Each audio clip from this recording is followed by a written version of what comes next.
Hello, it's Rob Moore and we are live. Welcome to the podcast live stream masterclass, streaming globally. We have people from virtually every country in the world. We got Florida, we've got Dubai, India, Aberdeen. I know some of those aren't countries, they're cities. We got Germany. We got Texas, Toronto, Peter. We've even got people in my home city of Peterborough. So welcome to the Global Podcast Live Stream Masterclass. I am more excited than my daughter, who's going to be 7 next week, who's told me every day for a month, Daddy, it's my birthday soon. I'm going to have 2 parties. And I hope you are excited too. Let's get straight in. Finally, for those of you that haven't been in the green room listening to the elevator music and you've just joined, we've got Karen there from Trinidad and Tobago. So put in the comments who you are, where you're from, and where you first found me. Now, my setup, you won't be able to see this on the live stream. But if you do me a quick favor for your benefit, if you go follow me on Instagram, if you're not already, so get your Instagram up on your phone. And my profile is Rob More Progressive. So go do that right now. And then if you follow me and then check my stories, you can actually see our setup here. I just thought it'd be quite cool for you to be able to see. So I've got 3 cameras here. I've got 2 big screens there, and I've got my laptop with the agenda on. Why am I telling you this? 1, because, you know, we're doing our best to give you a great live stream experience. And 2, because you'll be able to see that I can see all of your comments coming in. So please don't keep telling me how good looking I am, how deep and husky I sound as we're going through, because it's going to distract me. I'm only playing, but I'm going to be seeing all of your comments, which means that I'm going to be answering questions. I can see your feedback, so I can give you a really good live experience. Callum, are you able to dig out my Instagram link? If you Google Rob Moore Instagram, you should be able to find the link and put it in the comments, because Christina wants me to peel her grapes and fan her from 6 inches away. Oh, come on, Rob. I'm not going to go on the app and search for you. Yeah, my Instagram handle. It'll be a link, though. It'll be https://instagram.com/user/@RobMoreProgressive or something like that. Rashana wants to up the volume. Most people want to turn me down. Yeah, we've upped me a bit. Actually, yeah, let's do those tech tests, shall we? Can you hear me okay, and is the volume okay? Can you see me okay, and does my makeup look good? And we're going to go to the slides in a minute, so we'll do a check from that as well. So I don't want you to watch on Instagram. I'm just saying, if you follow me on Instagram and look at my story, you will see our studio setup. I just thought it'd be nice for you to see, so you can get a full experience of it. And you can see that I can see all of your comments. So Dana's there, Christina's there. That's a lipstick on my teeth. Yeah. If that's the biggest mistake I make this live stream summit, I'll be happy. Okay, so Callum, I'm ready to go. Should we bring the slides up on the screen? Okay, so can you see a slide which says build and scale your global brand, your audience, and your revenue with podcasting? Give me a yes in the comments if you can see that. Don't worry, I'm not going to ask you to do that every slide. We're just getting, I want to make sure you've all got a really good user experience wherever you are in the world. Yep, okay, you can all see that. All right then, so let's do the logistics and the agenda, and then we're going to dive straight into the content. I like to just go straight in with not too long of an intro, so I'll probably be quite quick on the logistics part. So we've muted you. I was doing I was having a chat actually with one of my lead trainers. He was on a Zoom delivering a course, and a couple were unmuted and their video was on, and this is total statement of fact, they were having sex. And I was like, why did I miss that one? No. So we've muted you and we've got the chat open so you can communicate and message through the chat, but I will unmute you and put your cameras on when we do the actual Q&A sessions. We've got a bonus Q&A session lunch day 2 or midday 2. We may have one even end day 1. We've definitely got a big Q&A session end day 3. So any questions you have, by all means, put them in the chat. But also, if you could save them up for when we do the actual Q&A sessions. We've got about 5 bonus sessions over and above what we promised you on the agenda, which I think, I want to over deliver for you. So just let you know, you can chat to me anytime in the chat, but we'll keep the mute and the cameras off for now. Okay, so today we're going to cover the concept of your podcast. We're going to put you in the picture of what the podcast market is and how it's changing and how you can use it to your advantage, creating your content for your podcast. Now, that's going to be me. You're going to get 2-3 hours of me, and then kit and equipment. Now, this is important. The logistics, the tech, the equipment is an important part of the podcasting masterclass. But of course, it's very different from the content, the monetization, the reach, the revenue, the impact, the income. So I'm going to do the reach, the revenue, the impact, the income, the marketing, the guests, the scaling, the growth, the content. And then my guys are going to do basically all the boring shit. Now, I know some of you will love the geeky bits, but they're going to do tech, equipment, setup, testing, and all of that. You need both. So I'll introduce you to our amazing team. There's not just me shouting at you for 3 days straight. Don't worry. Okay, so Christina has said, I just want it to work so I can do. Yeah, we've got that. So we've got solutions for that. Recording your podcast, obviously actually getting the episode done, the editing, etc. Then day 2, setting up your podcast. Monetization. I'm going to do part 1 on monetization, and Tom, our head of innovation, is going to do part 2. I'm going to do a bonus session on outsourcing and leverage, a bit like Christina has said here.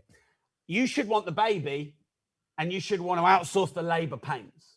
The baby is the podcast, the content, the growth, the monetization, the great guests. That's the baby.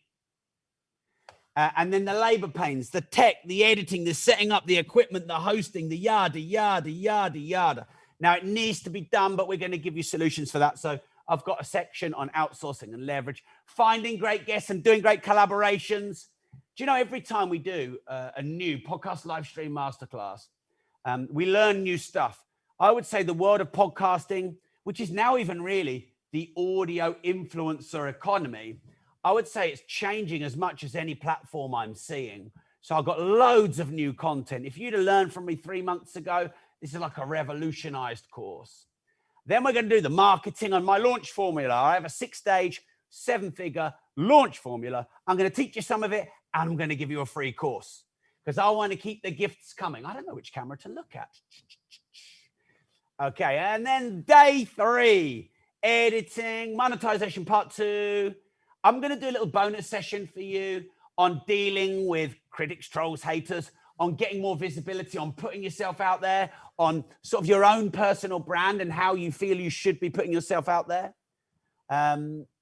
So they're saying they can't see me, Callum. I'm still on the agenda. Okay, that's cool. You don't have to worry. You don't need to see me. What, can you just flash me so that they can see this is not a recording and I'm a real person? Let me know if I'm on camera. Oh, am I on camera? Or am I live? Look, you need to see me 5% of the time. You need to see the slides 90% of the time.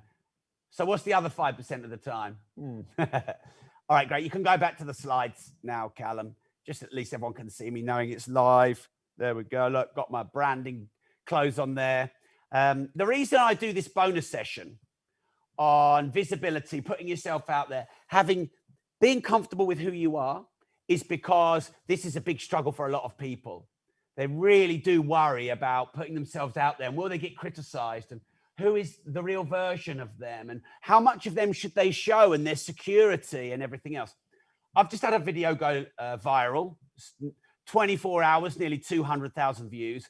I'll do a little bit of a live case study on it. It only went yesterday, and I think that'll really help. No, this is live, Amy.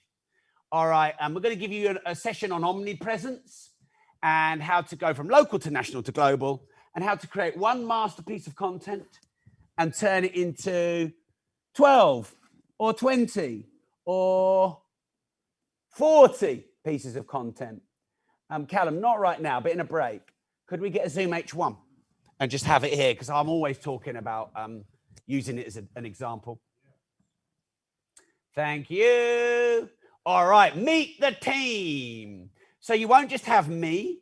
Well, you've got X-Men. Have you seen that? Avengers Endgame. We've got specialists. So we have me, we have Harry, we have Aaron, and we have Tom. Harry is our multimedia producer, YouTube, podcasts. Aaron is our senior podcast producer. He focuses purely on audio content. He's our main podcast editor for our 155 odd podcast clients in our progressive media agency. We actually have an agency, a bespoke agency, yet one of the biggest in the UK. If you want the baby of your podcast, but not the labor pains. And then we have Tom, who's our head of innovation. So Tom is a podcast fan, a podcast geek. He's been listening to podcasts for years. He built this machine with me. So we started my podcast 6 years ago, just about. And Tom had to follow me around, setting up equipment in my home studio, it not working because I'm a bit of a Luddite, sending it all back to Amazon, starting again with a load more equipment, it not working because I'm a Luddite, simplifying, and then bang, getting 2 setups. Well, in fact, we have 3 setups. And you could have 1 or 2. I'll take that, Kane. Chuck it in. This is one of the setups. Could you put the camera on, please? All right, so this is one of the setups. The Zoom H1N. Callum, come here. Kane, come here. Just come and say, I just want to say hi to everyone because we've got to meet the team, but why aren't you on it? Why isn't Kane on it? Why isn't Haley on it? I'm going to embarrass them now. So, yeah, come and get cozy. So these good-looking chaps here, this is Kane. And Kane manages all of our clients on our podcast media agency. He does Clubhouse rooms and does a lot of Clubhouse content. He'll be looking after many of you. And then we have Callum here, who's basically managing and running this entire event. So when I have my diva panic moments, Callum is there to keep me cool and calm me down. They're saying that they can't see you guys. I want them to actually see you. Come and get close. Let me get on the sofa. Come and get in. Come and get in. Yeah. Can you see them now? Can you see Callum and Kane? Callum is a rock star. Yeah. All right. Yeah. Great. Thanks, chaps.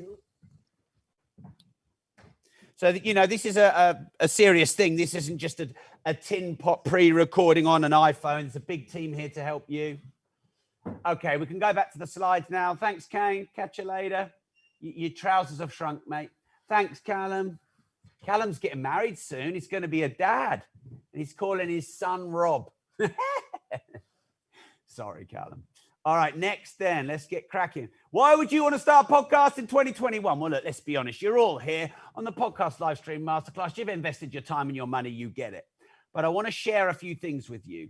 Number one, give me a yes in the comments if you have an existing brand already, because you're going to have to think about what do you want your podcast to be. Now, some of you may have started and some of you may be starting, but you need to think about what do you want your podcast to be. So I have a podcast, by the way, that is a branded podcast. And when I say I'm not the host of it, but we manage it in the Progressive Media Agency. It's one of our assets, one of our clients, and it's called Progressive Property Podcast. And so what it is a branded podcast about property for progressive property. Okay, next then is maybe you want to celebritize yourself, or you want to specialize yourself, or you want to build a brand around yourself. You want a personal brand, or you want to be perceived as an expert in your industry. If that's the case, then that might be the leaning of your podcast. And I suppose that's sort of what I've done with the Disruptive Entrepreneur. But going back 6 years ago, if I was giving advice to myself now, I'd maybe consider slightly niching it down even more, or maybe even calling it the Rob Moore Show. Maybe you want to get your passion profession out to the masses.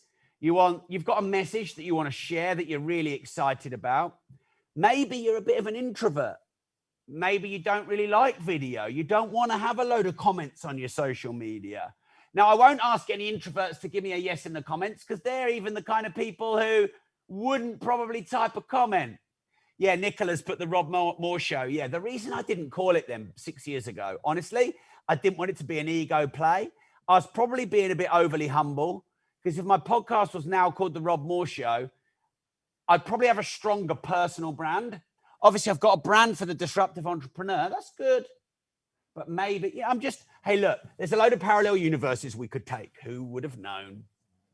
But, anything I think I could have done differently or any mistakes I feel like I could have made, I want to pass to you.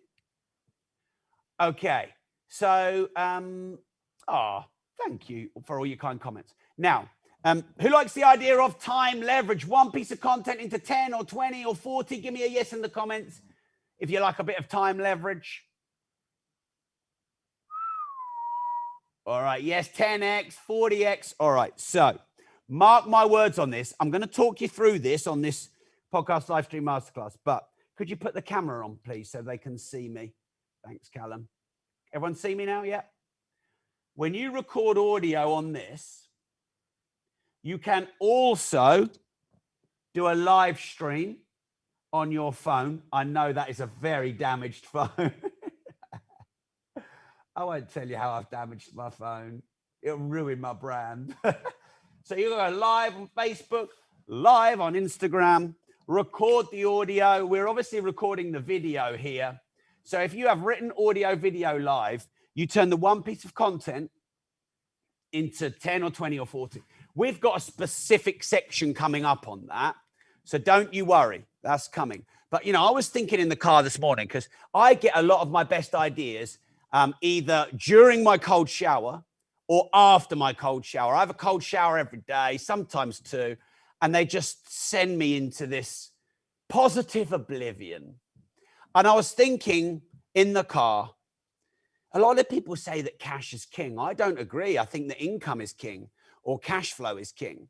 Because when you have cash and you need that cash and you spend that cash, once that cash is gone, it's gone. Whereas if you take cash and put it into an asset and the asset creates cash flow, you get that cash flow every month. And then my brain was going, that could be a podcast episode. Wait a minute, that could be a book. That could be a series of podcasts on the Money Podcast. That could be a book.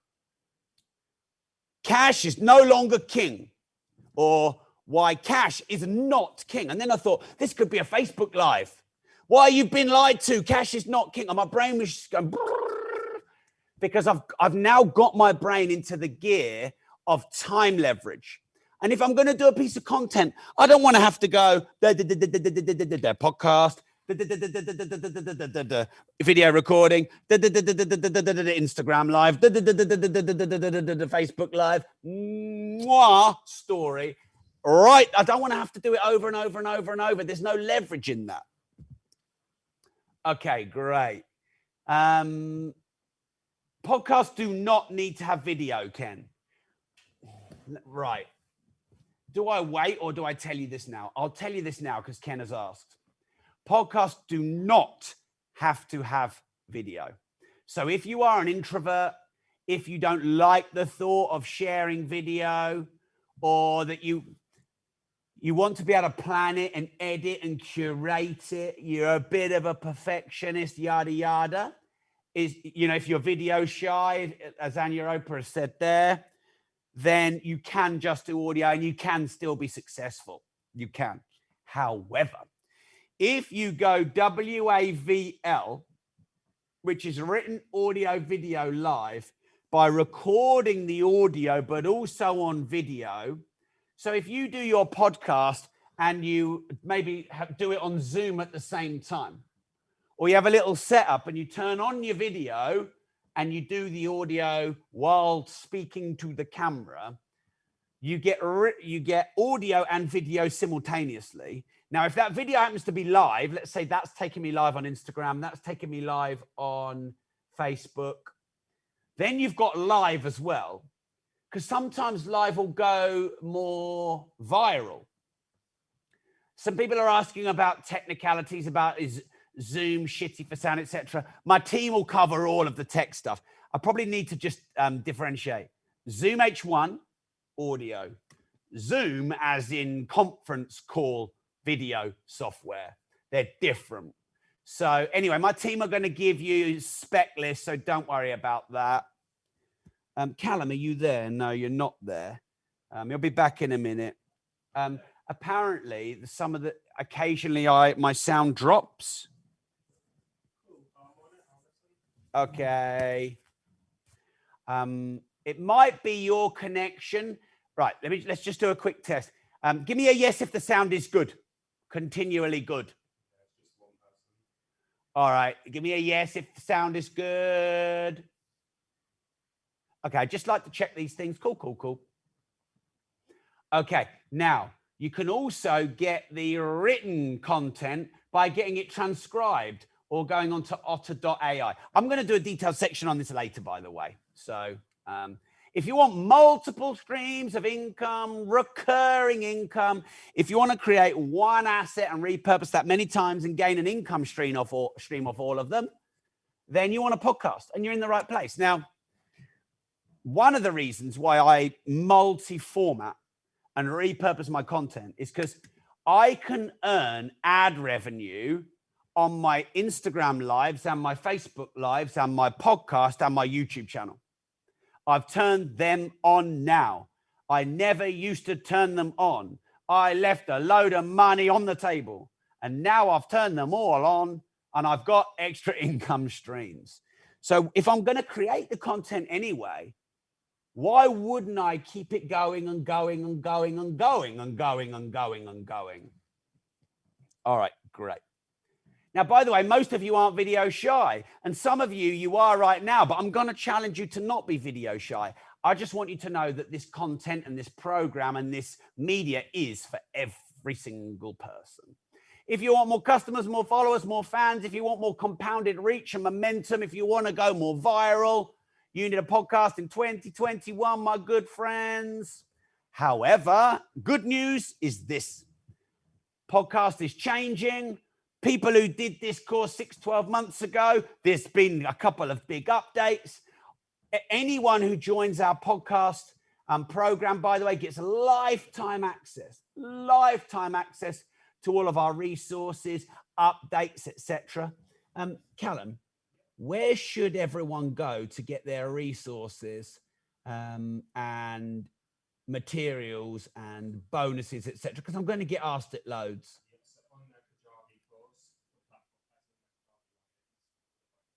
All right. So on your online platform that you all have access to, where you've been drip fed content, we have bonus sections there where you can get all of your material, your bonuses. I'll refer to some of them. Updated courses is one of them. I'll tell you what we'll do, Callum. If anyone is having any challenges with that or any resources you'd like to gain access to that you don't think you've got, instead of it all coming up on the chat and me not being able to get good flow, yeah, email hello. So the email address for all communication is hello@progressivesuccess.co.uk. That's hello@progressivesuccess.co.uk. Callum's going to put it in the chat right now. It's not for our WhatsApp group.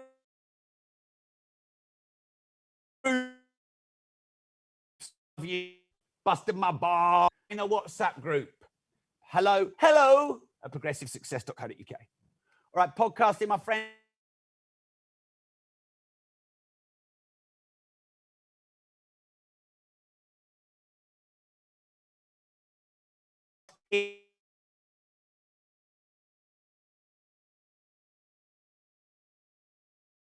Constructive Entrepreneur Podcast.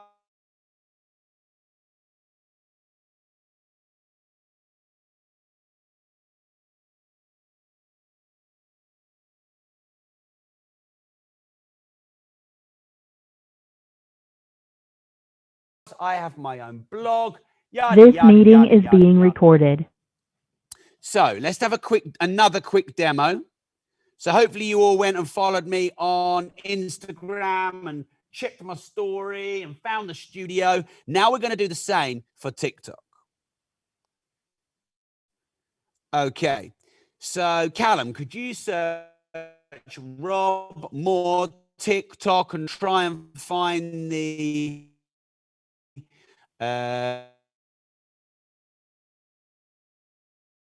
live? Yeah, you could find the URL for it.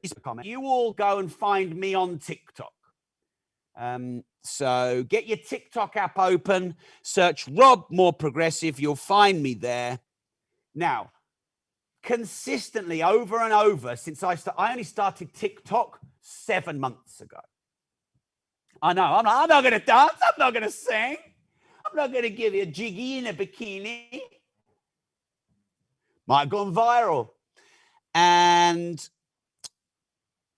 you'll see that we are posting regular content from our podcast. So I'll give you a guide on my strategy for TikTok, and it's this: 2 videos a day. One is my content, and one is our Disruptive Entrepreneur podcast content. So if you scroll down, Ronnie O'Sullivan interview, Lady C interview, Amir Khan interview, Grant Cardone interview, Katie Piper interview. And by the way, some of them we're repurposing over and over. Floyd Mayweather interview. We've got a 209,000 viewer there. We've got a 500,000 viewer for Katie Piper. Nearly 200K there for Grant, 210 for Floyd. I interviewed Floyd Mayweather twice, by the way. 150 there, K for Floyd. 425K for Floyd. 750K for Floyd. Some big ones there for David Icke.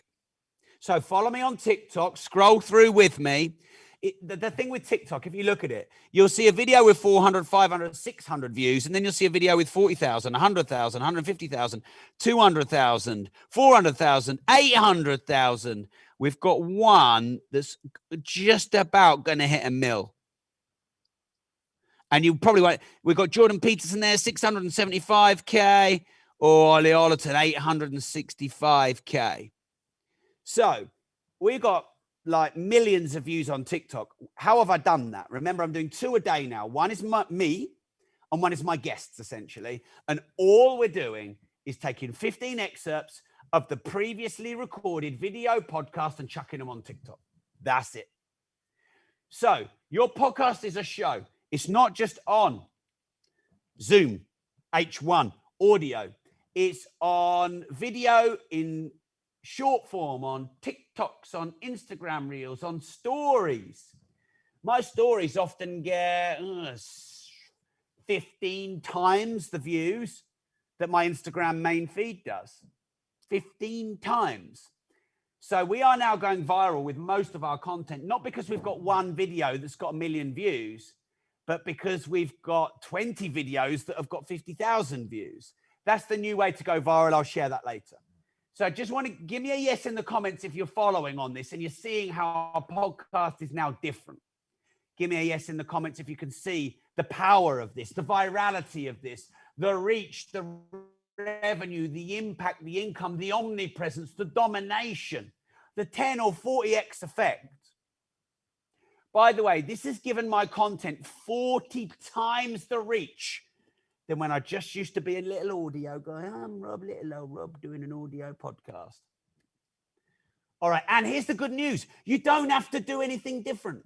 You don't have to create all the assets anew. You just make sure that you're recording video and audio simultaneously, and then, you have all of the assets. Now, if you're sitting here thinking, yeah, Rob, this is good, but cutting a TikTok video and then cutting a reel and then cutting a story and then cutting a YouTube video and then doing 5 different versions of that, that is a load of overwhelm and a load of time and a load of effort. Don't worry. A, my team are on hand, and B, we have an agency that can help you with the labor pains. I'm going to teach you the baby. I'm going to give you the most beautiful baby. You know when people are, oh, my baby, I love my baby. Look at my baby. My baby is beautiful. I'm going to give you the beautiful baby in those 3 days. There is nothing that you need to learn to have an amazing podcast.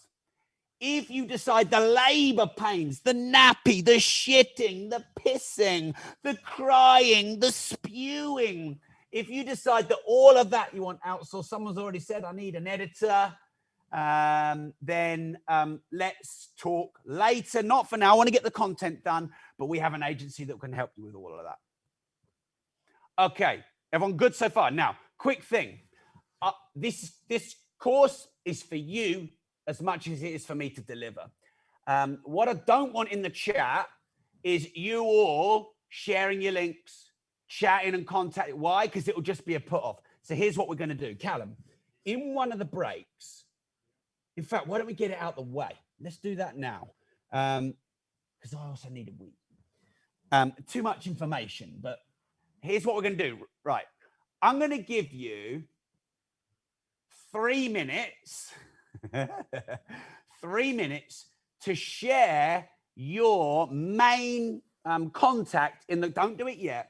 You choose whether you share your TikTok, your Facebook, your email, whatever, one of your handles only, and you're all going to, or your email address or your contact details.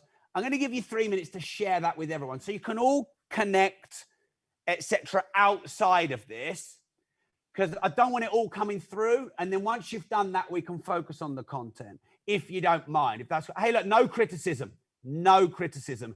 It's just I realized I should have actually said this, Tobias, in the agenda. You're cool, we're all cool. I just think it'll be better that way, won't it? And then that means you can all connect. So do it right now, whichever is your favorite method of being connected or your main handle. If you all share right now, give me 3 minutes and I'll come back.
Okay, I'm back, everyone. So remember, your podcast is not a podcast, it's a show.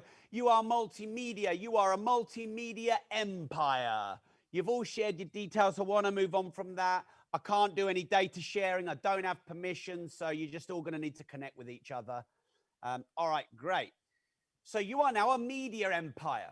You are not a podcast host. You are a media empire, a multimedia empire. If you look at any of the influencers, they are on all channels now. So I know Jordan Peterson. I interviewed him on my podcast. He's on every channel. Joe Rogan, even though he's a podcaster, he's on every channel. If you look at the big YouTubers, they're on TikTok, they're on Instagram, they're on every channel. I know Lewis Howes. I was chatting with him in a Facebook group. He doesn't have a podcast anymore. He has a show, The School of Greatness. He's on every channel. Cool. So that's what you are. All right. And by the way, don't be scared by that or think, well, I'm not a media empire because there's only little old me. It's all relative. If you have one channel and you go to 5, you're 5x your media empire. If you get 10,000 views per video normally, or 1,000 views, and you get 10 times that or 40 times that, that's virality. So it's all relative to you. Okay.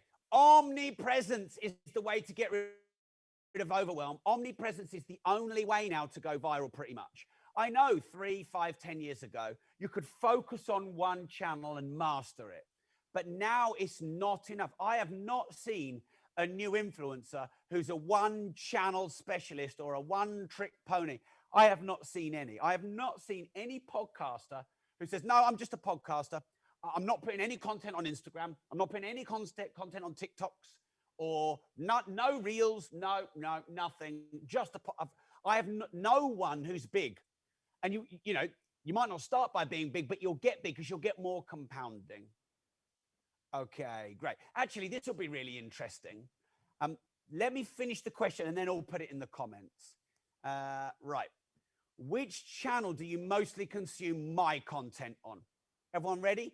Which channel do you mostly consume my content on? Which main channel? One channel. Which channel do you mainly consume my content on? Clubhouse, Instagram. Keep them coming. Podcast from Yvonne there. IG and Clubhouse. Facebook, Clubhouse. Instagram, podcast. So we've got podcast, Clubhouse, Instagram, Facebook. That's 4 already. Keep them coming. Zoom. That's 5 different channels so far. Keep them coming, everyone. Supporter group, that's Facebook supporters, that's 6 channels, that counts as a unique channel. My books, 7 channels there so far. WhatsApp, that's 8 channels. LinkedIn, 9 channels. This is really interesting. LinkedIn, keep them coming. Anyway, I think I've made my point. 9 different channels so far where you consume my content for the majority of the time. Which proves if I was only a one channel pony, there you go. I wouldn't be seen. All right, great. Okay. Here's another thing. You know, people often say to me, right? And I don't know if you've thought this. Let me know if you've thought this. You reach out to a good guest. What are they going to ask you? How many downloads have you got? 6.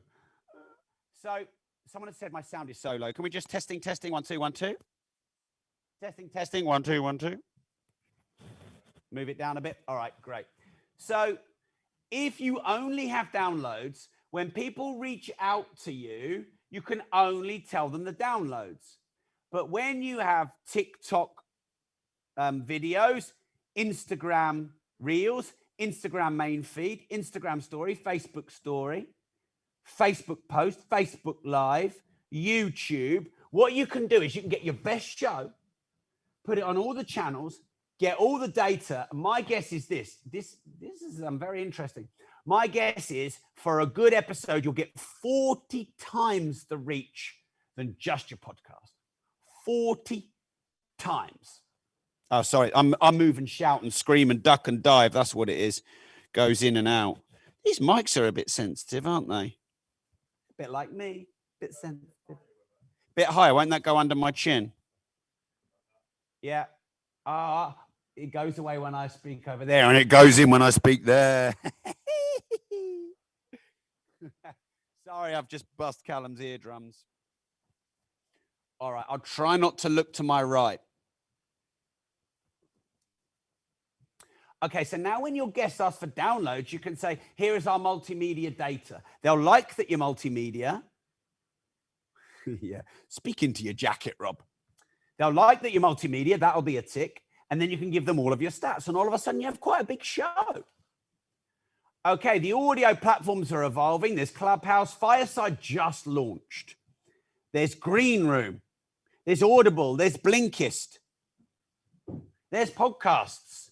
So audio as a platform is really, really evolving, growing, scaling. Nicola has asked me here, Rob, will you help think about the concept? I did do a concept creation masterclass. It's all recorded. It's in your online resource center. You can go back to that, but yes, I will be helping with that. Okay, what do we got next then? My podcast profit system. Let's do this, hillbillies. So the creator economy, the concept, creation, content, cash flow, community. See what I did there? See what I did there? My podcast profit system, the 6 C's, which is going to be the basis of the next 3 days, is the creator economy, your concept, creating your podcast, the content, the cash flow, and the community. Just letting you know. So the creator economy is, where is podcast in the world of content? The audio influencer economy. How do you content repurpose, get omnipresence, monetize, and become a bona fide creator, which is, if you think about influencers, I think influencer 1.0 was the celebrity. You know, so if you think back in the day, you'd either be a pop star or you'd be a movie star, and that's how you were an influencer. Influencer 2.0 was the Instagrammer, or the sort of it. Do you remember Paris Hilton and her sister? They were sort of it girls, and, you know, models like Kate Moss became socialites. And this was the development, and then Instagram kind of fueled this, of influencer 2.0. It was never for me, because I'm no good at pouting. I haven't got breasts. I don't look as good as them naked. And I teach content, and I'm like, well, what about me? Now, the creator economy 3.0, the influencer economy 3.0 is the creator economy. So the 3.0 influencer is the creator, the educator, the public speaker, the informer, the debater, the social commentator. These are now the influencer 3.0.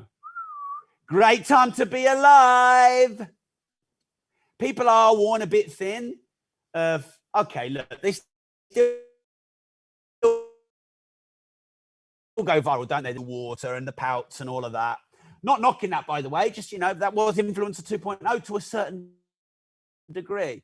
But I think people are now, they don't want vacuosity. They want depth. But they also want to be entertained as well as informed. Edutainment is where it's at. Okay, your concept will cover, which is basically, what's the main idea? Disruptive entrepreneur behind your show. What's your market? What's your message? What's your mission? Then creating it, my team are going to cover hosting, editing, syndicating. Then the content, the episodes, the repurposing across all multimedia, I'm covering. Your brand, your guest, the collaborations, the episode, then cash flow. I know 18 different monetization tools and income streams, directly or indirectly from podcasts. And then you build the community. Now, notice I didn't say followers or fans. And yeah, it doesn't start with C, I know, but you want to build a community. By the way, a community can still be 1 million people. It doesn't have to be 50 or 500 people, but you're building a global community. Do you know I have loads of listeners in Myanmar? And do you know my TikTok channel has most viewers in Myanmar than any other country? Who'd have thought that? Do you know I'm more popular in Korea than I am in the UK? Before you make a joke.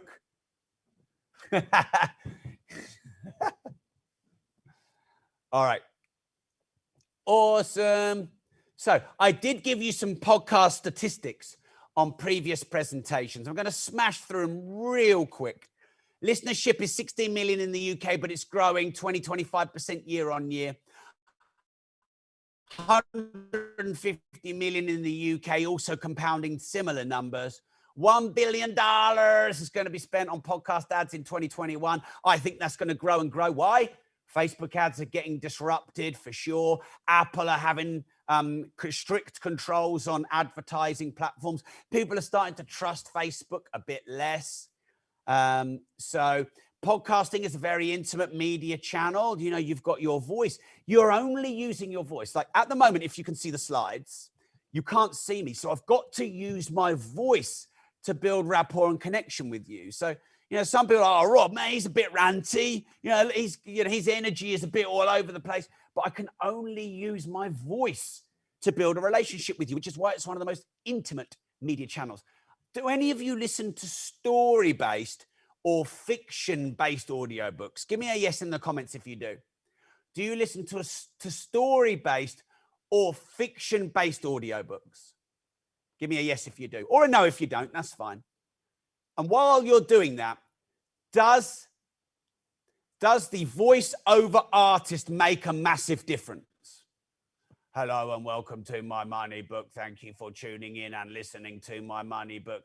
I am now going to share 17 hours worth of content about money from my money book. Whereas in the UK, if you listen to David Walliams, a great storyteller, an orator. So it's your voice is vital. Okay, the great thing about podcasting is you get leveraged and remote goodwill. Record once, reach 204 countries. Listened to in my, let me tell you, I'll go and do some stats now. But you can put the camera onto me, Callum. I'm going to go into my podcast analytics, providing I've got an internet connection here, which I probably haven't now that we're live. Okay. Okay, let's have a look. Go to my podcast. Man, we've got so many clients now, and our podcast media agents have to scroll down just to find my own podcast. I remember when the media agency was just looking after me, Mariah Carey, the diva. And now it's got so many clients, doesn't love me anymore.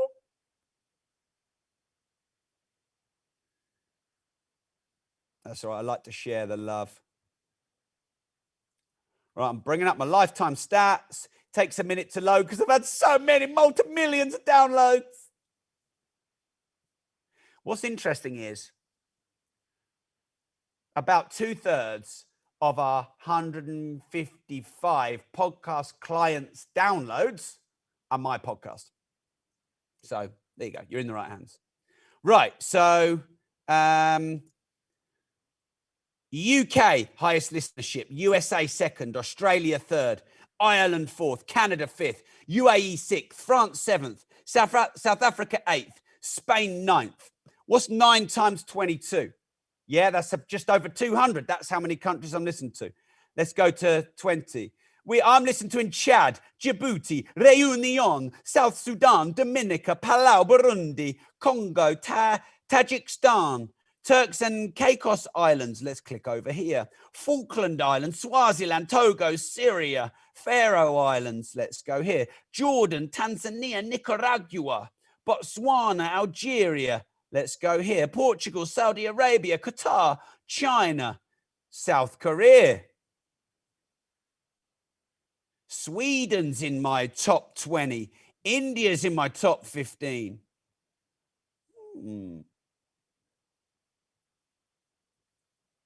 Cyprus, Belgium, Czech Republic, Indonesia, Turkey, Malta, Russia, Israel, Ghana, Philippines, Taiwan, Slovenia. There you go. You get the picture.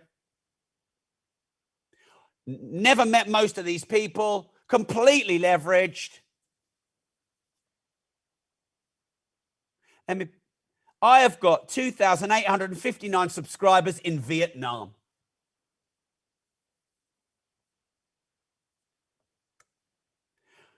I have got 3,030 subscribers in Egypt. I've got 1,878 subscribers in Myanmar, 1,751 in Angola, 1,988 in Bahrain, 1,646 in Namibia, 1,515 in Barbados, 1,168 in the Isle of Man, 1,281 in Nepal. There you go. And that's not me going, look at me and all the podcast subscribers I've got. That's going, look at you and how global you can be, how leveraged you can be, how remote you can be. I'm a massive fan of leverage. Now, by the way, these guys are listening to podcast recordings I did 6 years ago. God, imagine if I had the email address and the contact details of every single one of those people. Oh! All right. Great. Okay. Now, people say to me, oh, yeah, but Rob, everyone's podcasting now. Nope, there are only 250,000 podcasters in the world. Podcasters earn 5 grand, 50 grand, 106 grand. Tim Ferriss earns 30 million a year. We'll talk about ads and sponsorship coming soon. You can make really good money. Apple and Spotify have just turned on their monetization feature where you can do a paid subscription. Let me tell you what we're doing. In fact, no. In fact, yes. We just decided yesterday in a brand meeting, we have a weekly brand meeting, and we decided that we are going to have, I have 3 episodes a week. Interview on a Monday, Rob's Rant on a Wednesday, Caffeine Cast on a Friday. And what we're doing is we're leaving, every interview will always be left up. The rants and the Caffeine Cast will stay up for 60 days. And then after 60 days, they're going to be catalogued into the subscription part where you have to pay. We're going to do £3.49 a month. So that's going to build hundreds of episodes behind a paywall for $3.49 a month. Now, with all of our listeners, that's going to be a 7-figure income stream, I reckon. You can do the same. I'll teach you how. Podcasts have grown 25% year on year. There's a massive spike in listenership since quarantining on Clubhouse and everything else. And now podcasts, many of them are bigger than most local or even national radio shows. You're in the right place. Now, we did a special bonus course for you called Concept Creation Masterclass. Give me a yes in the comments if you attended that and a no in the comments if you didn't. Yes if you attended Concept Creation, no if you didn't.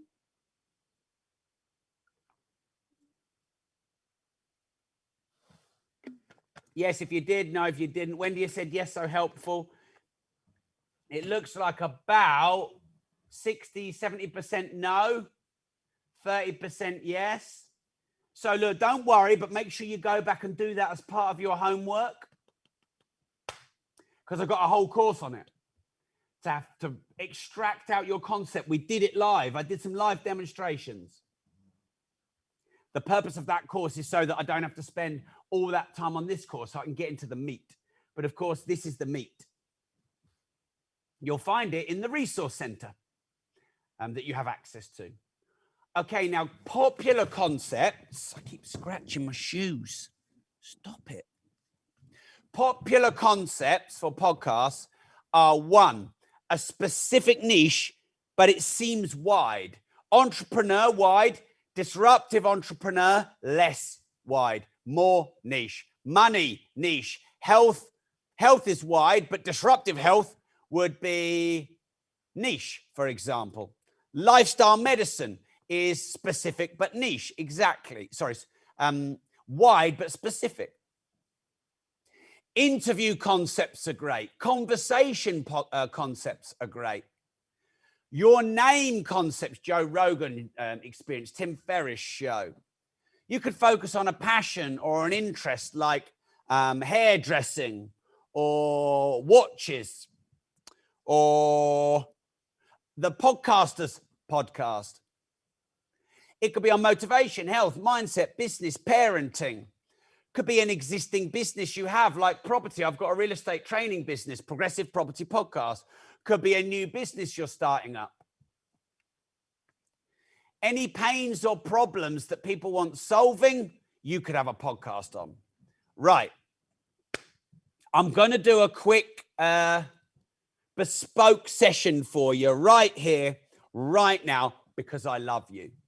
So anyone who wants to ask me what your concept could or should, don't put anything in the comments yet. Let me just say this. But anyone who would like help with your concept and you're not exactly sure what it is yet, let me know in one sentence what your idea stroke niche for your podcast is. If you want me to help you and answer what your concept should be, if you're not sure what it is yet. So for example, I saw Samantha Brown on here. Hey, Sam.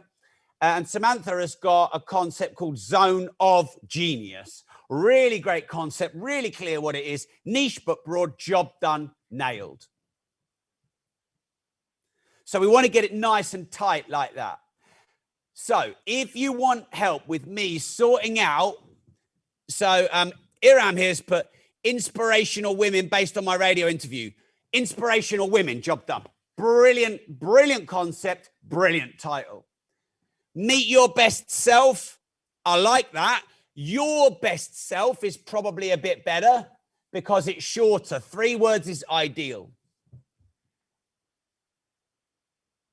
Okay. Wealthy women, clear, really good. You'll notice I like a concept that does what it says on the tin. Okay, raising children with special needs. Could it be raising unique children? Could it be raising special children? Are you able to use that word special, or would that be a bit un-PC? You need to know a word that you can use. Raising unique children, raising special children. Your voice, your story. I love that. I normally like 3 words or less, but that is specific and vague. Behind the stylish chair, I like that. I prefer 3 words or less. Financial health. Well, I don't understand the concept of that. I need to know about that. Life's healing lessons. What about life heals? Life's healing.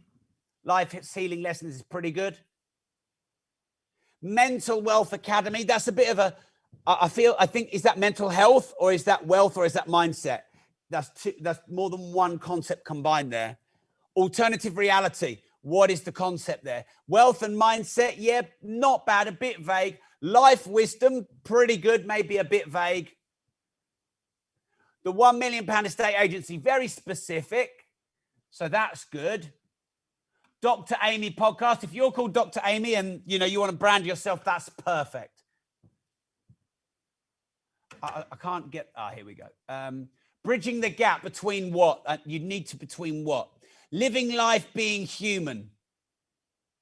I don't understand that concept really. Why wouldn't you just say being human?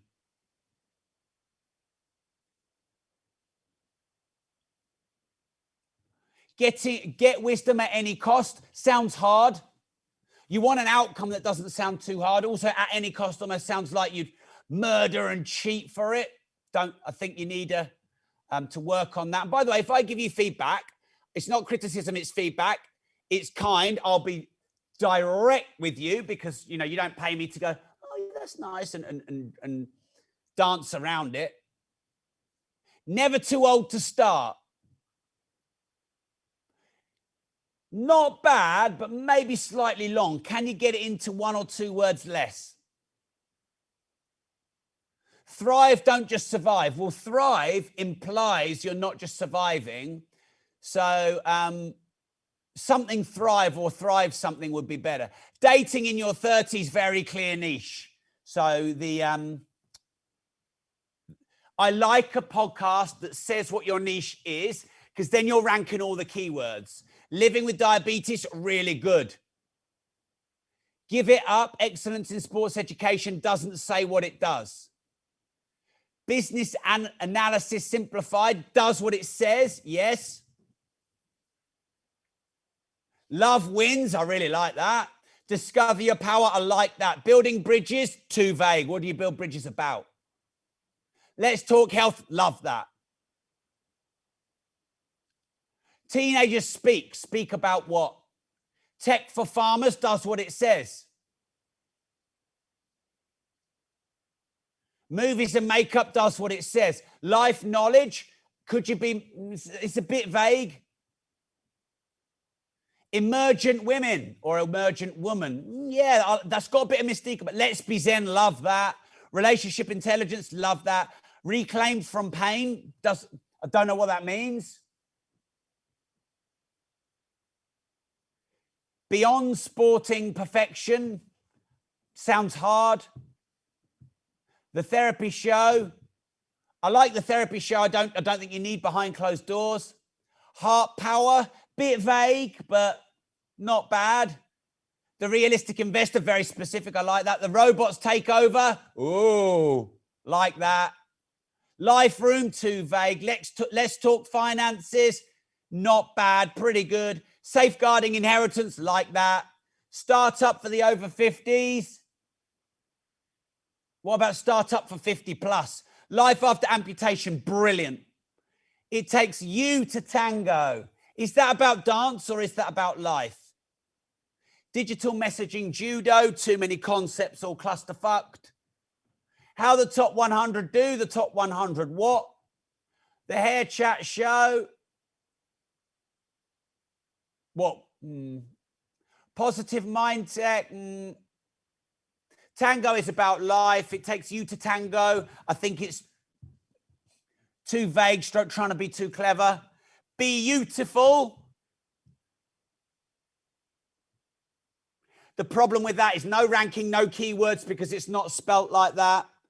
It is actually really clever, but it's too clever because you'll get no keyword search. Change your life does exactly what it says on the tin, but it is quite broad. One Mirror Lab Museum. Don't know what that is. Too mysterious. Improve your life in what area? Is there any area? What area? By the way, if I miss you, just put it again.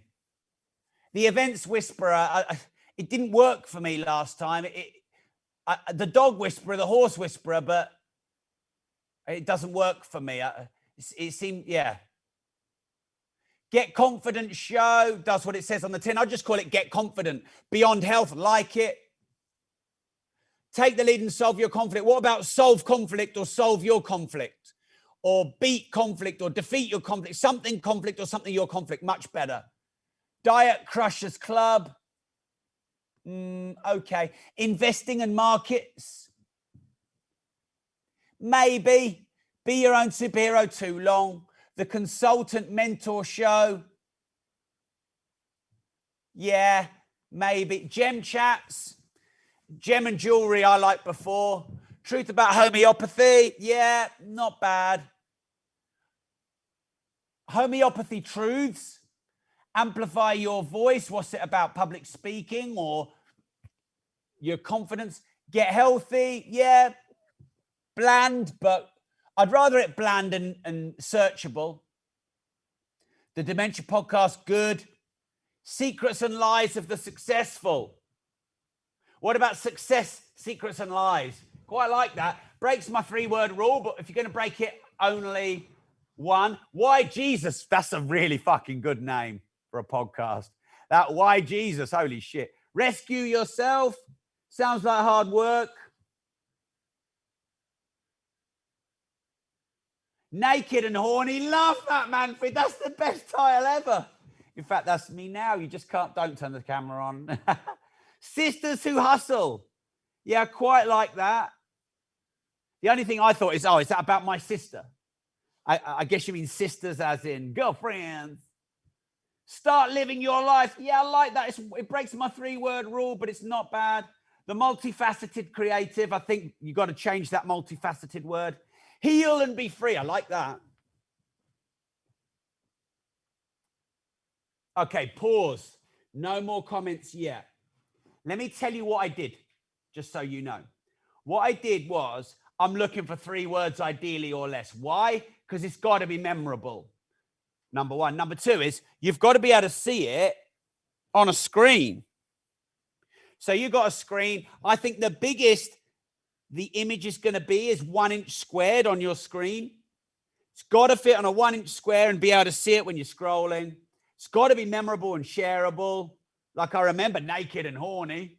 I mean, if there was a comedy show about sex, you should call it Naked and Horny all day long.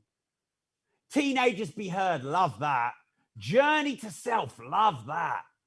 Discover Yourself might be even better. Discovering is easier than journey.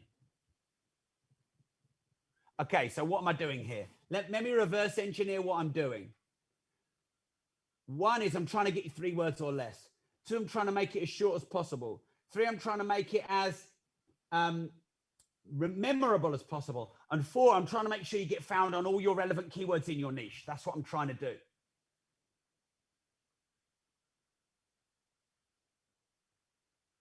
You get me? So we've got here, catch the spark. Too vague. There's no keyword search in that. Catch the spark on what? Is that about spark plugs? Is that about electricity? Is that about your mojo? Hair discovery show. Is that about finding new hair on your body? Is that about when you go into puberty? Self-discovery, not too bad. Special needs parenting does exactly what it says on the tin, and I like that. I'd rather you had a bland name that was searchable, so you're going to get thousands more searches. Fit for life, love it. Bankrupt health, too many concepts. Vino by Latino, what's it about? I need to know what it's about. Fitness over 50, brilliant title.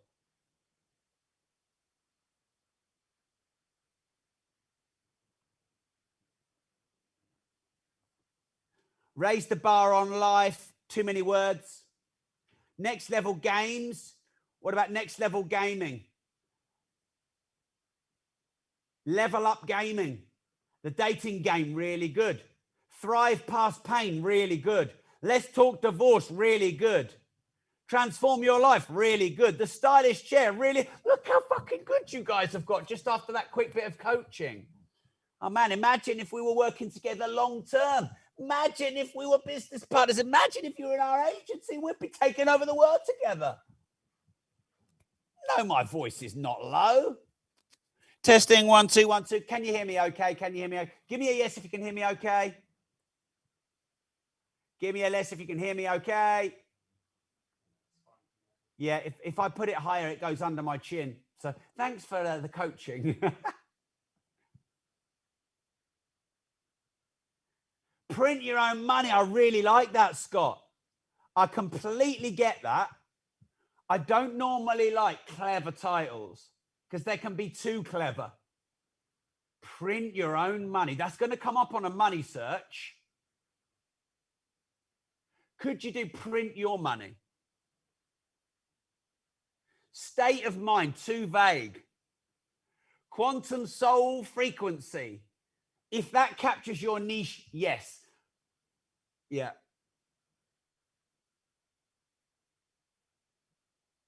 Gov market entrepreneurs. You need to tell me what that's about, Raj.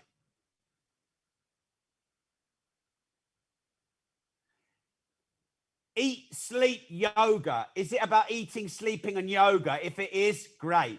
Because you know when people say eat, sleep, that also means obsess. So eat, sleep, yoga is like diet, sleep, and yoga. But it also sounds like I'm eating and sleeping and living and breathing yoga. So I like that. The disruptive investor. No, I cannot condone. You don't want to use that word.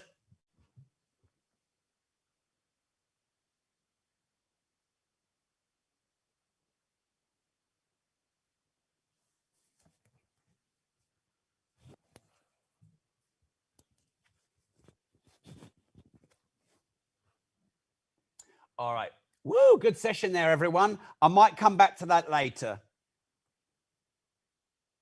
So we've got here, Chiquita, freedom to be yourself. What about free to be you?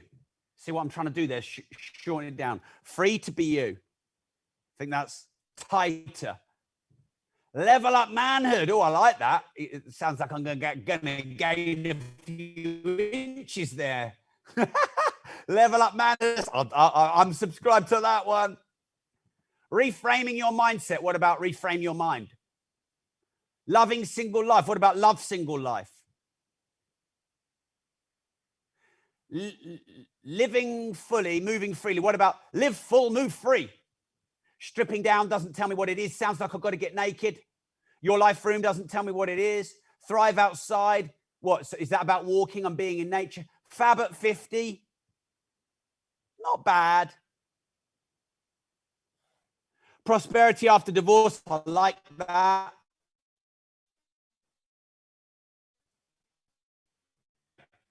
Now, I'm going to quickly go past style. So pause this. Pause this. We'll come back to this. Okay, so you got interviews, you got conversations, you got educational, informational podcasts. That's where mine, in fact, mine's a hybrid of all three of them. You got solo, but you can also have 2 or more hosts. You got non-fiction narrative, you got fiction narrative. So with interviews, the upside is really good conversation flow. You don't need to do but much research, and you get a multiple views with different guests.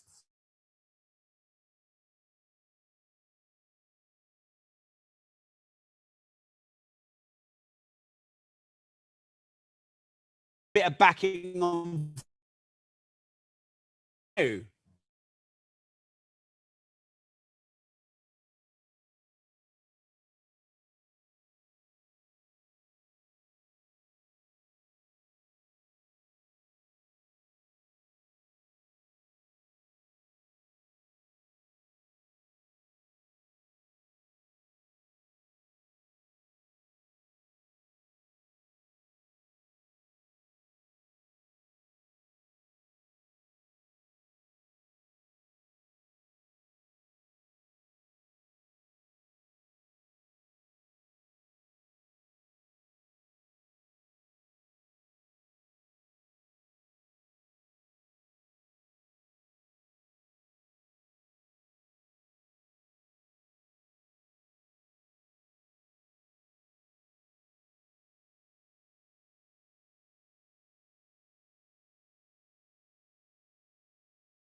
Downsides of educational This meeting podcasts is being is they can be a recorded. bit dry, and it's pretty competitive in the how-to industry. Callum, for the next and my last ever, could we make these less wordy? Yeah. My screen's gone down. Oh, there you go. Yeah. All right, no worries. Just give you a 30-second relief from Rob break. I'm just going to mute myself, everyone. Just for Callum's.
are live. We are back.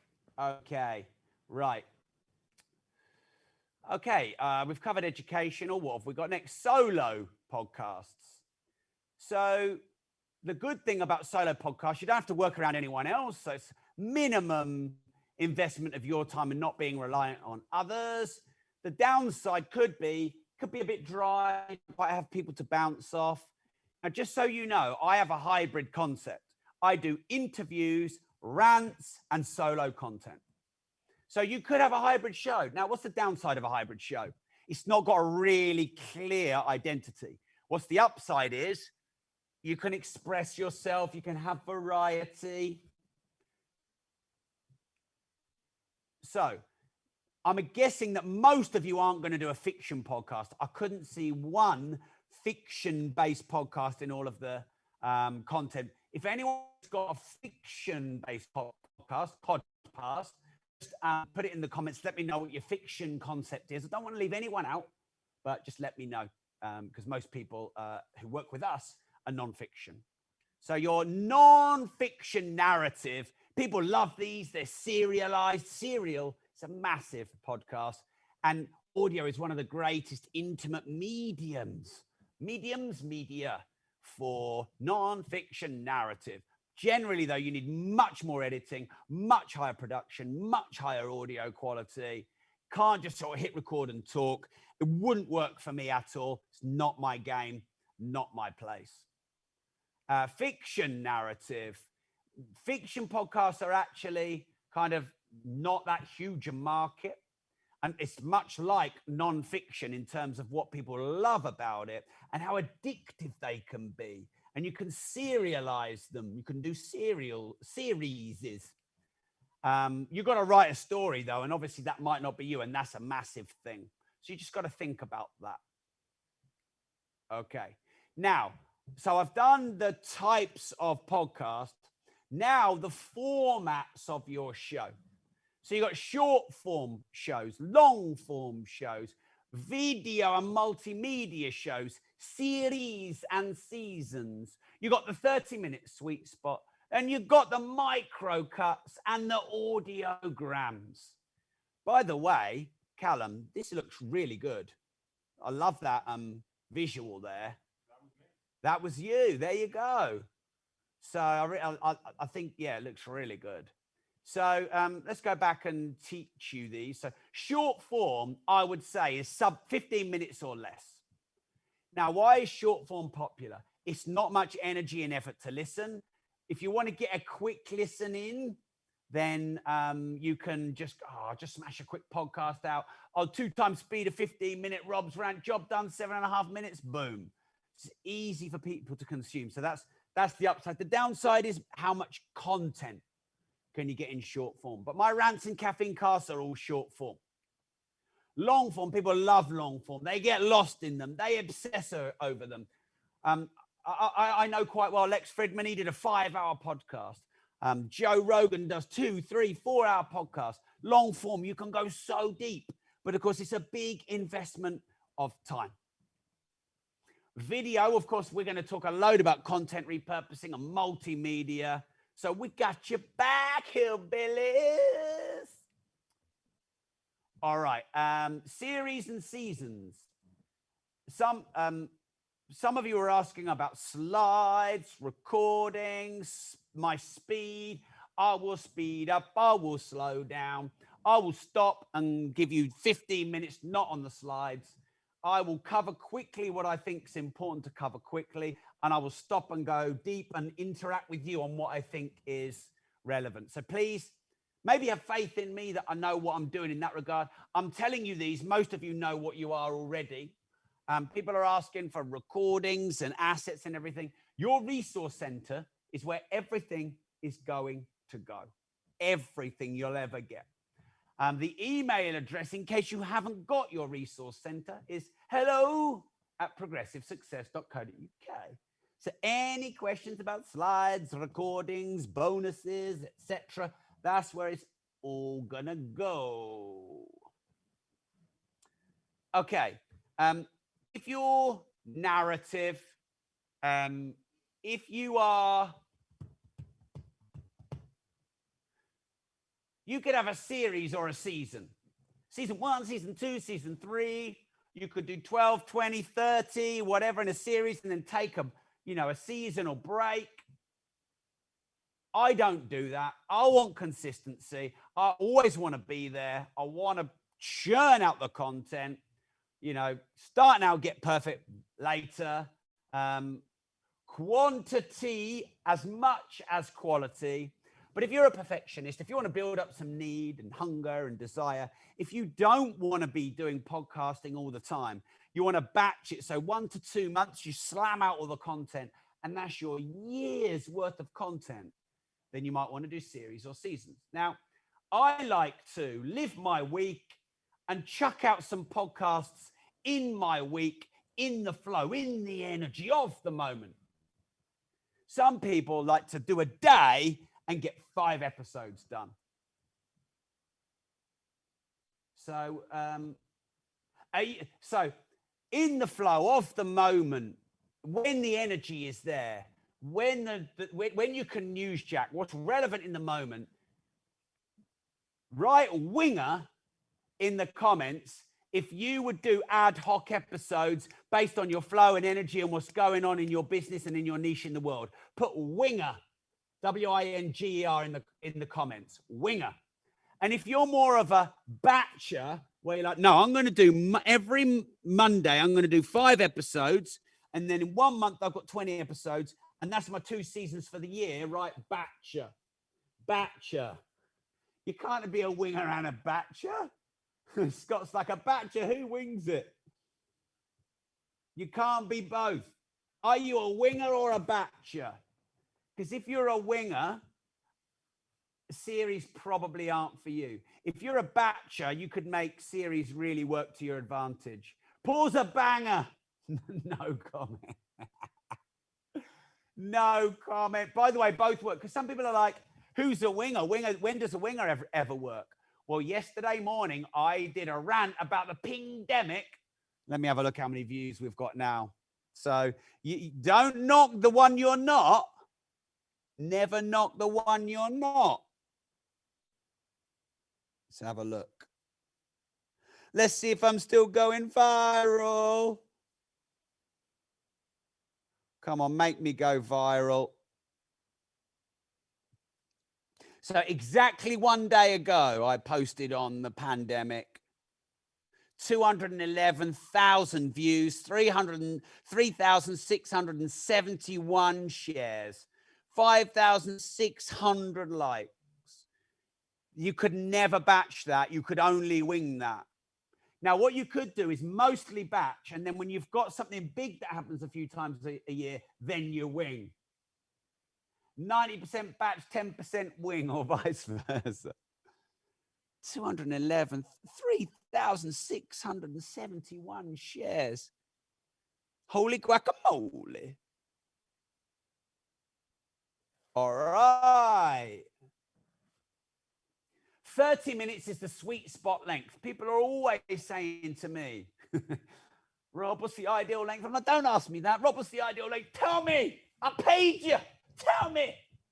All right, 30 minutes. Why?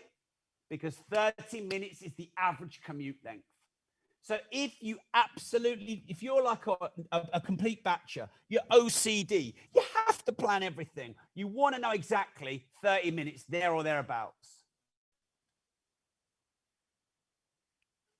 Micro cuts are when you take little excerpts out of a main episode to help you go viral. We've got a whole section on that coming up. And audiograms are audio cuts that you can put on stories and Instagram and all these other channels. That's also coming soon. All right. Wow. I'm going to leave that slide up. Should we have a 12-minute?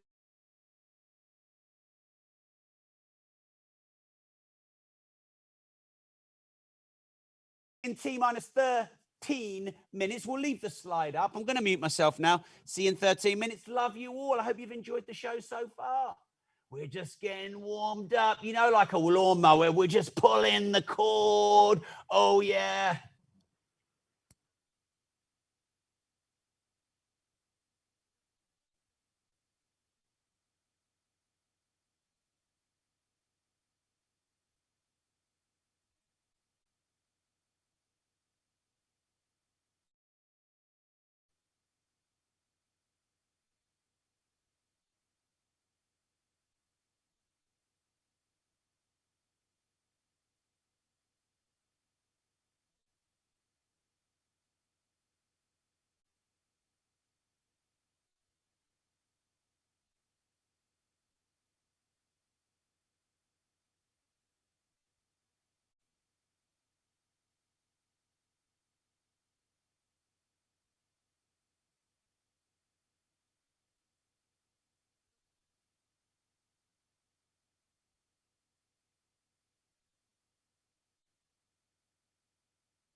Hey everyone, we're back and I want to do another impromptu coaching session with you.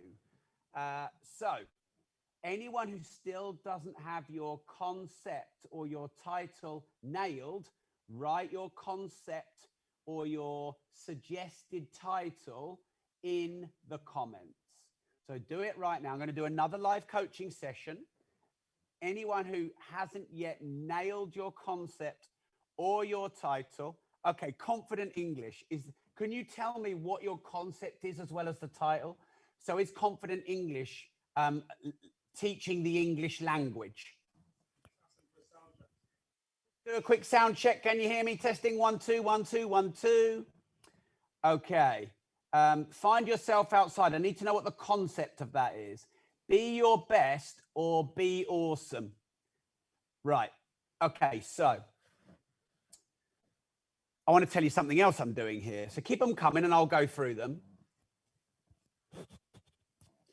So when you get to a point where you've got a title that's there, but not quite there, nearly, but not quite, or good, but you've got more than one idea, what you do is you do a poll. So you actually go onto Instagram and do a poll, go into Facebook groups, email your database, go into other Facebook groups, and you basically say, launching a podcast soon, which title do you prefer? 1, be your best.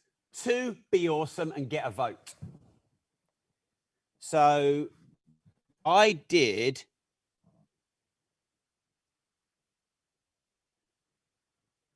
Let me find it.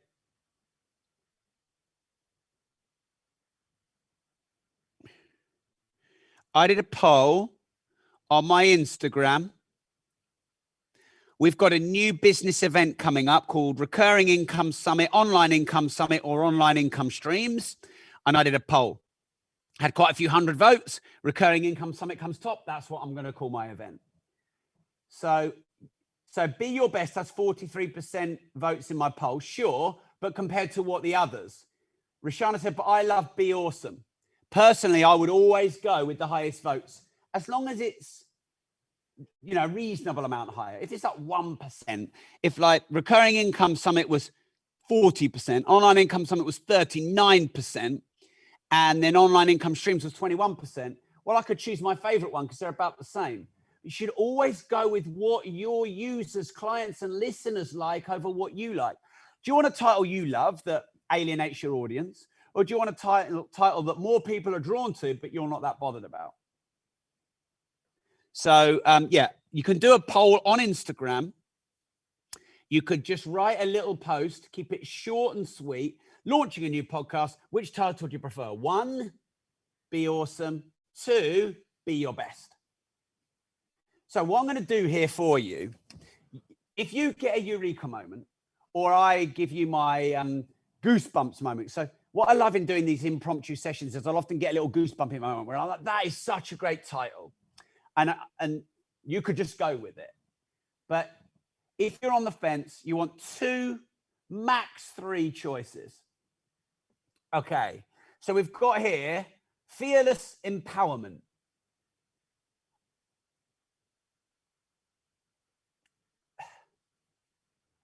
It's good, but not great, but that's my opinion.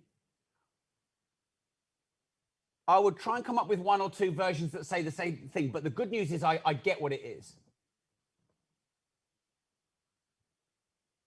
Okay, so mind, body, soul, frequency. I'd rather you have 3 words. Speak English with confidence. What about speak English confidently? Confidently speak English. Speak great English. So you've got here, transform your life or transform yourself. I'd do a poll on that, Peter. Build your own anti-aging method. Too long, but I get the concept. You need to shorter. Social soul stigma. Don't get that concept. Cut the crab. Don't know what the concept is. You need to give me your title and the concept. And by the way, I'm saying this with kindness. I'm direct because I want to help you make money and have a great podcast. So I'm not criticizing anything. I just, you know, because I come across quite quick. It's also because I'm getting so many comments.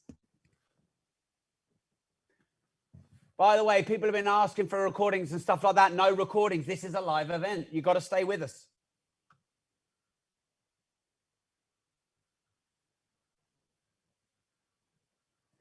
Real estate diversified. I'm not sure diversified is the best word. I don't know what it means. You know, real estate riches, leveraged real estate. That might be a bit better. Financial secrets. Not bad. Stepping into your power. I'd test a couple of other different concepts of titles.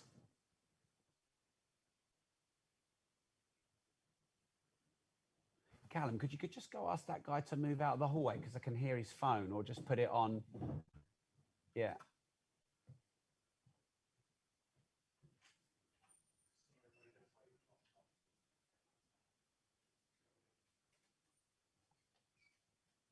Right, so find yourself outside, embrace the outdoors and find yourself inside.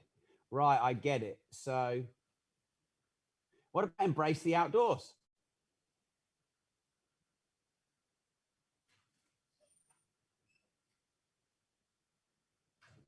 What about life outside and what about life inside and out? It's difficult, Ian, because you're merging two concepts, and as soon as you merge two concepts, it becomes difficult.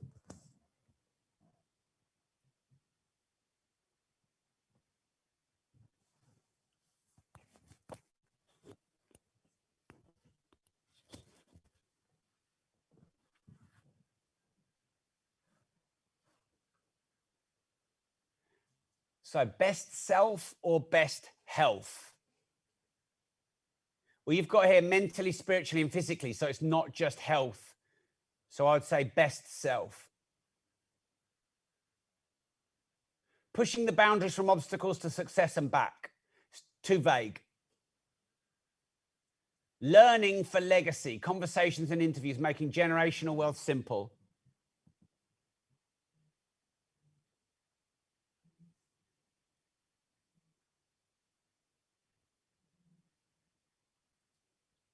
What about legacy wealth?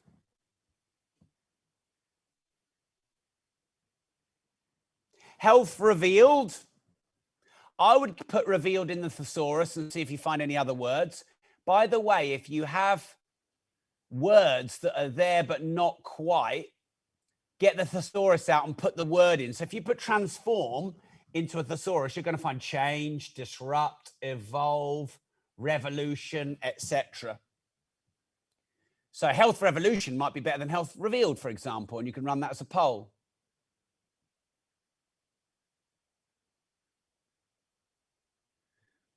Dabble and do. People who dabble in something and then turn it into a business of sorts.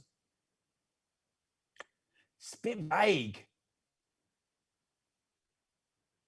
Embrace conflicts and solve it with ease.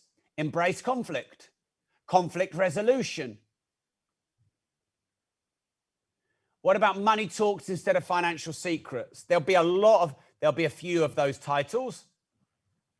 By the way, if someone else has a title, you can still have the title as long as it's not been trademarked. Change your life, improve your life. I'd do a vote on those, Yvonne.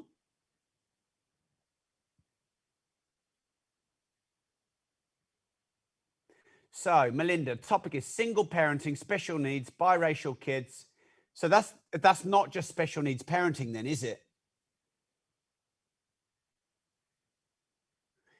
Is there a word for, like, you know, cosmopolitan culture usually means lots of different cultures. Is there an umbrella word, Melinda, for single parent, special needs, biracial, etc.? Maybe that's what you need. Travel and holiday costless. Okay. I get the concept. You just need a sexier title.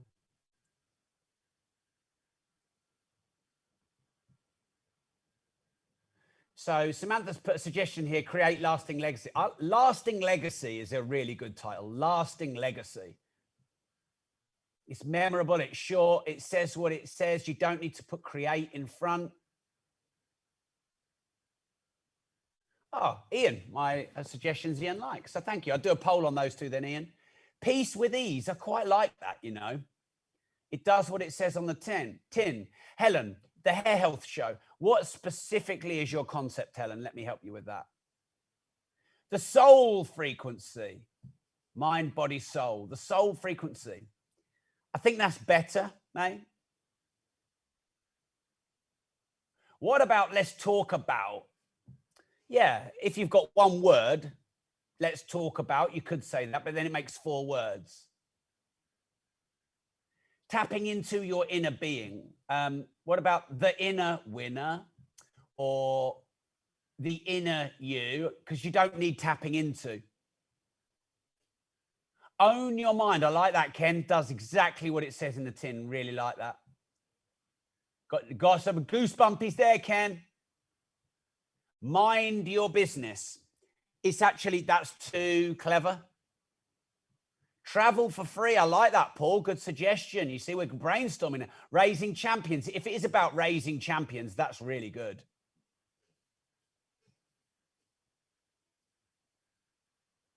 Heart of the matter is too clever and vague. Boundless energy is really good. Our crazy future, I don't know what the concept is. The magic is you, I don't know what the concept is.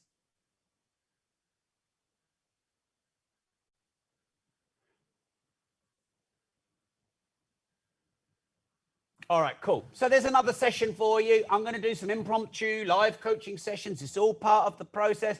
I won't be sending you my £40,000 per year mentoring fees. No extra invoice required.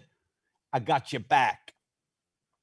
Right, let's bring the slides back up. How to generate great content. So, Callum, for the next slides, at the start of each section, let's bring up our sexy 6-step C's model and then show them on the model what part we're on. So we're on the kind of 3rd C now. I'm going to dip in and out of the creator economy, by the way, because it's relevant across all the content. We've done the concept now. Of course, like I said, I'm here to help you. Even though there's like 100 odd, way more than 100 of you on this, I'm going to work with you one-to-one until we sorted you out. I'm not leaving anyone behind. I got your back, but I'll do it throughout. So for most of us, we've done concept, and now we're moving on to content. I'm going to have to answer this now. Scott's raised. You all keep raising things. I'm going to do it later. And I'm going to have to answer this now. So people ask me about the resources and the assets, i.e., should you have a domain name? Doesn't really matter. If it becomes massive, is it good to have a domain name? Yeah. Could you still have a really good brand without a domain name? Yeah. Why? Because you could have the Facebook page, the LinkedIn page, the social handles. So a lot of people really obsess over the domain name and getting the .com. It's not vital. It's not a game changer. Okay. So you could get .team, .club, .ai, .io, .co.uk, .wtf, or whatever. So don't drive the title by what's free on .com. Otherwise, you'll have an obscure 28,000 word title. I'll tell you what I'm going to do, because I love you. There are bonuses coming out of my ears at the moment. So is that clear to everyone? You don't have to have a .com. You could get a .podcast, exactly. But remember, it's a show, not a podcast. Remember, Eloise, caught you out there. You're at the back of the class, kissing the boys. Caught you out there. Remember, yeah, .show, definitely. Oh, you already put .show. You wish. Let me WhatsApp my VA. Yeah. Yo, legend, how you doing? I'm live on the podcast live stream masterclass. We are live in globally. We have 10 million people live streaming in. Right, quick one. I know that you trademarked for me the disruptive entrepreneur. Could you send a just a bullet point list of a simplified way to trademark a phrase? Yeah, maybe give us the URL and just give us, obviously don't overcomplicate it. I don't want you to have to go and do loads of research. But if you could do that, that'd be epic. So I'm going to do that for you because I love you, no extra cost. Also, I asked him, he gets a lot of my guests, my VA. So I've got a WhatsApp here on some advanced shiz to get really good guests. Okay, right. So we're going to move on now to generating content.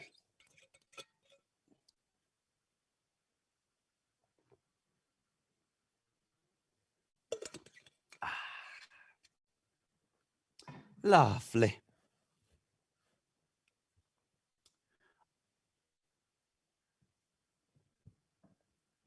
I've got a question for everyone. I'd love to hear from you all. Please get ready to everyone comment, every single one, every single one. Are you ready? Are you ready? I have a question for you. Please, everyone, answer it. What is your single biggest challenge starting your podcast? Go. What is your single biggest challenge starting your podcast? I know you're here learning, but what before or now, what is your single biggest challenge of starting your podcast? Concept, hosting, tech, getting guests, me, where to begin, equipment, tech, hosting, bringing it out in the open, setting it up, tech, name fitting the concept, where to begin, structure, where to first show, confidence, overthinking, getting started, tech, too many ideas, getting started, launching it, starting all the channels, getting it out to the world, procrastination, tech, concept, getting the following, having the listeners, wanting to talk about everything. May you and I are similar. Just getting started, name, concept, niche, collaborations. Okay, great. So what have I just done there? I have just asked you, what's the single biggest thing that's stopping you from starting a podcast? So I have lots of content there if I was doing a podcast for podcasters. So let's say my podcast is called The Podcasters Podcast. And I wasn't really sure exactly what content to put out there. I could go in podcast groups and I could ask podcasters or would-be, want to be podcasters, and I could say, what's the single biggest thing that's holding you back from starting a podcast? You've all told me. So what I've just done there is crowd-sourced 20 different episodes. There's probably about 20 different things there between you all that you've said is holding you back from starting your podcast. And I have just therefore extracted in 1 minute 20 podcast episodes for my theoretical, hypothetical podcasters podcast. Why is that such a simple stroke of genius? One, is frickin' simple.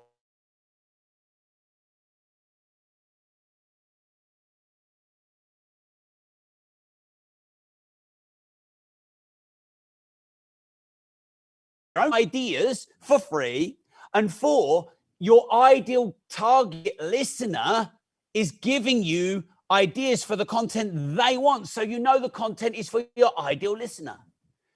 4 great benefits of crowdsourcing content. There you go, boom. User involvement. So that's exactly right. So user involvement also means they become part of the show. Like imagine at the end of the show, I said, thanks for tuning in to The Disruptive Entrepreneur. If you'd love to be on the show,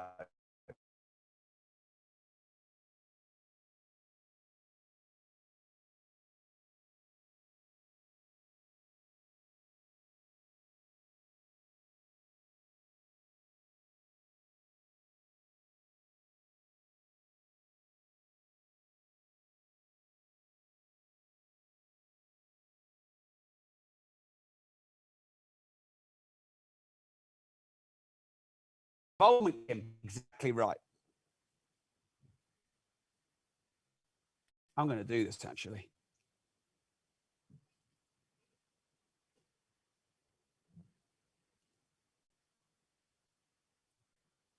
Just going to message Harry, who you'll be speaking to later. Harry, how you doing? So I'm doing the podcast live stream masterclass. You'll be here soon. And could we do some calls to action on the podcast? A, to review. B, what could we do for them if they review? Because we never asked a review and we've got thousands of reviews. Imagine if we actually asked them.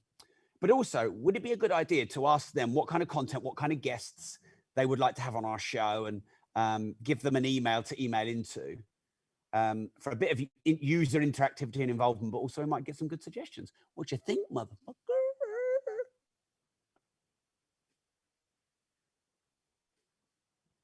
All right. User involvement. Right, next then. If I said to you, by the way, I like to do lots of live demos, so hopefully you like live demos. I'm going to do a wrong way and a right way to do content. So, hi, I'm Rob Moore. That's right, the Rob Moore. I've written 18 books, author of Money and Life Leverage and Start Now, Get Perfect Later, and I'm worth more. Routine equals results and opportunity. I have 1,200 properties in my real estate.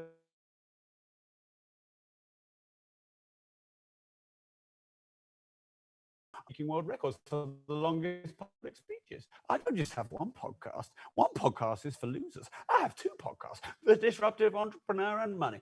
I've interviewed more billionaires than there are billions.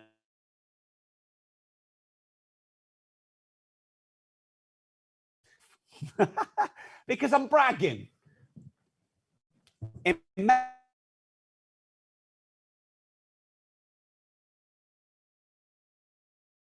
I made a lot of mistakes on my journey. Believe me, I've been through a recession. I've been through a lockdown. I hire 150 staff. So what I'm going to do in this episode is share with you my lessons on writing 18 books. Some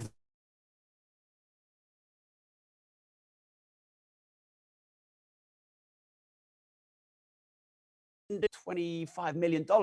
Also got quite a few duds that we bought back in the day. So all my experience of being a real estate investor and an entrepreneur, I'm going to teach you in this episode, warts and all. Go.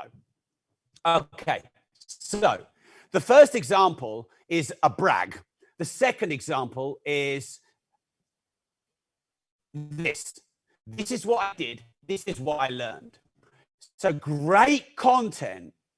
I bought 1,200 property units in the last year.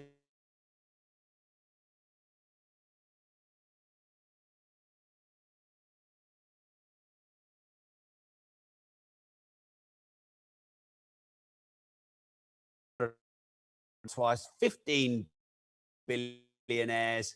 And this is what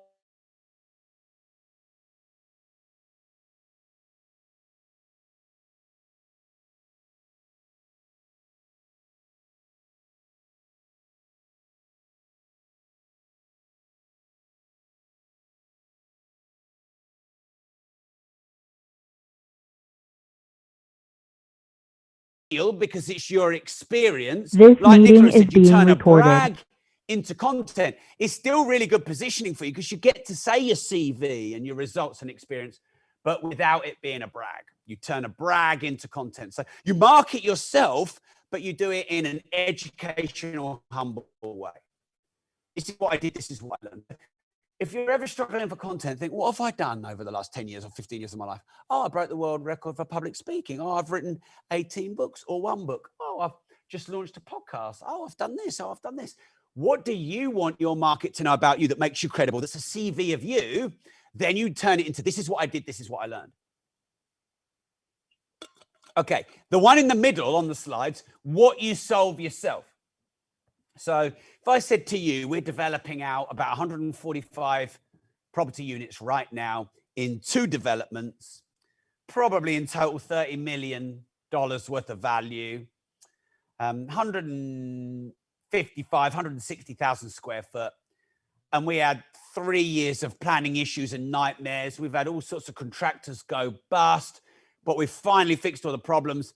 And now they're all let, and it's making more than $500,000 net a year. And I'm going to teach you what I did. So anything that you've solved yourself, any challenge that you've been through, Melinda is saying, are we supposed to be seeing a slide? Is there a slide up, Callum? Was it just me before, or was it a slide? Or was it nothing? Just me. Oh, it's all right. No, you're supposed to be seeing me, Melinda. Oh, okay. You don't need slides. You need me. Anything that you've solved, your own health issues, your own wealth issues, your own energy issues, your own motivation issues, anything that you've fixed yourself, you can teach as content. And by the way, that makes the best content because you've lived it and you've breathed it. If it took you 5 years to write a book and you finally launched it, that is great content. Okay, pause. What am I doing here? I'm giving you 20 odd ways to create and generate great content consistently. So put the word dry in the comments if you often get dry of ideas for content. Put the word dry in the comments if you often get or you're worried about getting dry for content. You know, you're worried about getting to a certain point of episodes and not having any more ideas for episodes. Manfred is wet, and I won't go any further on that. I was actually going to get you to write lube, but if you've got loads of ideas, lubricated mind, of course. Okay, so now Yvonne has the opposite problem, so do I. Gerard's into lube as well. Yvonne, I'm with you. I have the opposite problem. I have too many ideas. So should I do you a bit of content on too many ideas? Yeah, I will. I will for you, Yvonne. Okay. If you have too many ideas, here's what you do. You have my podcast episode ideas notes folder or Evernote folder. And anytime you get an idea, you just chuck it in. Like I had the idea, cash is not king, cash flow is. You've been lied to. That could be a Facebook video. That could be a book. That could be a podcast. That could be a series. So I just lobbed it straight into my content folder. Well, in fact, I emailed myself it because it was quicker. I also had an idea. You know, people say that time is money. But what is time? Time is your life moving towards its end. So actually, when they say time is money, what they really mean is when you're wasting your time, you're actually shortening and eroding your life. So time is not time, it's your life getting shorter and shorter and shorter. And I was just thinking about that as a concept because time is a human construct. But our life is, as soon as we're born, our life is on a downward clock. You know, if we live for 100 years, when we start, we've got 100 years left and it's going down. So anytime you waste, you are wasting your life. So I also just had 2 ideas about that while I was in my cold shower life transformation, by the way. So I just, when you get ideas, just send them to yourself, put them all in a document. And then when it's time to record, go through them and go, yeah, that's a good idea. That's the shit idea. I clearly had too much coffee. Because, you know, if you have a lot of ideas, sometimes some of them are no good.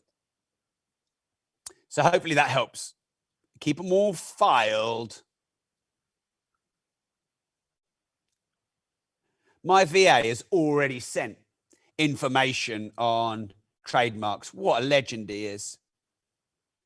What a legend. Okay, cool. What do we got next then? Okay, how-to content. So really what I'm giving you here is the way to always be lubed with content, always have way more in the bank, always have way more than you'll ever need without getting overwhelmed, always being able to come up with really good content anytime, and also concepts behind the content. What makes content good? It's the concept behind it. So the 4th type of content is how-to content. So how-to is 7 ways to make money fast, 5 ways to scale on social media, the 3 types of millionaires, 9 ways to, 7 steps to, my 5-step system for the 3 types of, etc. And what that does is 1, it focuses your mind on making bullet points. And 2, the user, the listener, thinks, I'm going to get specific content here. So it's really good, crisp, clear content. That's the 4th type of content. Okay, Right. Now, write the word leverage in the comments if you like a bit of leverage. Do you like a bit of leverage? Do you like the idea of 40xing? Do you like the idea of achieving more with less time? I am all about leverage. If time, awesome. Okay. Are you passionate about something? Have you just started or have you got a profession on something? Are you learning something new? This is all a source of content for you. So, for example, I learned to fly a helicopter. And that is a source of content for me about preparation and something that I've not really thought about before.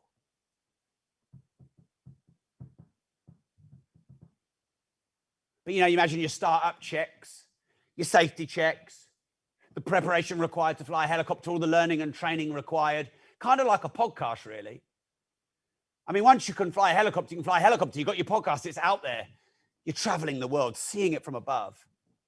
But it takes time and hours and checks and startup checks and processes and systems to learn how to fly. You can't just get in the thing and fly.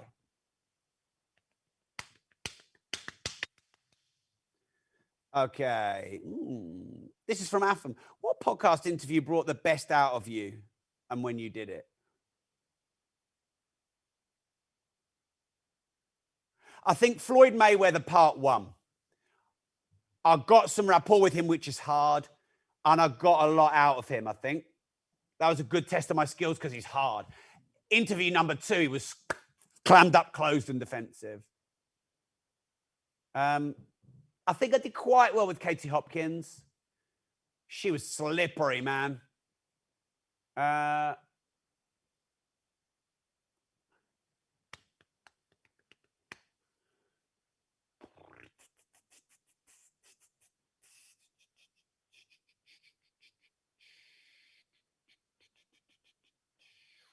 I can remember a couple I didn't think I was very good at.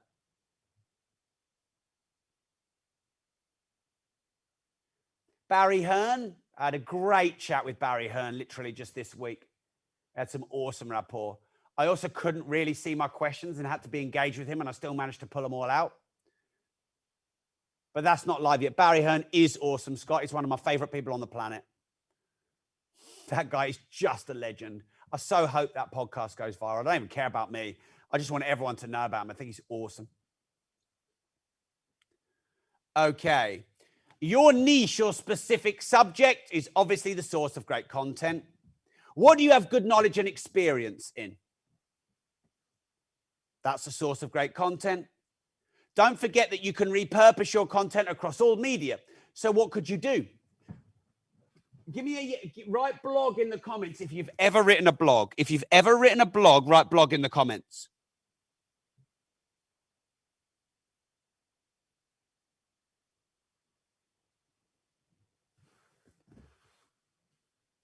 Yeah, loads of blogs. So you could go back through all your old blogs and you could phoenix those from the ashes of SEO into a podcast episode. Job done. Write live if you've ever done a Facebook or an Instagram live. Write live in the comments if you've ever done a live. Can see a few coming in, a few coming in, a few coming in. Then you can go back through your all lives and you can phoenix that live, go through the content bullet point and turn it into a podcast episode.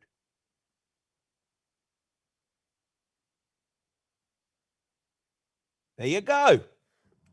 Content leverage, baby.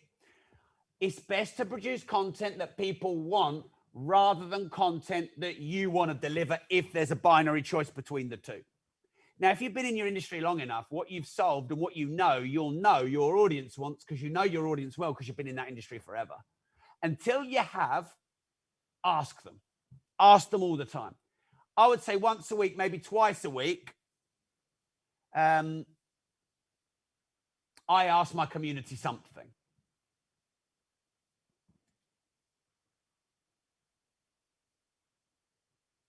How can you connect your content from to-be-published book, chapters of your book? You can turn that into an episode. You can even make a series, a book, or you can do it the other way around. you could think, right. So, you know, I told you, didn't I? I'm pointing at my phone here, but I told you that I had that idea when I was having a cold shower. Cash is not king. Cash flow is king. Capital versus income. That could actually be a series on my podcast, Money, that also becomes a book in the future. I'm doing something else here. I'm doing a recurring income challenge. I'm doing a 5-day deep dive, probably value $2,000 to $5,000 masterclass on recurring income.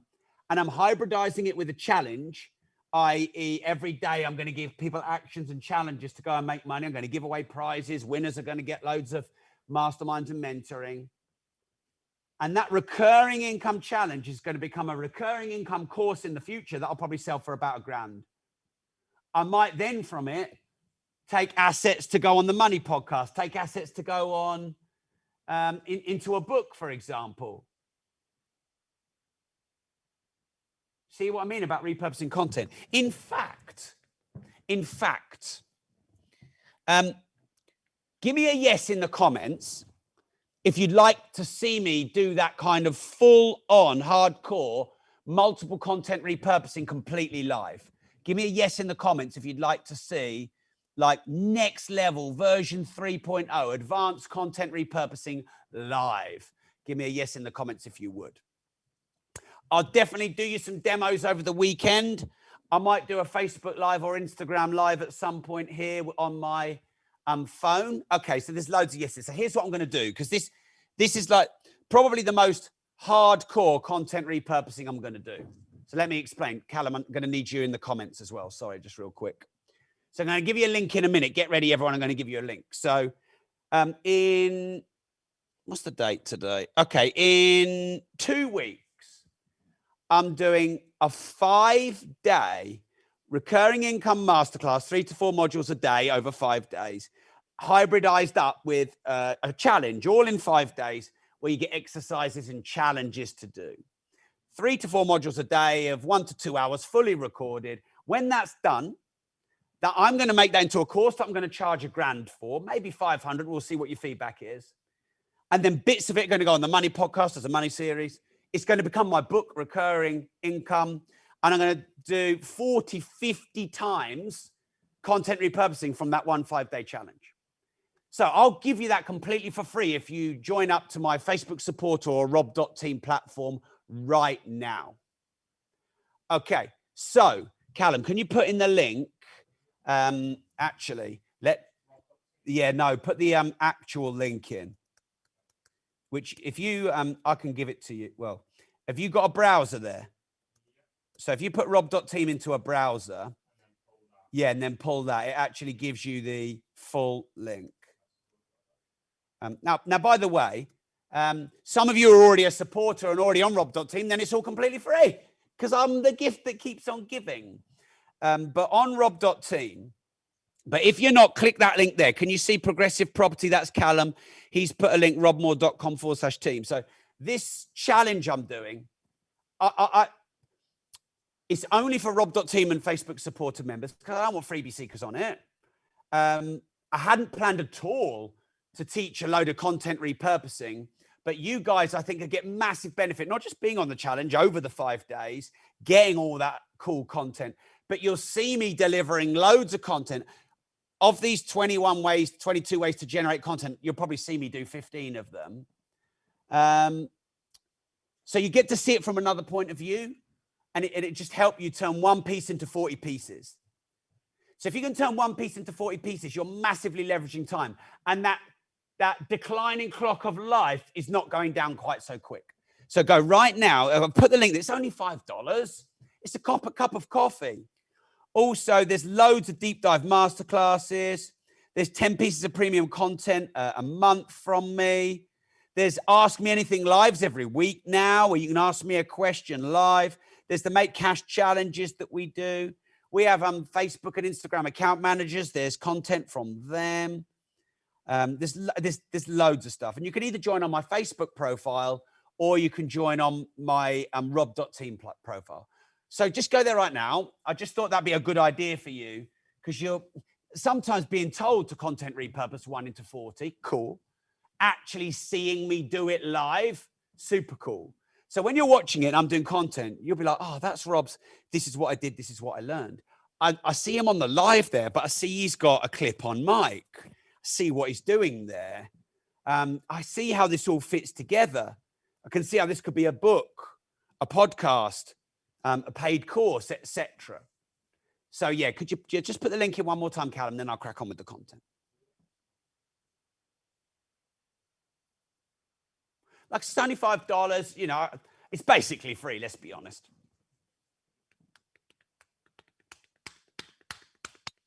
All right, cool. The link's in the comments, everyone. Okay. I don't know if you ever do one-to-one calls. Do you do coaching calls? But if you have strategy or coaching or one-to-one calls, as long as you've got permission from the other person, they can make really good podcasts as long as the audio quality is good.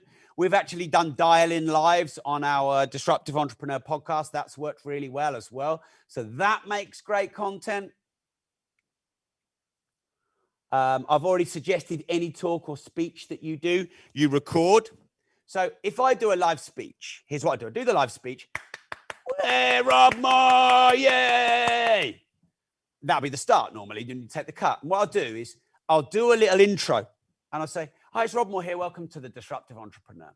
Most people don't know this, but I did a live talk in front of 5 million people at the Expert Empire Summit 6 months ago. It's all about building your expert status and building a brand, business, and media empire. I've never shared this talk live before other than the 5 billion people that watched it. So come and join me right now with a live speech for the Expert Empire's Global Domination Summit. There you go. So I like to get a bit excited and imagine that I'm taking over the world and my audiences get bigger in my mind. But I'll just do a little intro and then bang into the, so it gives it context. It's not, because if you just slap the talk up, it's a bit like, oh, what's this? Oh, this isn't original. This quality's a bit weird and it's distracting. Now, my team will teach you all about that over the coming remaining 12 hours plus of content that we've got. Okay, interviews makes great content. We've covered Clubhouse rooms. So I'll often go live on Clubhouse. Actually, could you put the camera on me? Thanks.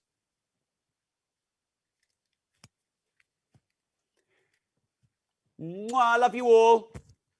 I'm going to do a little live demo here. Now, this takes a little bit of getting used to. Hashtag just saying. I always like to be real with you. But let me get my man bag. Yeah, baby.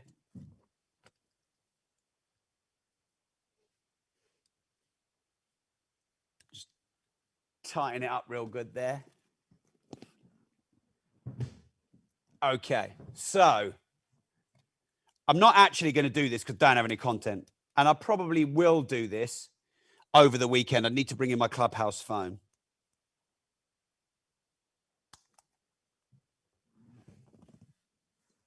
Can everyone see if how zoomed in are you? I just want them to be able to see the laptop and the phone.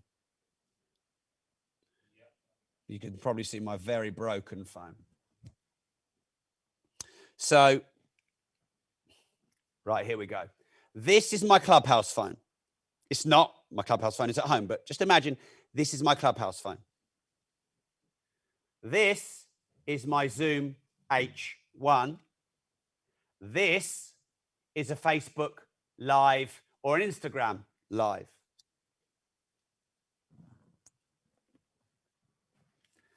I'm just going to go tight over into this corner a bit. Just make sure again everyone can, well, of course, teaching you to suck eggs. You're a professional cameraman. Callum can literally do everything.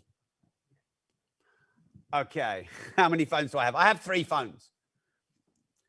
Facebook Live, Instagram Live, Clubhouse, simultaneous. Okay, right, are we ready? Hi, it's Rob Moore here, and welcome to this Clubhouse room on creating multiple streams of income. I'm going to do a power room and a mini masterclass on the 7 ways to create multiple streams of income. So thanks for joining the room. I'll probably bring up a couple of my peers in a moment. I'm also going to simultaneously go live on Facebook, just letting you know. And I'm going to go deep into the 7 different income streams. So are you ready? Are you ready, everyone in the room? Raise your hand if you're ready to go. Let's bring this on. Beep. 3, 2, 1. Hi, it's Rob Moore here, and welcome to the 7 ways to create multiple streams of income. I'm going to teach you 7 assets that you can build, things like real estate, your personal brand, the digital economy, 7 different assets that you can create that create recurring, sometimes passive income streams. And the concept of setting up the asset so then you can have the residual income and how to build multiple streams of income. I'm also going to talk to you about the wrong ways to build multiple streams of income too. So are you ready? Let's do this. Number 1. Okay, stop. So that Clubhouse room is on. That Facebook Live is on. It's not, I'm demoing because obviously that's not a phone, but I've got a little setup at home. So I can just position it nice and close. And of course I've got my Zoom H1 on. So basically I could go Facebook Live, Clubhouse room, audio for Zoom H1. When I finish the live, it says upload in HD. Yes. Download to phone. Yes. It's downloaded to my phone now. And then I can take that for YouTube, take cuts. And by the way, you know, when I do 7 ways to create recurring income or 7 different streams of income, each one I can take as a cut and put as a TikTok or a reel, etc. So I can even use doing a Clubhouse room to create other media of content. Catherine has said, you do like the purple. Well, it's just the brand. I think orange is my favorite color. I don't wear purple other than the... Not sure it brings out the right complexion. It makes my face look a bit pink. Some of you are saying about joining the Rob.team on either Facebook or not on Facebook. Either or, they're the same thing, but one is hosted on Facebook and one is hosted on a platform I had built specifically. Just the reason is, in case my Facebook reach goes down or Facebook cancel me one day in the future, I still have my own platform. You can go on to Rob.team. Callum, can you put the link in again? Copy paste it. You can click that link, takes you to a page, and you can choose where you want to register.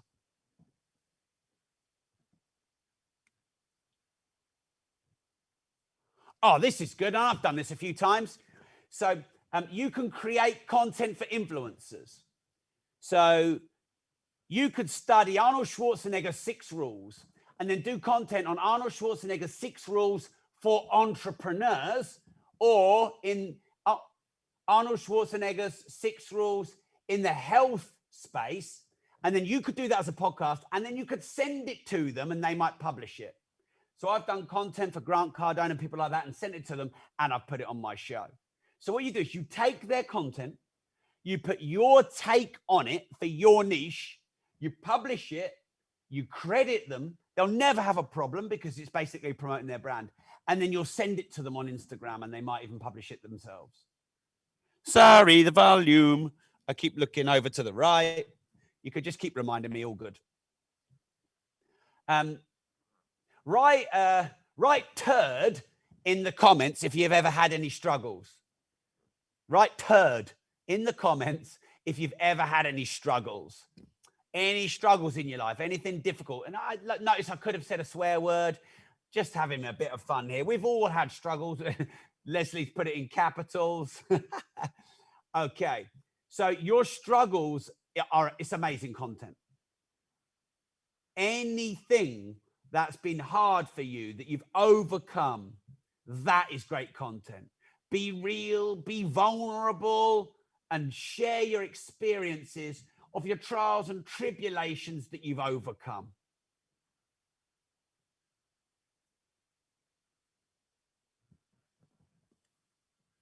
Okay. Testimonials and case studies. We do a Success Saturday, probably once a month on the Disruptive Entrepreneur, where I interview or have a discussion with one of my case study students who's doing really well. So you leverage the content out of them. It positions you well because you are their guru. You crowdsource content from them, and they love it too because they get to be on your show. So testimonials and case studies work absolutely awesome. Covered those. Don't need that. It's just a case study, and I've done loads.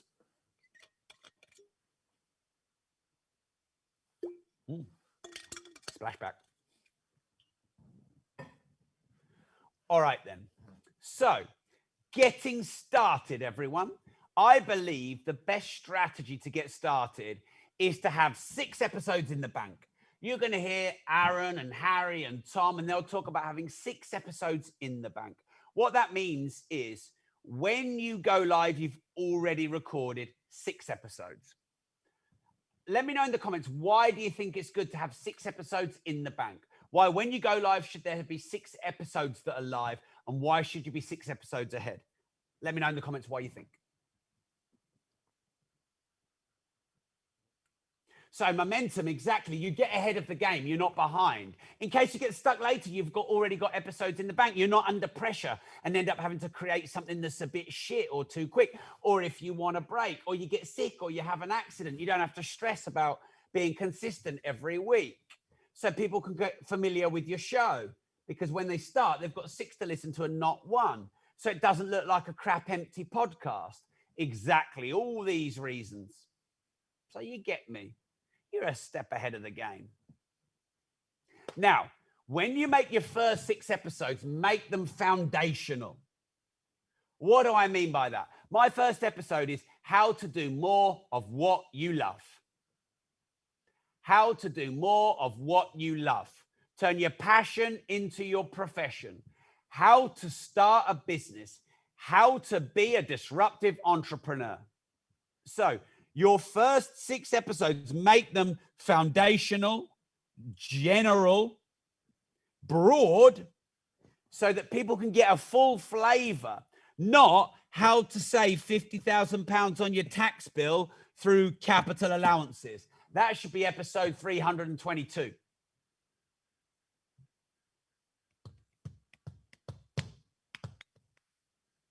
Some of you are saying you couldn't work out how to comment in the chat until now. Don't worry. Every, twice a day, 3 times a day, I'm going to do in a bit of live coaching. And also, we've got a bonus Q&A. So over lunch, day 2, we're just going to advise you to go grab a salad and stay with us because we've got a bonus Q&A through lunch on day 2. I think we've got one at the end of day 2. We've got our big bonus Q&A day 3. I got you back. We just keep bringing you more and bringing you more. So when you make your first 6 episodes fundamental, foundational, general, and the widest arching, most relevant, broad niches in your industry, you can refer back to them. So I'm on episode 700 talking about how to do more of what you love. And you can say, in episode 1, I went deep into how to do more of what you love. And episode 2 is turning your passion into your profession. And you can refer back to them. When you can refer back to podcasts, you get more downloads. You can also, if no one actually wrote this down in the comments, but if you're ahead of the game, you can refer forward. So you can say, coming up in 3 episodes' time, we've got the amazing Floyd Mayweather on the show. And you can tease forward when you've got podcasts in the bank so you know what your next 6 are going to be. Yeah. By the way, most of this I sort of didn't do or sort of messed up or sort of learned on the go or sort of learned retrospectively. So you're getting to learn from all of my isms. Now, those of you that are batchers, this will be easier for you. Those of you that are wingers, this will be harder for you. I can tell you this, and mark my words on this, my friends. The more ahead you are, the better your content is. Because the more behind you are, the more you're having to rush your content. Reduce the quality of your guests because you can't get anyone quick enough. So for the integrity and the quality and the vitality of your show, get ahead. Cool.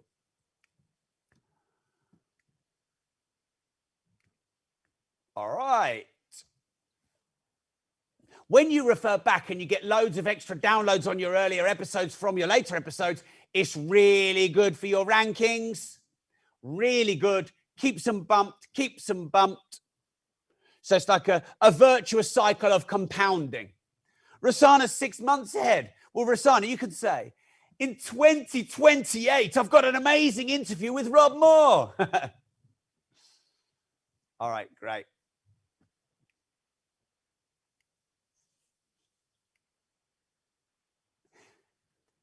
In an ideal world, for really good rankings, you don't have 1,000, none, 1,000, none, 1,000, none. 500, 600, 400, 500, 600, 400, 500, 600, you're going to stay higher in the rankings because of the way the algorithm works. So constantly getting downloads from past episodes and teasing and seeding episodes coming up, that will keep your episodes nice and high downloads. And it'll give you more consistent high ranking. Because basically the algorithm thinks a quality podcast isn't 1,000 downloads zero, 1,000 downloads zero.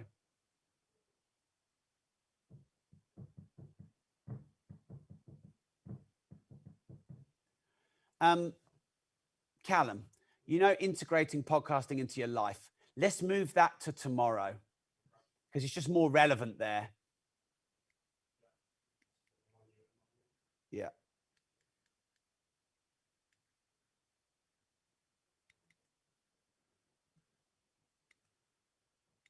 So I'll, yeah, you can move that. I'll just move to the break. Am I on? Okay. So that's the end of this session. Quick one. Does anyone have any questions at this point? I'm going to do 5-minute Q&A. Don't forget, we've got at least 3 Q&As with me. I know some of you have joined a bit later. You've just figured out the chat, yada, yada. So I'm going to move that slide to the next day. It's more relevant there. There you go. There's the last slide for you, Nicola. Thanks, Manfred. Thanks, everyone, by the way. Really appreciate you. What we do is Harry keeps a spreadsheet of all the episodes that he's got and what's coming and what date we're publishing them. Just really helps. Okay. Shamshad, I hope I pronounced that right. Have a lot of content. I overthink. What should I choose first? Put the titles of all of your podcasts in a spreadsheet or in a list. And you know, like if you're a musician or a band and you've done 20 songs, but only 10 will go on the album. And what's a good intro song? What's a good outro song? You know, your popular songs 3 and 4, and how would you build it up? I would do that, Shamshad. I think that would really help you. Pre-recorded content on Clubhouse. Is it possible? Yeah, it's possible. But it's technically really hard. And I'd just rather be recording me on my Zoom. Because I can warm up the Clubhouse room and then hit live on Facebook and press record on my podcast. Just say the title and go straight into the content. Then there's no editing required. See, I don't really like editing, minimal editing, because then that's just minimal friction, maximum speed. Thank you for your kind words about the good content and how useful the session has been and the live teaching, etc. Thank you. Really appreciate you. Yeah, exactly, Christina. Clubhouse can be rambly and waffly and all of that. I like to have, I have content pre-planned. I have content pre-planned on Clubhouse. I have it prepared and planned, so I've got it there to read out. But I don't read it. It's just, you know, in front of me, my 9 ways to create recurring income, for example.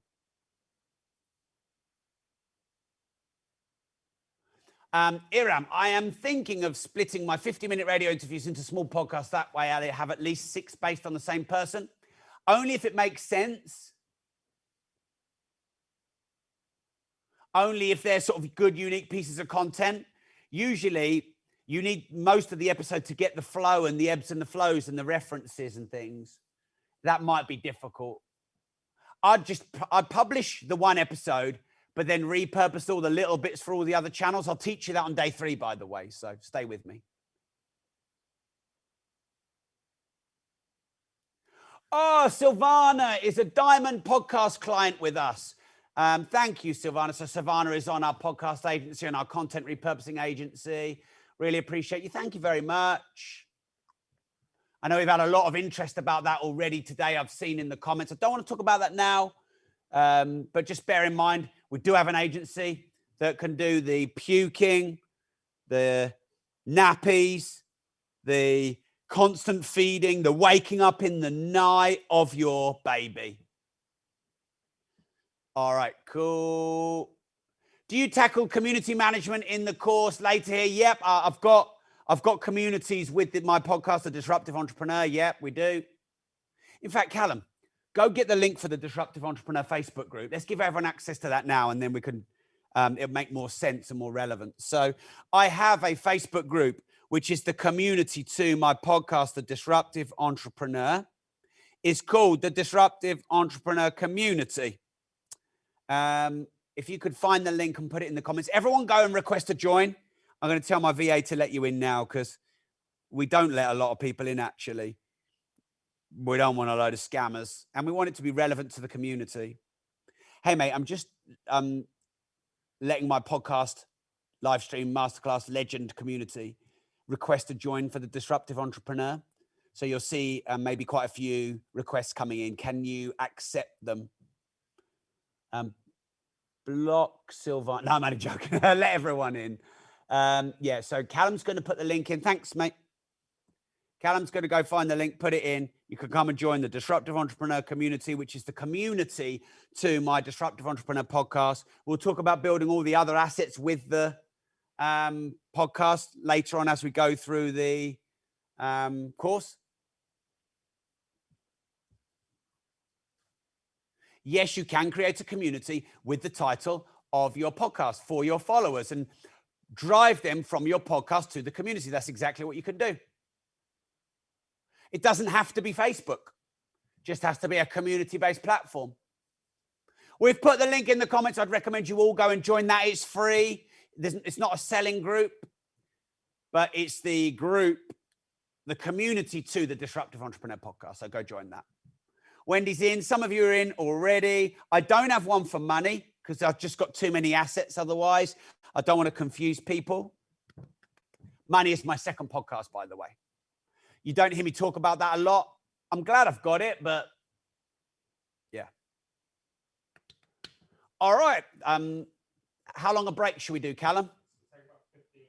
Okay, you're going to have a 15-minute break, you legends. Don't go anywhere, though. Make sure you're back because, look, you didn't pay for the breaks, but we're going to give you a nice freshen up 15-minute break. Then you've got my tech team. They are lovely. You will love them. You're going to ask them a lot of questions. They're going to get techie. Stay interactive with them. And I will see you tomorrow, you legends. Love you. Risk anything. You risk everything.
sit, No, I won't be sat at it.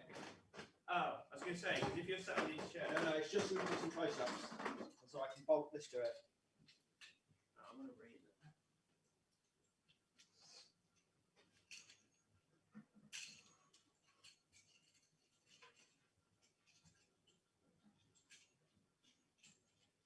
That's as far as it goes. No, we're fine. That'll be fine.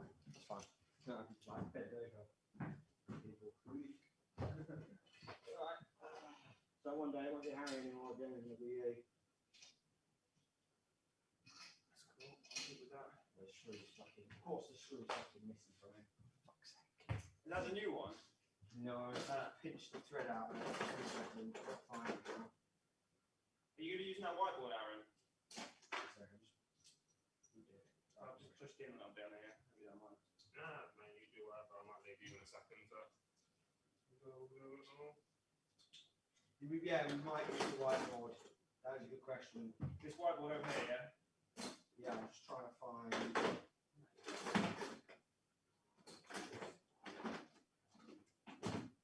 Oh, actually, I don't use that. Okay, so that's whiteboard cam. Whiteboard and white.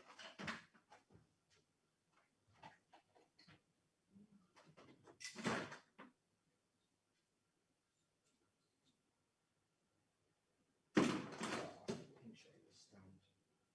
Do you like I'm using these stands? They are dog shit.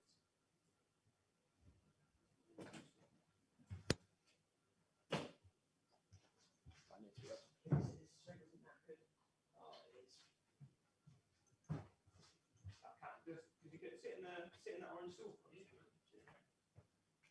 I don't know how much sitting or standing we will be doing. Right, I just want to get the framing right.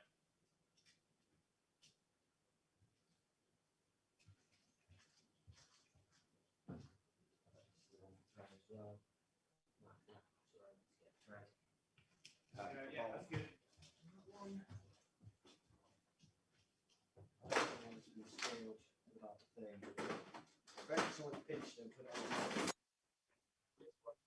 Remember I scratched your nuts off my camera because it would be like straight into the door. Oh, well that fucks up my plans then.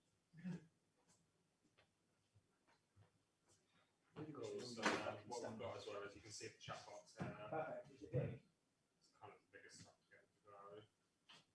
And then I'll get your slides on there once we're ready. And you can just look through them again. No, I'm sure it's fine. I updated them last time for the P4, so I might have left something in there that shouldn't have been left in there, but alright. Can't remember anything. I'm winging it because I fucked up. Forgot the dates were the same dates and the wrong dates, so.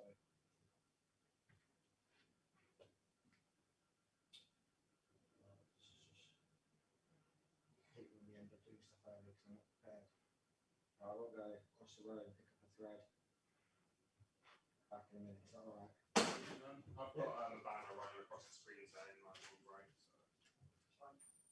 The rest of that guys, you'll have a hot mic. We've got some clipping. Someone's microphone.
Hello, everyone. We're going to be about 2-3 minutes, any minute now. We're just doing our final preparations, getting all the equipment ready for you guys. Bit of a stranger on, Rob finishing early. That is unprecedented. So we're going to be getting ourselves ready. We'll be kicking off any minute now, about 2-3 minutes. Bear with us.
MasterClass. So obviously, what me and Aaron do here is we talk about all the technical aspects. We're going to be talking about all things to do with recording, and when we have a section later in this course where we're going to talk about editing, but one thing at a time. First things first, Aaron, can you introduce yourself and tell all the people watching exactly what you do here at Progressive? So as at the very beginning of the live stream, I did catch the very beginning. There was a horrific photo of me, so I apologize for that. That's my own fault. Oh. I didn't give him a good enough photo. I want to see this. I didn't see that. I'll show you it later. It's not great. I'm not that I'm much of an improvement in person, but you know, I'm Aaron. Tom. Rob said at the beginning of the stream, I'm the senior audio producer, manage all things podcast. You know, I help Harry with his things that he does. So all the the Progressive Property podcast, Mark Holmes podcast, Rob Moore's podcast, all of those stuff. But then also all of our podcast agency clients, which are there are many, lots of podcasts of all different kinds. We're doing it 3 years now with Progressive, and audio editing, audio producing, show notes, all the fun stuff. All the stuff behind the scenes like RSS feeds and marketing and all that stuff. All things podcast. That's me. So when it comes to recording a podcast, editing a podcast, and publishing a podcast, that's your bread and butter. That's what you do day in, day out. Yeah. But I started originally just the tech stuff. Obviously, what I'm passionate about is all tech stuff. So I'm enjoying still doing that as a job. Cool. And Okay. Harry, you are?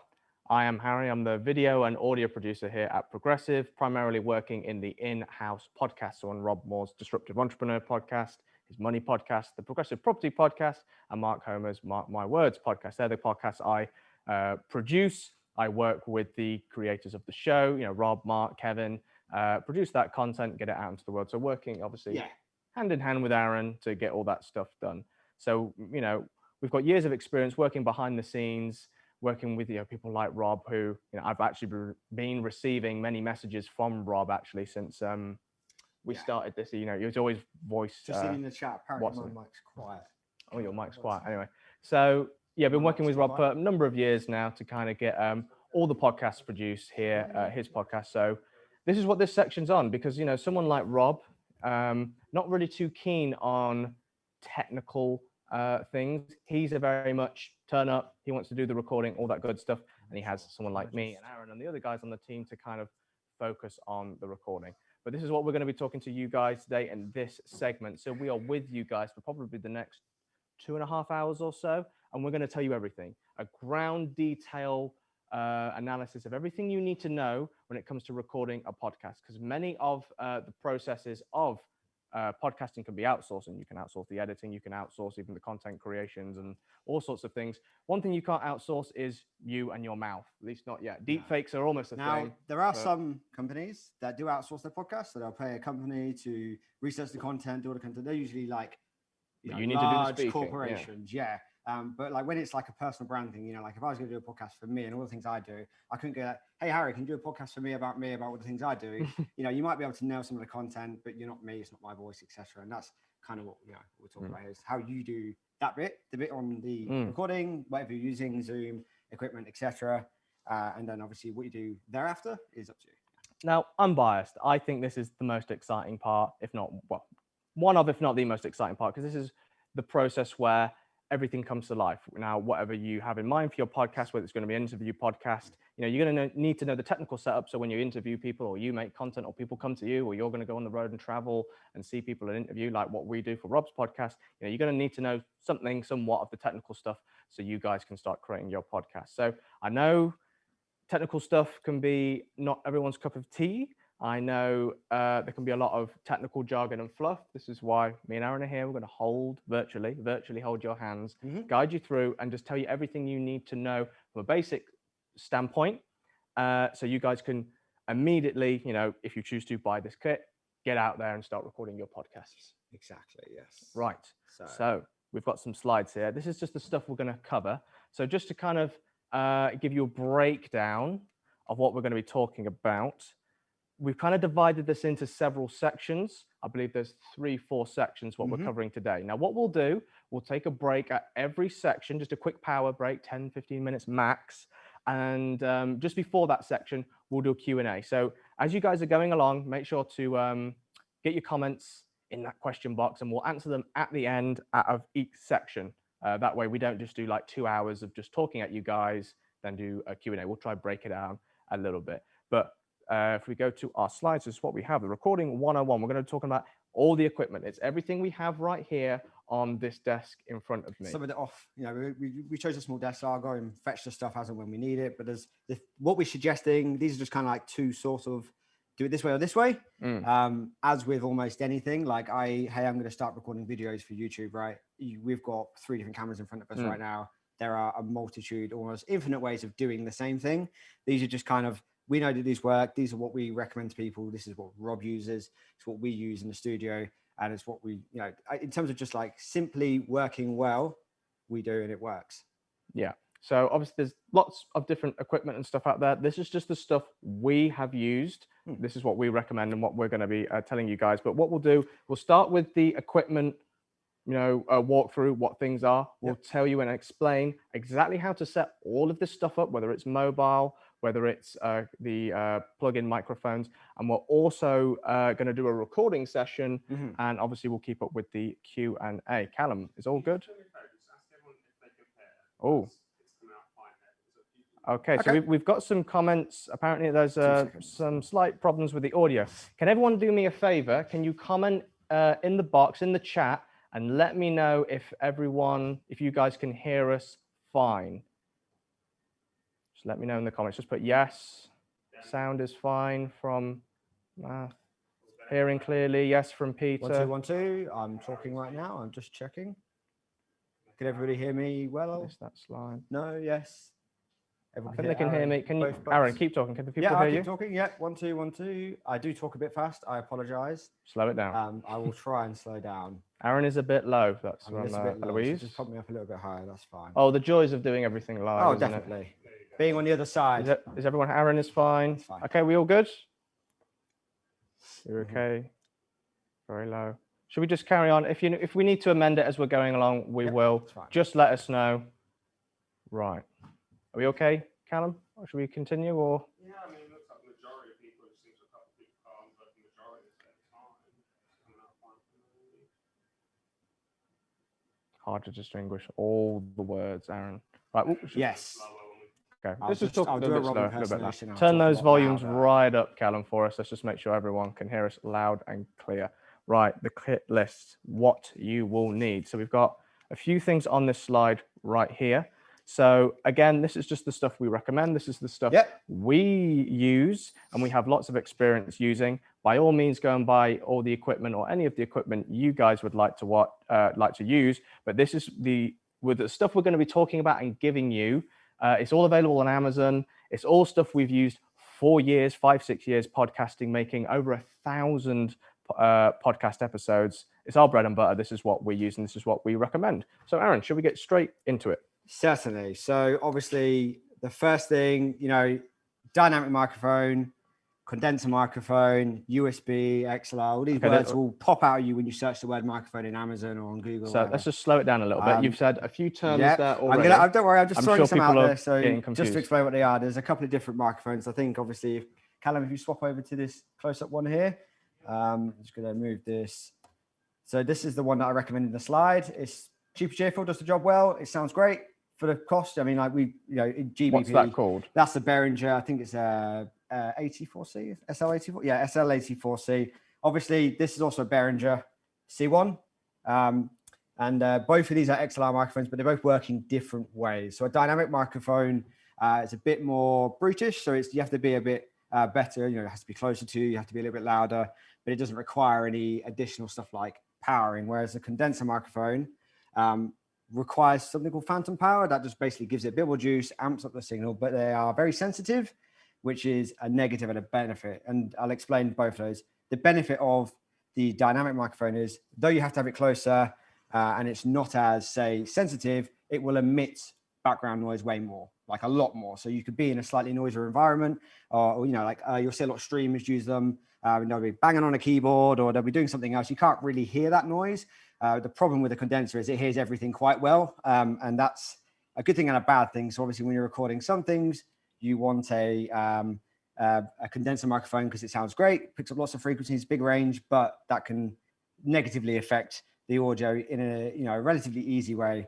So I tend to just recommend a dynamic because it's like more foolproof. But ultimately, in terms of microphones, there are it's like thousands of choices in like the, I don't know, $10 to $200 range. And that's ignoring, basically ignoring like, do I buy USB or XR, blah, blah, all those things. Someone's mentioned the XM8500, which is basically very similar to the one that I'm suggesting. Costs a little bit more. It does actually sound a bit better. But, in terms of like cost, they're pretty much the same price. It's just a matter of opinion. So again, if you look up any of this kit on YouTube, there is a great YouTube channel called Podcastage. Great guy. He reviews all this kit. Pretty much everything I think we suggest mics and kit wise, he's probably done a review on. Again, someone else will have done it. And basically, like I said, you can hear in action, basically. Don't worry, Yvonne, if you bought a Blue Yeti USB, I've just seen you mention that. That doesn't necessarily mean that's the wrong choice. I'm not saying you have to buy this kit. And I'll get to USB mics later and why you might use one of those and where that would maybe be more useful or cost effective. Okay. I think that's actually a really interesting comment because again, a lot of people are going to be looking at this and they're just going to go on Amazon. They're going to search microphone and probably actually a USB microphone is going to be the most common. So let's just talk about a little bit about the difference of microphones. There's obviously Yeah. microphones like this. They live on a stand. You get microphones that you hold in your hand. Yep, which There's is kinda there's like these lav microphones. lavaliers, There's yeah. USB microphones. Can you Mhm. just break it down for me why we're using this specific microphone? So here? the problem with USB microphones, a problem in terms of quality, you get really niched and limited into terms of what that will produce. It's kind of like you're fixed because it's doing all the things this microphone is doing and all the things this kit is doing all in one. If anyone here has ever used an all-in-one PC, you know they're not that great. And it's kind of the same thing again. But if you are basically using just Zoom, all of your content recorded on Zoom or it's on a webinar or anything like this, and you're sat in front of a computer, you know, a USB microphone is probably the most cost-effective way because you're going to just do that. You know, you don't need to set up all this kit every time. But if you want high quality, you can take anywhere with you. You can record multiple people at the same time or record yourself on the go. This is sort of the stuff we're recommending because, you know, like stuff like this Zoom P4, you can do a whole bunch of stuff. But it really comes down to what you're going to do, how you're going to do it. And then obviously the budget's always the big one, you know. For me, if you're going to do it, you know, you're going to record people in person or you want a really good quality recording of yourself. Hey, maybe you want to record an audiobook in the future. You know, you don't want to be doing that with a USB one generally. But this stuff, you could probably, you know, do a fairly good, nice sounding quality audiobook if you do the recording right. Yeah, cool. Hopefully, Okay. Yeah. I could talk a long time about it. So I just, you know, reel me in if I'm going a bit too down one. No, that's fine. That's fine. Branch, So yeah. obviously the equipment we have here, we have lots of experience using it. Now, this is our recommendation to everyone watching. Yeah. Now, it's hard to give a recommendation, one recommendation that's going to work for everyone. Always keep in mind, you'll have a different style and maybe you'll have different preferences to other people. For example, we like something a bit more mobile for Rob because he's always on the go. But maybe you're someone who's going to set your recorders up in your office or a spare room and do all your recordings there. There's not a right way and a wrong way, but what we're doing in this session is kind of give you a little bit of everything so you can decide what is best for you exactly. So just to touch on what you said there, mobile option, but also like a less complicated mobile setup for Rob because he wants to just go click, press a button, go. Then. And we've got an option for that. And then if you want a good, cool, I'm going to sit down at a table with a guest or like multiple guests, like Joe Rogan does, and you want just a thing that does all of it for you, rather than having to worry about, oh, well, you know, I've opened it up and I've got, you know, like Audition or Audacity, and I'm trying to figure out, oh, my microphone's recording properly, are my settings correct on my computer, and it gets all very, very messy. Whereas obviously these things are designed to do the thing we're going to do, which is, especially this one, is designed to record podcasts. That's what it is made for doing. And that's why we recommend it. Because I mean, we used to recommend like a H4 or H5 and similar, but since then they've made this specific device, which we've got one, and I couldn't recommend it more for that. If you're going to do that style of recording, you know, in person, you know, you can do 4 people, you can do like 3 people and a guest on your phone or a guest over the computer. You know, you could maybe do like a round table, 3 people, and then a webinar and record all of that into one file or multiple files. It's really good. Yeah, great. Final point for me, just before we move on to the next one, just something I kind of want to reiterate. When I was a kid back in school, 15 odd when years you started ago, doing this sort of when stuff. I was somewhat, you're kind of starting to dabble with this kind of stuff. There was a set way on how this industry worked. Podcasts were just born. They were so new, barely anyone knew about them. And, you know, if you wanted to get into radio, there was a certain way, you know, you had to take many years and it would cost many thousands of pounds for equipment. Yeah. We're now in the golden age where everything you see on this table can turn you into a media empire for about 200. Well, max. Should we say about $500 US? If you bought all of it, or, you know, like the cheapest setup on this desk would be $100 less.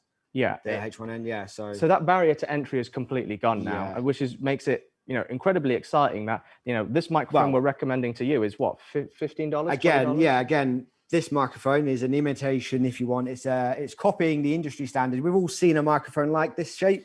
That microphone is an SM58 by Shure. You can still buy those. They sound great. They cost 80 to 120 pounds, whereas this costs like 15 to 18 pounds. So, you know, again, the barrier to enter is much, much less. You can, I mean, again, like I said, if you've got a phone and a headset. You could even do a podcast on that. Wouldn't sound great, but you can immediately start with the stuff in your pocket, and then obviously you can buy nicer kit. That's what I tend to recommend. If you've got a USB microphone already, like I forgot her name, she's already the chat's gone by. Sorry, but again, if you've got a USB mic, bam, just go straight away. Just start using it. Recording either on Zoom, etc. Yeah. So yes, so can you make the screen? I'm not sure she means the slides. You mean the slides? Can you make the screen bigger? I believe it's on the mixer on She Zoom. says. It might be. Am I in shot? I can't see. Can you make the screen bigger? I'm not too sure. We can't see the screen. I believe it's on Zoom. However, she's watching on Zoom. Yeah, she's just watching like full screen like everyone. Okay. Okay. Does she mean zoom out? Maybe that make it bigger? Not too sure. We just got Callum in the background. So he's we're just working checking. We his want to make sure it magic. looks good and you can hear us and everything works. Again, Okay. so people asking some questions. Don't worry, we'll get there. We're talking about like a Joe Rogan style setup, which is like two people in the room or a round table, etc. We'll get there. So We'll do a little demo later. yeah, as we'll well, do a exactly demo how as to well. do But that. the very basic setup is quite simply this, which is I need a mic, right, to go into this setup we're demonstrating now, which is the You can't record a yeah. podcast without a microphone. no. You It's need Probably the second most important, if not the most important bit of kit. yeah. Well, without a Really. microphone, regardless of what's on the other end of it, there's nothing happening. Yeah. So Cool. microphone. So again, look, go buy exactly whatever you want, but we advise always start cheap and work your way up. Mhm. So this is the exact same kit Rob had as soon as he started his In fact, podcast. I think this one here. Can we just? Is it go from to his this? from his That is office? From his from the box of stuff that he's And that now was retired. we bought that 6 years ago for about 50 Plus British pounds, like 60, pounds 60, I think sterling. it was. I believe it, but now they're about 30 30 pounds. Yeah, they're very cheap. My point is then, don't necessarily go out and spend thousands of pounds. You don't necessarily need it. Start cheap and work your way up. Just to clarify, if you want the exact setup or to use the microphone and then something similar like this to record using the stuff that Joe Rogan uses, you're going to be spending 700 and something pounds minimum. And that's with one of these and then all of the other stuff that he uses. You don't have to spend that much money. The quality at the end, it's an MP3, it's 16-bit.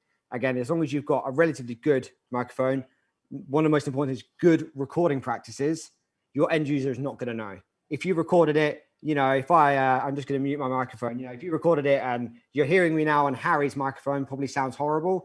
Like that's what we want to do. We want this nice quality and this nice sound. And, this is using a lav mic. But again, like if you do it properly, it will sound great. And you don't need to spend thousands even or hundreds. Exactly. You can spend very minimal to achieve that, which is what we're saying. Right. Cool. So we've got this bearing up mic right here. Okay, right. So bearing What do we put the microphone on? So we put it on a stand. So obviously we're showing a fixed weighted stand. I think we have it. Let me go find Harry's one. going to grab one for me. Obviously on this desk I've got a boom arm. This one costs about $15, $20. I think you muted yourself, Aaron. Oh, there we go. Look, I knocked it back.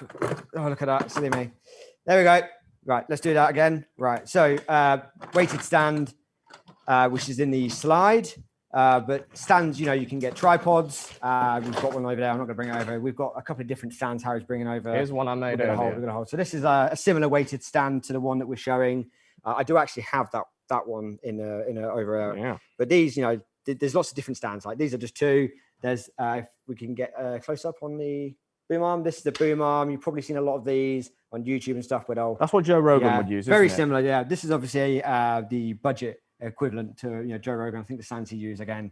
Radio industry standard probably cost a lot of money because they're really, really good, but we just need to hold the microphone in a good position. And they do that for like $20. You can usually buy a set of them as well if you wanted like multiple. So you can actually quite cost effectively, bring in like lots of quick kit. If you buy bulk ones, like bulk microphones, bulk stands, etc. But the stand just holds it in place, right? So, whether you're sat down or, at a desk, at a table, wherever, the stand is just the thing that you put the microphone on, because obviously if you rest on the table, it's not going to work.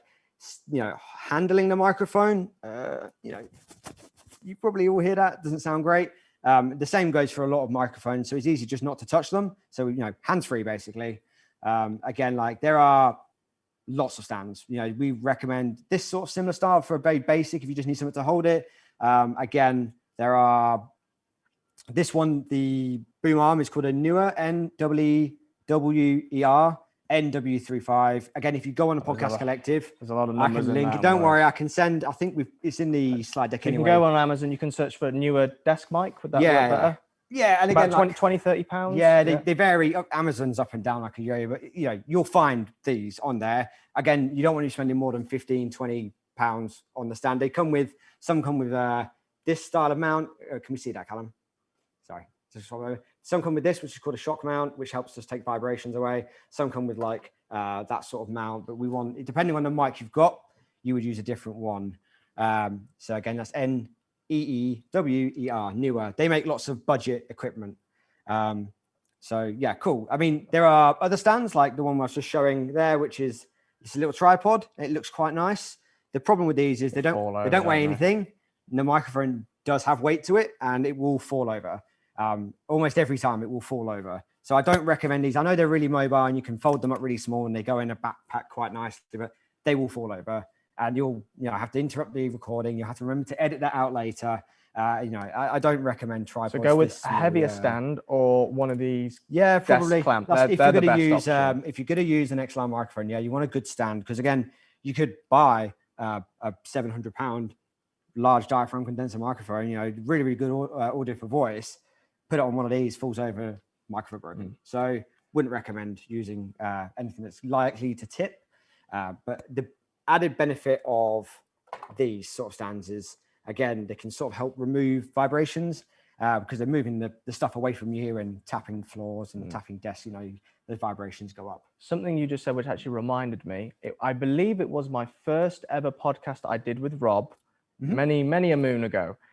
This is the kind of microphone stand we had. That is probably the one you were describing. Maybe. It's from the box of stuff we don't use anymore. Yeah. In the old meeting room, we set up a podcast. We were doing an event and former heavyweight world champion Frank Bruno came on the show. Okay. He was one of the first guests we interviewed. And we had the microphone set up and we put it on the table. Now, Frank, for those of you who don't know, former heavyweight boxing world champion, an absolute darling of the nation. Everyone loves him. He's a great guy. And it was great for me to meet Frank as well because I was a big fan of his career. However, Frank's a bit of a fidgeter and he likes to tap the table.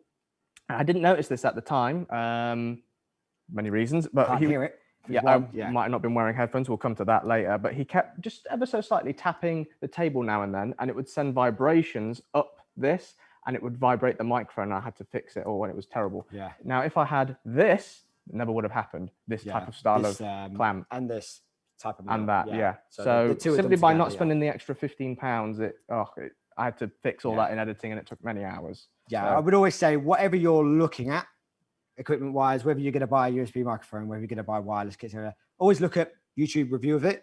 Have a look at how people are using it. Have a look at how other people recommend using it. Because if someone else already bought it, figured out, don't do this, don't do this, do that. You'll save yourself a lot of time and trouble. You might think, actually, that's how I was going to use it. That's not going to work. Or likewise, I was looking at equipment for Rob very recently and I was sort of gung-ho on a certain mic. I looked at some reviews and realized actually this other one was way better just because of, I was talking about it blocked out background noise. It's so much better. So I was like, well, obviously that's a much better choice for where we were going to record. So if you're going to use a PodTrack P4, you will need a microphone. It has no other, it's just a recording device. It has inputs you plug in. So someone's asked that question. It's very important. So that's why we're taking you from the setup. If you took it out of your imaginary bag and you were going to put it all together, you would take the microphone out first, you would put it on a stand, and then we're just going down that little path. I've just seen what the next slide is, Harrison. I'm just going to go grab one of those. So this next slide right here is for a pop shield. Now, this little bit of plastic, only costs, I think, cheaper than £7. You can get them as cheap as £2-3 on Amazon. Some of the really cheap ones, yeah, but they still work. Now, a lot of people, we always get asked questions about this. Do you really need a pop shield? Is it not just a fancy bit of kit that doesn't really do anything? And it's very interesting when I'm sure you'll do a demo of this pop shield. I'd love to do but first things first, why do we need a pop shield and can you give us a demo? So pop shields, and I'm sure if any of you have ever seen like old recordings of people in home studios, like a coat hanger, some nylon tights, it's basically the same thing. They come in different constructions. You can get some that are mesh, metal. They're okay, but you don't need a metal one. The fabric ones work fine. The main purpose is what we call plosives and sibilants. So sibilants demonstrates that noises, and plosives are the air escaping my mouth as I speak. So obviously, you know, when you think of people that maybe say it, don't spray it is a good expression. All of that stuff coming out of your mouth is going towards the thing you're speaking into. Now, obviously, as I talk, my microphone's down here by my chest. So we avoid that problem by moving the direction. But obviously, if I was to talk into this and say, we are currently recording at Progressive Property, you get all these horrible noises. Now, I'm just going to blow gently into this. Callum, tell me if it's a bit loud. Is that a bit loud? Okay, I'm just going to blow into it and show you how, this is literally what it does. And that was just me gently blowing. And that's the easiest demonstration I can do. All the time you're talking, that is happening. Air rushing, you know, hard P's, D's, B's, D's, all of that. And you'll get with all these horrible noises in your recording. If you don't use one of these, you can sort of, again, avoid, if you don't need one or you don't kind of want to use one, by moving the microphone off axis. So again, this is under my chin rather than being in front of my face. However, if you are going to be speaking into any of the kit that we, for the sake of like £7, and usually, like I said, when you buy some of the stands or the microphones, come with it. You can buy like a kit where it all gets bundled in and it works out being way cheaper. So again, someone says does the sponge cover. So you're talking, I don't have one with me, but what we call a wind sock or wind cover. You might see them sometimes when they do like a recording outside, a big furry news thing. report, they do that. It's essentially doing the same thing, slightly designed for a different. So that's meant more to prevent sort of like air rushing as opposed to people talking. So they will help, but they won't work as effectively as one of these because this is essentially 2 layers of fabric. And as the air hits it, it breaks up and then it breaks up again. And then what effectively happens is there is nothing but just nice sound coming through it, basically. You could go all scientific and they do affect the way that it sounds. It's called a pop shield. The thing that you put over the microphone is called a windsock or a foam shield. It's essentially the same thing. But you would use them in different ways. So again, like if you buy a bunch of microphones, so I think these do come with one. Sometimes you don't need to use them. Depends where you buy them. Yeah, it depends what you're buying. It should say if it comes with, you don't need to use them if you've got one of these. You could use both. But as always, when you're using anything, stand, pop shield, mic, listen to it to hear what it sounds like. And then you can sort of figure out, well, do I need it? Don't I need it? Etc. But I would probably say you do need almost always one of these. If you're using a condenser or a dynamic microphone that sits on a desk. And you just screw it and it goes right in front of the microphone. So these are into that. Yeah, universal fit. They just like screw up. There's like a little clamp on it. It just clamps onto anything you can grab onto. And then like you can see, it just bends, wherever you need to put it, it just bends. Callum, they're asking for the pop shield slide once more. If you go on Amazon or eBay or whatever, these are the same one I'm holding in my hand. They're everywhere. Yeah. Very cheap, but they really can save you so much time in having to fix problems. Right, wrong word. Fix is improve. You can never fix anything. You can just improve it. And I say that because obviously there is sometimes people have a bit of I've made a mistake. I can repair it later. Most of the time you can only ever slightly make it better. And obviously things like all these noises, like lots of horrible noise, you can sort of take away the energy, but the sound is still there. So it will never sound how it should have sounded if you use one of these and set it up right. Cool. So mic, stand, pop shield. Right. Now we're moving on to... We're getting there, how far it needs to be. We'll get there when we set it all up and we'll show you. But generally, just to answer Eloise's question, 6 inches max. But you can always just remember this shape. So you can just put that, and that's where the pop shield wants to be. No further than that, basically. Yeah, cool. Again, there needs to be distance between this and the microphone, because if it's too close, you won't get the effect properly. But if you move it, give it a distance between this and the microphone, that's where you want the distance. So again, you would want the pop shield and then the microphone here. I don't know if you can see pop shield, microphone here. Cool. Can I use a pop shield if I record using my Android? Depends what you're recording with. If you're using my phone's over there. So if you're just recording into the the microphones on a phone, won't sound great.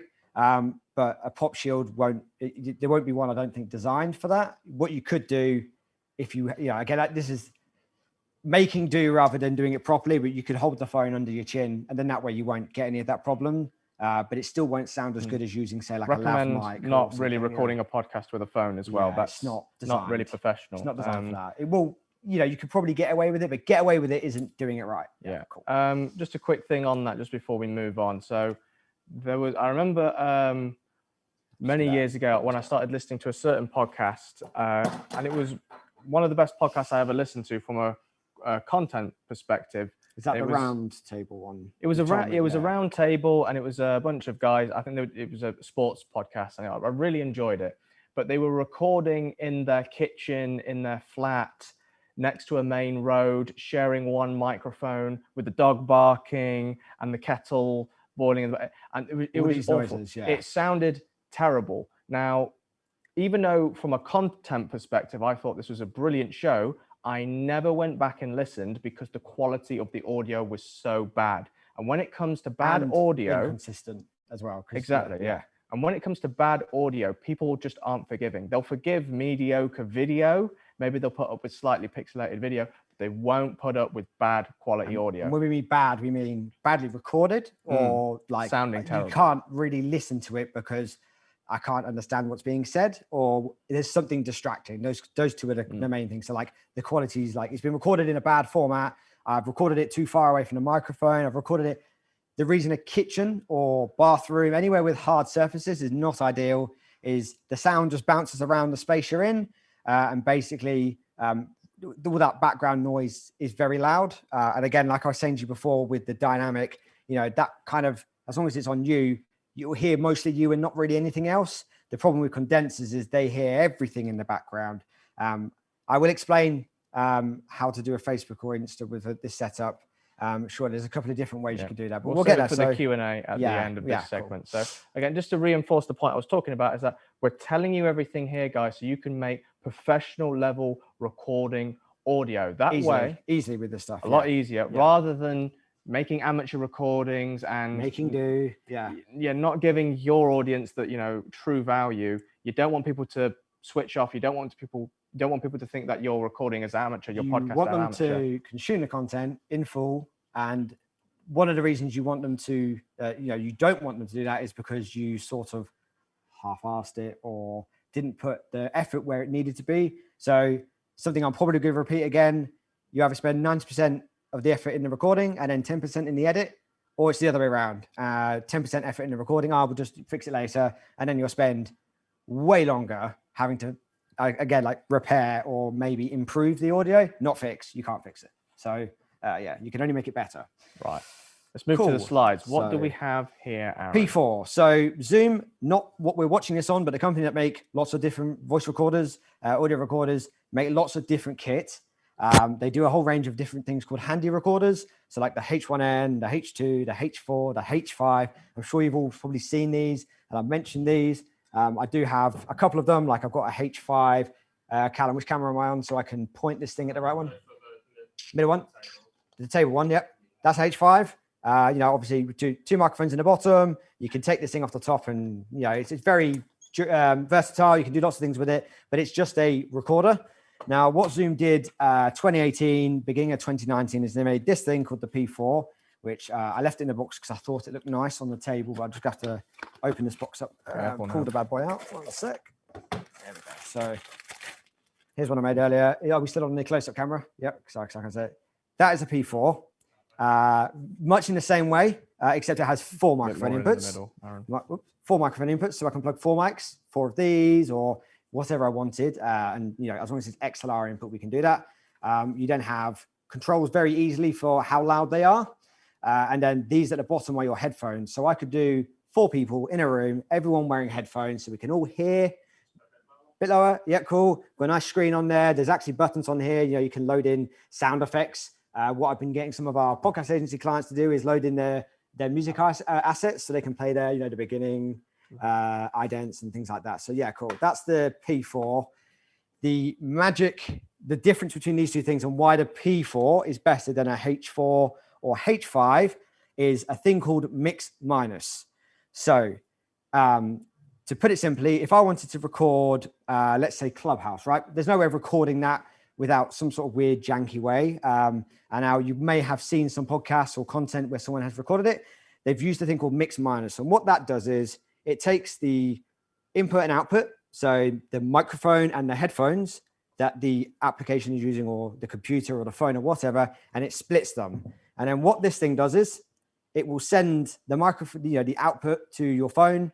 So we could put a really nice microphone into this and send that microphone into your phone for Zoom like this, for StreamYard, Skype, Clubhouse, Instagram, Facebook, wherever you're streaming into your phone with a cable. You can also do it into almost any computer with a USB cable. You have the choice of either, and you can then basically do a live stream. So someone asked before, how do I do Facebook or Instagram? You would plug a cable into your phone, which I'll explain in a minute. And then basically you would hear anything you need to hear off the headphones, and your voice would be basically put into the Instagram or whatever you're doing.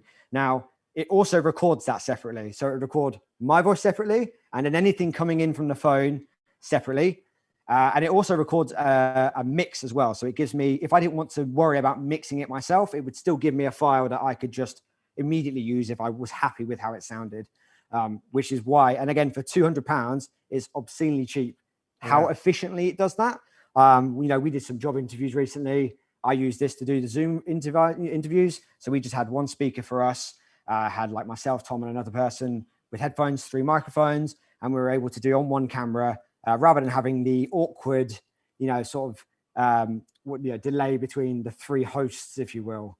Headphones are always important, but the type doesn't matter as long as it's just a normal standard headphones. So again, this is a Zoom, ZOOM, PodTrack P4. But not Zoom as in what they're watching. Not what we're watching on. Yeah, I think they're a different company, so it's a bit confusing.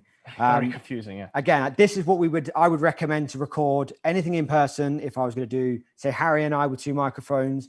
But you can then also, if you were going to live that interview at the same time, I could then plug that into a laptop. We could be doing this with the P4 right now. You could also do it into your phone. Yeah, I think you could probably do both at the same time if you wanted to be really advantageous. Or you could just do 4 people recording at the same time. Which headphones do I use? They are over there in my bag, actually, but it doesn't matter. It honestly doesn't matter. As long as they're a pair of headphones that plug into any normal device, that's fine. So let's just... So questions coming in, but I'm going to have to field them at the end. We'll do questions at the end, that's fine. So yeah, let's just strip this down a little bit more just to negate any confusion. So this is kind of the heart of the podcast. The brain, this is what everything gets recorded to. So this is what you plug the microphones in. Yep. You do all the settings and do everything inside of this. This is what's listening and putting it into stone. So it's recording it down into a file that you will do something with later. Whether that's a mix down, separate audio files, whatever, it does all of that. And then later on, you would take those files off there and do what you would with them. Whether you edit them yourself, like I do, whether you send them to an editor, like some of our clients do. Rob, he doesn't edit them. He just goes, blah, blah, blah, blah. Yeah. Harry, do my thing. So this could do all of that. But what it requires to do that is it has to save those files somewhere. It doesn't have any memory. You have to put memory in it. The reason it doesn't have its own memory is it's, again, being modular. It allows you to use SD cards of varying different sizes. So you could just keep hot swapping them if you needed to, or if one of them fails, you're not having to buy a whole new device. You just take the SD card out, another £3.50, put another one in. So that's the next slide, Harry, if we go over. SD cards. I'm sure everyone knows what an SD card is by now. They're very widely used in almost any digital media that does something with storage. Mobile phones use little tiny ones. These sort of devices use slightly bigger ones. You can plug them in your computer. You can plug them in your camera from like 15 years ago, whatever. Yeah, they're a universal format. They come in lots of different sizes. Now, we don't recommend bigger than 32. Not because it won't work, but because many eggs, one basket. You would always be better off using multiple 16 gigabyte cards, or because audio doesn't take up a lot of room when you record at 16-bit, which is what we would record at with this.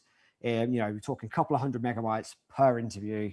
And again, like if that's the case, a gigabyte is 1024. So do we really need like 3,000, 30,000 gigabytes, megabytes. No, we don't need that many. So 32 gigabyte more SD than card will enough. give you how many hours of recording? Well, I know a 16 gigabyte at 16-bit will give you around 20 to 24 hours. Wow. In one consecutive, now obviously it won't let you record in one consecutive file, but if I did lots of recordings, they would total in around 20-ish, 24 hours. So you only need a few SD cards. And if that was a 30-minute podcast, you're talking like potentially 50 podcasts, right? So I would always say have multiple cards as a redundancy. Again, this is with, a micro SD in a SD adapter would work. It's the same thing. The adapter is the sleeve. It just makes it bigger. Again, you can't put a micro SD in a Zoom P4 because it's too small. But most of the time when you buy a card that's micro, it comes with the big one and you just sort of put them together and then you can plug it in. The next slide is a requirement. If Harry just clicks over, obviously an SD card reader. So if you have a modern Mac like myself, I've got a new MacBook Air. All it has is 2 USB ports on it. I can't plug anything into it. Now, luckily, I have an adapter that has an SD card reader in it. But if you've got slightly older computer or, like a Tower or an older iMac, like I think you've got not too old, but an older Mac, but it's got an SD card slot in, you can just, you can plug them straight in. Now you can also plug this into your computer and, pull them off that way. We're not going to show that today. We're not going to show you that. We just recommend taking the card out. The old-fashioned way. Yeah, because, you can take that card out, put another one in there and carry on using it whilst you're transferring files or whatever. It's a good redundancy. That way you don't either delete or overwrite or anything like that. So but again, to be fair, most computers do come with SD card readers. Most do. It's just the new Macs in the past, year or two, they've decided to, less is more. No more ports anymore. You have to pay us more money for the adapters. Yeah, either plug in your keyboard or you plug in your charger. Apple, man. Cool. Yep. Apple. Oh, well. Headphones. Okay. Now, this is a big one for you, isn't it? Yeah. So whether you're recording with a P4 on your computer, doesn't matter what you're recording onto. You're recording onto a thing, that thing is listening. And unless you can hear it in real time, you have no idea what it sounds like. So like when you guys were saying earlier, you couldn't hear me. I had no idea what it sounds like because I'm not wearing headphones. Obviously, we've got Callum behind the desk. He's wearing headphones. He's telling me, okay. So Callum is actually wearing the headphones in this picture. That wasn't a plan, but it just turns out, and they're about 10, 15 pounds. You don't have to spend that much. You don't need to spend hundreds of pounds just need to be able to hear. On Beats headphones. No, the quality is not too important. It's just so I can to hear it. I can put it on. I'm like, yeah, there's a thing there. And what does it sound like? Does it sound bad? Good. It sounds what I expect. Yeah. I use my phone headphones all the time. They're really naff. The ones you get with a phone with a microphone. I use them all the time just for testing. I carry them in my pocket all the time because you never know when you're going to need to plug some headphones into something and they fit in your pocket. That's ideal. You can't use Bluetooth headphones because it's a physical connection. Just anything with, and if you see on the slide, it's called a 3.5 mil stereo jack. Anything like that will plug in and you'll be able to hear, whether it's a computer, laptop, MacBook Air, like Zoom H4, P4, any other recorder, mixing desk, whatever you're using. If you don't have headphones, you have no idea what is being recorded. And as Scott has said, yes, no Bluetooth or anything like that. It has to be, a physical connection. Yeah. Again, this one has the P4 has 4 headphone slots on the bottom, so you can plug 4 headphones in. You could use splitters and plug more in if you really wanted to, but what that allows you to do is everyone gets to wear a pair so everyone can hear. The reason for that is, again, if I had 2 people in person and I was using my phone to do a call with somebody else, I could pull them in like on radio, when let's get the caller in, if we're both wearing headphones, we can both hear that person. So that's why the P4 has multiple headphone outputs so everyone can hear. Yeah. Cool. Just one thing on headphones again, just before we move on. You've kind of told why it's so important to listen to everything, and you kind of just have to remember that it doesn't matter if you're buying a microphone that's £10 or £1,000. They're stupid microphones. They won't hear what you hear, so that's why it's important to have headphones on so you can actually hear what your setup is. Yeah. Because there's no point listening with your own ears thinking this does sound good, and it turns out some settings aren't maybe put right on your mixer. Not quite in, exactly, and then you have a problem. And then we have some good examples. Nice gentleman sent me a recording. He was using kind of, we just go over to this Behringer. He was using one of these, and I actually set this up on purpose. Now he recorded it like this, and this looks okay, right? Except this microphone only works what we call front facing. So he recorded into it and it sounded a bit off. And I was like, are you talking into the microphone? He had it back to front. Oops, there we go. Whoa. Back to front. So on the front of this microphone, there's a little LED that lights up. A lot of these style microphones will look like that, and they will have a front. If you don't record into the front, it will sound bad. And something as simple as that, you would know if you put the headphones in, you would be talking. You'd be like, I don't sound like I'm in front of this thing. I sound like I'm behind it, or yeah. And then you know if it's working or not, basically. And that matters because, again, I've had recordings, unfortunately, from Rob. He's like, I've done 10 podcasts on this thing, Aaron. Can you log it? And I've messaged Harry, you're going to have to break the news to Rob. It didn't work. I don't know why. And it could be something as simple as, a cable isn't plugged in all the way, or a cable is broken because he was a bit rough with it. Sometimes things just stop working. SD cards, whatever. So it's always good to check. But you can't do it with a headphone. So someone's mentioned just quickly, phones use USB-C, Lightning, etc. You can get a adapter that will give you a headphone socket. So you can plug that into your P4. So you don't worry too much about that. They cost like £5 off Amazon. It'll be called a USB-C to TRS or something. So a lot of phones come with them as well. But don't worry too much. Yeah. I don't want to confuse people too much. We'll get there in the end. Don't worry. I'll explain that when we get there. So again, mic stand, the thing that the brains of the operation, which is a P4, and then we want headphones so we can hear. But we've missed something between the mic stand and the P4, which is the next slide, Harry, an XLR cable. Can I give a story just before? Okay, we'll go to the story first. Come on. Okay, so gather around. Rob's very first podcast, when he approached, the team, and he was like, right, I want to do a podcast, research, go all get the equipment. 6+ years ago. Yeah. Many moons ago. Yeah. Christmas time, 2015, I believe. So, we went out, researched the kit. We did all this type of stuff. Then we stuff. Yeah. A lot of the exact equipment we have here did come from Rob's old studio. So we went into his then office in his house, set everything up, gave him a walk sheet of what to do, what to press, all this type of stuff. Anyway, and then Rob sat down to record his very first podcast episode. And he sat there for about an hour, and he was, he made his notes, and he rambled, and he did everything he needed to do. And he came into the office the next day, and he put an SD card and said, there you go, there's my first episode. And we opened up the card, and there was absolutely nothing on the card. No files. Because it turned out Rob forgot to properly press the record button, and he didn't know he was actually just not recording anything. Now, he would have known that if he put some headphones on. Yeah. If he had some headphones on and did his checks and everything, he would have known, but he didn't put those headphones on, so he had no idea. Just because he could hear doesn't mean the microphone just assumed the flashing light on the front of his kit was saying I'm recording. Yeah, cool. Is that what Aaron said before? Do you want to do 90% of the work up front, 10% editing? Well, I mean, it would be 100%. So that's what you'd have to do it again. Yeah. And, again, if you don't do your checks, do a really good recording with someone, go all the way home, and then realize I don't have any of that audio, it's bad. I have to call or can I do another interview with you because I mucked it up. Sometimes it can be endearing. It can be like a running joke and funny. But also some people might just be like, no.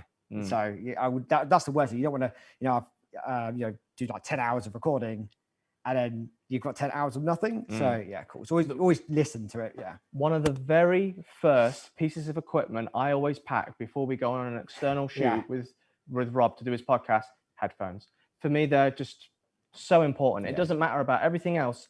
If you can't hear what the microphone can hear, you just don't know what you're recording. They can be the earbuds, they can be over ear, they can be Beats, they can be like Skull Candy £10 headphones. It doesn't matter, just so you can hear. The quality doesn't matter too much, basically. So 1 second, someone's asked a question. I'm just going to clarify. Again, yes, the phone can be used with a P4 for live calls, but only with 3 people. And I'll explain that in a bit. When you do that, you have to swap one of the channels over to the We'll get to that later. Yeah, don't worry. Bit too technical. Cool. Now we can hear it. Okay. Nothing's happening because we haven't plugged in our microphone. So what are these? These are XLR cables, and they're basically a balanced cable, industry standard for plugging in microphones. So when I was talking earlier about USB or XLR, this is an XLR cable here that's connected.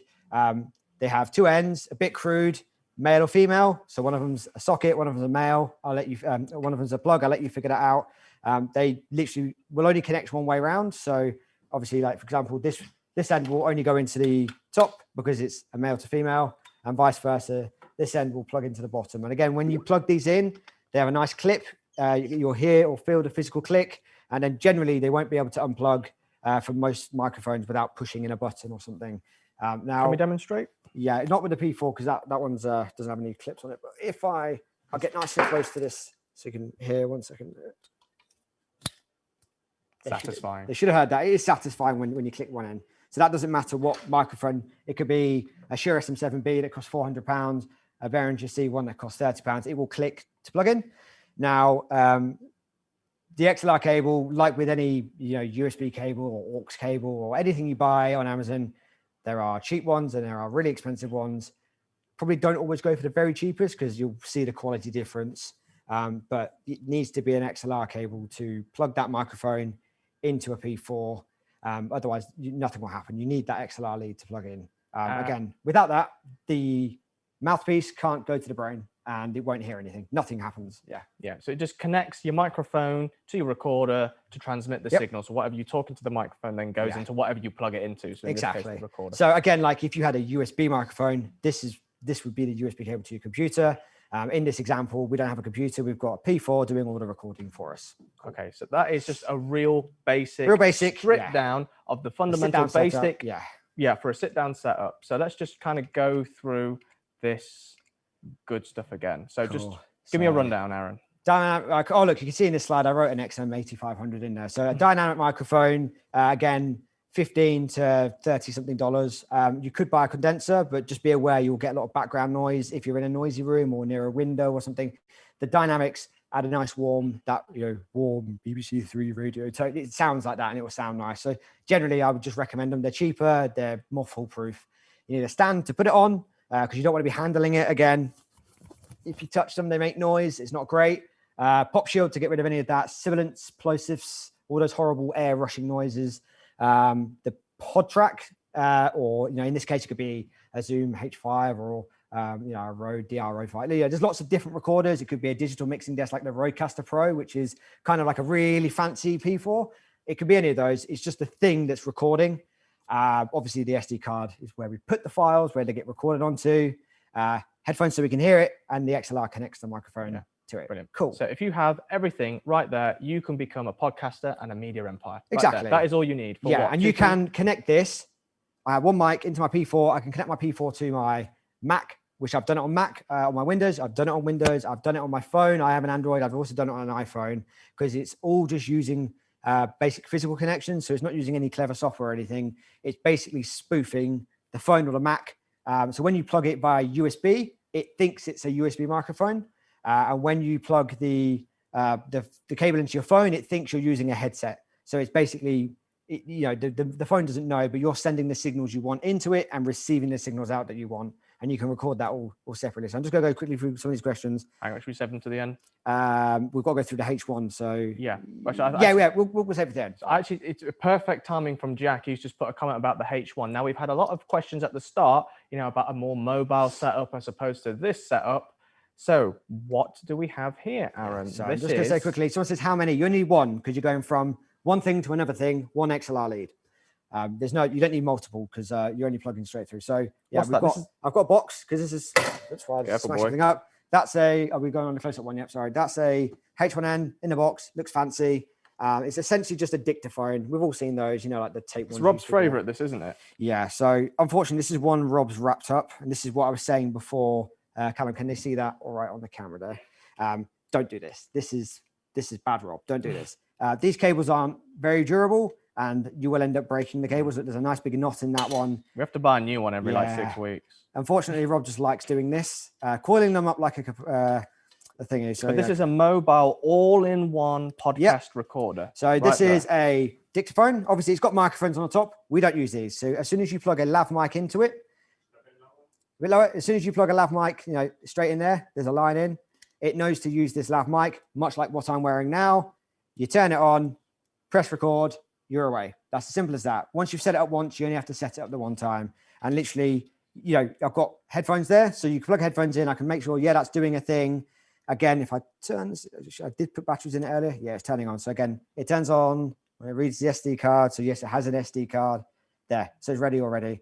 And you can probably see there, as I talk into this, there's levels there. There you go. So that's basically doing it up. I can see there's levels there. They look okay. I could hazard that, but I would never know what's being recorded. And again, you literally just press, that's it. And it's recording now. And this is, hello, welcome to my podcast.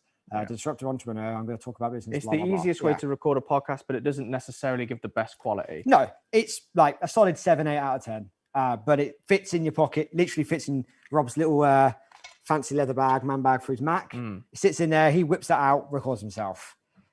Basically, as simple as that. And it's very easy to use. Again, the only thing you need to worry about is this dial on the top. You set that to about 6 and that's it. That's all you do. So press record, go. Rob recorded the first 100 or so episodes of his podcast, all on the first setup we showed you, sitting down on a desk talking. And then he came to me one day and he was like, I don't have the energy and the motivation to kind of record that way. You know, he has over 10 years of public speaking. He's someone who likes to move around as he talks. He likes that when he goes off and does meetings, he can quickly record things. I'm sure when he does events, he can sometimes put it on and record so he's been doing some training recently with some of the staff. He's been recording those for future use. So you can use it for lots of different things as well. So he needed something mobile. He's not going to carry around something like that with him in a bag with all the stuff. So, and remember how to put it all together every time. Yeah. So I'd say, probably over 500 episodes of his podcast have just been recorded on one of these little recorders or something similar to what we have been using. Yeah, we obviously we don't do our interviews on them. We use something different, but it's the same principle. It's same mobile. Principle, yeah. So we do actually have 2 of these in a little bag as a backup. Let's say we go to an interview and Harry doesn't turn up. It's happened before. It happened one time because he got the wrong building and rushing across London to get there. I'll tell the story. Long story short, we got 2 of these as the backup, so we could put one on Rob, one on a guest. You clap like that, and then we consolidate the audio at the end, and this would still do a pretty good job of recording. We recommend to our hosts, if you want a portable lav setup for multiple people, you could just have one of these, which is a H1N, SD card, batteries, and lav for me. And then the same thing again for your next person. One of our hosts did a 4-person, like what we're doing now, like a round table. Yeah, it's sort of like a round table with like her and some other people. And she recorded that. And she's like, do you know what? She's asked me, how do I get, they're doing it on a mixing desk. How do I get the audio? I said to her, do you know what? Probably just buy 3 more of them. And then if you ever lose one, you've still got extras. She ended up doing that, did a really good job of it. She did it a couple more times. She also, I think, gave 1 or 2 of them away as like a giveaway for like some marketing as well. So she got quite a bit of use out of those as well. But yeah, they're brilliant. They're very easy. For less than £100 to have a really decent mobile recording kit right there. Yeah. So like Eloise is saying, yes, you would need 1 per person. One set, so 1 microphone, 1 SD card, and 1 H1 recorder per person. 1 complete set. One per person, 1 for me, 1 for you. You get a H1N, you get a H1N, you all get a H1N. Sounded like yeah. It was an open reference. It's fine. Again, I recommend if you go on Amazon and search lav mic, there will be no sharing, obviously, but you can avoid people. So again, during the pandemic last year, a bunch of our hosts that had 2 of these were quite easily able to do a distance interview from across the room. Obviously on the podcast you would never know because we've got nice clean audio. Like I could walk off the stage now and walk around to the other side of the room, but I sound exactly the same. And this is exactly what would happen if I had a H1N on. I'm like 20 feet away because now. It's hooked up to you. Because it's hooked up to me. Stand in front of a microphone. Yeah, exactly. So that is the benefit. You could go on a walk. That's what one of our hosts did. He did it in his garden. His neighbor did mow his grass, so he had to stop. But I remember that being quite a good way of avoiding. Again, and once he got off his guest, he just wiped it down with a Dettol wipe because again you can clean them quite easily. So again, when doing virtual interviews, we'll come to that. Don't worry. I'll get to that question. Q&A just after about 5 minutes, and we can go through all the questions. Lav mics, millions of them on Amazon. Lots of them are basically. I'm just going to try and show this close up. Are we on a close up, Callum? Yep. So this is what it looks like. You'll probably see they're all actually probably the same microphone. They just vary in price depending on who's selling it. This is one of those foam shields that we were talking about earlier. There we go. I'll put it back on there. There you go. It just protects it from wind and noise. That is actually that I brought a box with me this time because I can't pronounce that word. I apologize. I think it's Guy Vasler. I don't know why they picked a really hard word. They're cheap, but they're really good. They cost like £9, and for the cost they are fantastic, especially for someone like Rob who's just like, I've broken another one again in 6 months. Sounds like medicine. Yeah, it does sound like medicine a little bit. Yeah, or I need some Guy Vasler. A town somewhere in Europe. But again, it's just a lav mic. What it does come with in this box, I don't know if you can see on this camera. Is that right? Is that in focus, Callum? The mic. Now you could plug this into your phone. Don't recommend doing that. Don't. But it won't work unless you plug. There's a little adapter. You have to plug the adapter in. And if I just hold that, you can see, look. And one of the times Rob used one of these, he didn't plug it in properly and it didn't work. So that's what we were saying. You wear your headphones, we would know that because nothing would happen. I think actually if I do a live demonstration, so can you see that, Callum? Is that right? I'm just doing it a bit blind, sorry. So I plugged it in now. It says external in. I'm tapping the mic. And we're tapping this mic, banging it about, nothing's happening on that little screen there. There's nothing at all. Bam, bam, bam. You can see nothing's happening. That's because it needs the adapter. If you don't listen to it, you'd never know. So you would, record that. But hopefully you would look at the screen. On the other side, there's a headphone jack. You just plug your headphones in. So that's where the headphones would plug in if you want to listen to. But again, if I plug the adapter back in now, look, it knows I plugged the mic in. 1, 2, 1, 2. Look, I can see levels. They're moving about now. So we know it's working. And then obviously you want to listen to make sure it sounds okay. Cool. Right. Okay. Now you need an SD card to record, but you don't use the standard SD card. You need micro for this. Yeah. So let me just see. I don't know if you'll be able to see this very well. There's a little slot just here. Can you see that right, Callum? Yeah. And that's where it goes. Little SD card. Teeny tiny. It's teeny tiny. So yeah, that's when we were talking before about the small ones. They just plug in there. Again, this will only take up to 32. So this one won't actually let you use a bigger one, but also you would never want to, because again, 16 gigabytes on that would record for like 26 hours, which is, if you've recorded that much stuff and you've run out of space, you probably need to go through that stuff and see what you've recorded. So, okay, yeah, cool. So this has concluded the first section of our tutorials. Now, this is the time for you guys to send in your questions. So start doing that now. If anything we've talked about, send in your questions. What we're going to do is about 5 minutes of questions on everything we've just covered to help you guys. And then the next segment we'll take a little break. And then the next segment, we're actually going to be installing this stuff. So now's your chance, 5 minutes, send in your questions, guys. Okay, so I've seen some really good niche questions on here that I kind of want to answer. Callum, can we just... Oh, there's a wireless mouse. It's on that table. Pass it here. Oh. Pass to me. Cool. Yeah, Guy Basler, like Garafina said, where's my mouse? My mouse. You want mouse, Matt? Yeah. I've got it. I just didn't turn it on. Put it on there. It's not scrolling up. Put it on there. I don't know. I think it's doing it now. All right, you want to pick the first question or me? Okay, cool. So, yes. So someone said, slowly repeat mobile recording. So with a H1N, you need the device, the microphone, like the one I recommended, an SD card, and 2 AAA batteries. It does come with them, but you'll need, I'd probably say rechargeable so you don't waste money, or just go buy a big box of them if you're going to use it a lot. It will do a fair few hours of recording before they run out. I've never really stress tested it, but generally, like Rob will record like maybe like a week to a month sometimes, which is maybe like 5 to 10 episodes. Cool. It's being a bit slow. So obviously someone mentions 2 devices and then the pain in the backside process of editing them together. If you know what you're doing, it's actually not that difficult. Like I said, if you clap, you get that nice sharp point in the waveform. We can sync them up quite easily. And again, it's not too much of a mess to edit those together. But again, if you use something like the P4, it does a mix for you. So you could essentially, use that mix and it would be much less editing for you, provided all of the recording was good and you didn't have to worry about that. So someone also asked if I'm using an audio interface into my Mac, into GarageBand, would I need any of this? The answer is no. If you don't already have an audio interface, you could use the P4 as an interface, depending on what you're going to use. So obviously in that instance, again, you wouldn't need an SD card because it's recording into your computer. If you're using like USB mics or USB interfaces and all this other kit, you won't need an SD card, not unless you wanted to just store it elsewhere anyway.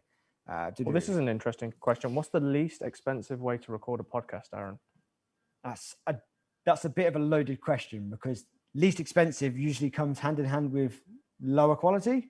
Less than £100. What are you going to do? So I'm going to assume everyone here has got a computer because they're watching this, or a phone. You could buy one of those microphones and in some way or form plug that into one of those, or either your computer or your phone, and use that. That's £9. And that would be like, even that, again, if you've got, did I bring it with me? 1 second. Let me see if I can find my headphones, Harry. I think I left them in the office. Would you not recommend the H1? I think you can get that for just under £100. I have a process. We'll get there, don't worry. Just get back on it. So again, I was talking before about my trusted, well-used headset. Again, I could use this into my phone, record that, and that would be a little bit better. This is free because I already have these. That would be the least expensive way, or into Zoom using my default camera with headphones. And then again, these are all things you already have, so it's free. The quality won't be anywhere near this. If you wanted, what is the best way to, the cheapest way to do a good job would probably be a USB microphone, provided you used it right. Something like a Samsung Q2U, which is a dynamic. It looks a bit like wherever that dynamic microphone's gone. It looks like a dynamic mic. You plug it in via USB, and they were actually really, really good. I recommended it to one of our clients, the back pain guys. They're two chiropractors, and one of them bought it. He liked it so much, he bought another one, and then he uses those because you can use those as well on P4. So when he bought a better kit, he's using them on them. Again, there are so many USB microphones on Amazon. It's literally unreal. Most of them are unfortunately trash, to say what you would say, Harry. They're not good. Always look at the reviews off Amazon. YouTube is a really good one because, again, on YouTube you can see someone doing things with the microphone, showing that podcastage. That's his whole channel, is just reviewing microphones and kit for podcasting. He does a really good job, actually quite entertaining too. But he will tell you from an audio engineer's perspective why it's probably fine, why it's terrible, or why it's actually really good. That's where I found the Samsung Q2U years ago when he was talking about it, and I thought, I'll remember that one for later. Again, I'm not giving a direct answer because I can't really answer that question. There's no this is the best, simple, cheapest way to do it, because it really depends on what you've already got. If you're using a computer though, it's probably a USB mic for 40 to 50 pounds.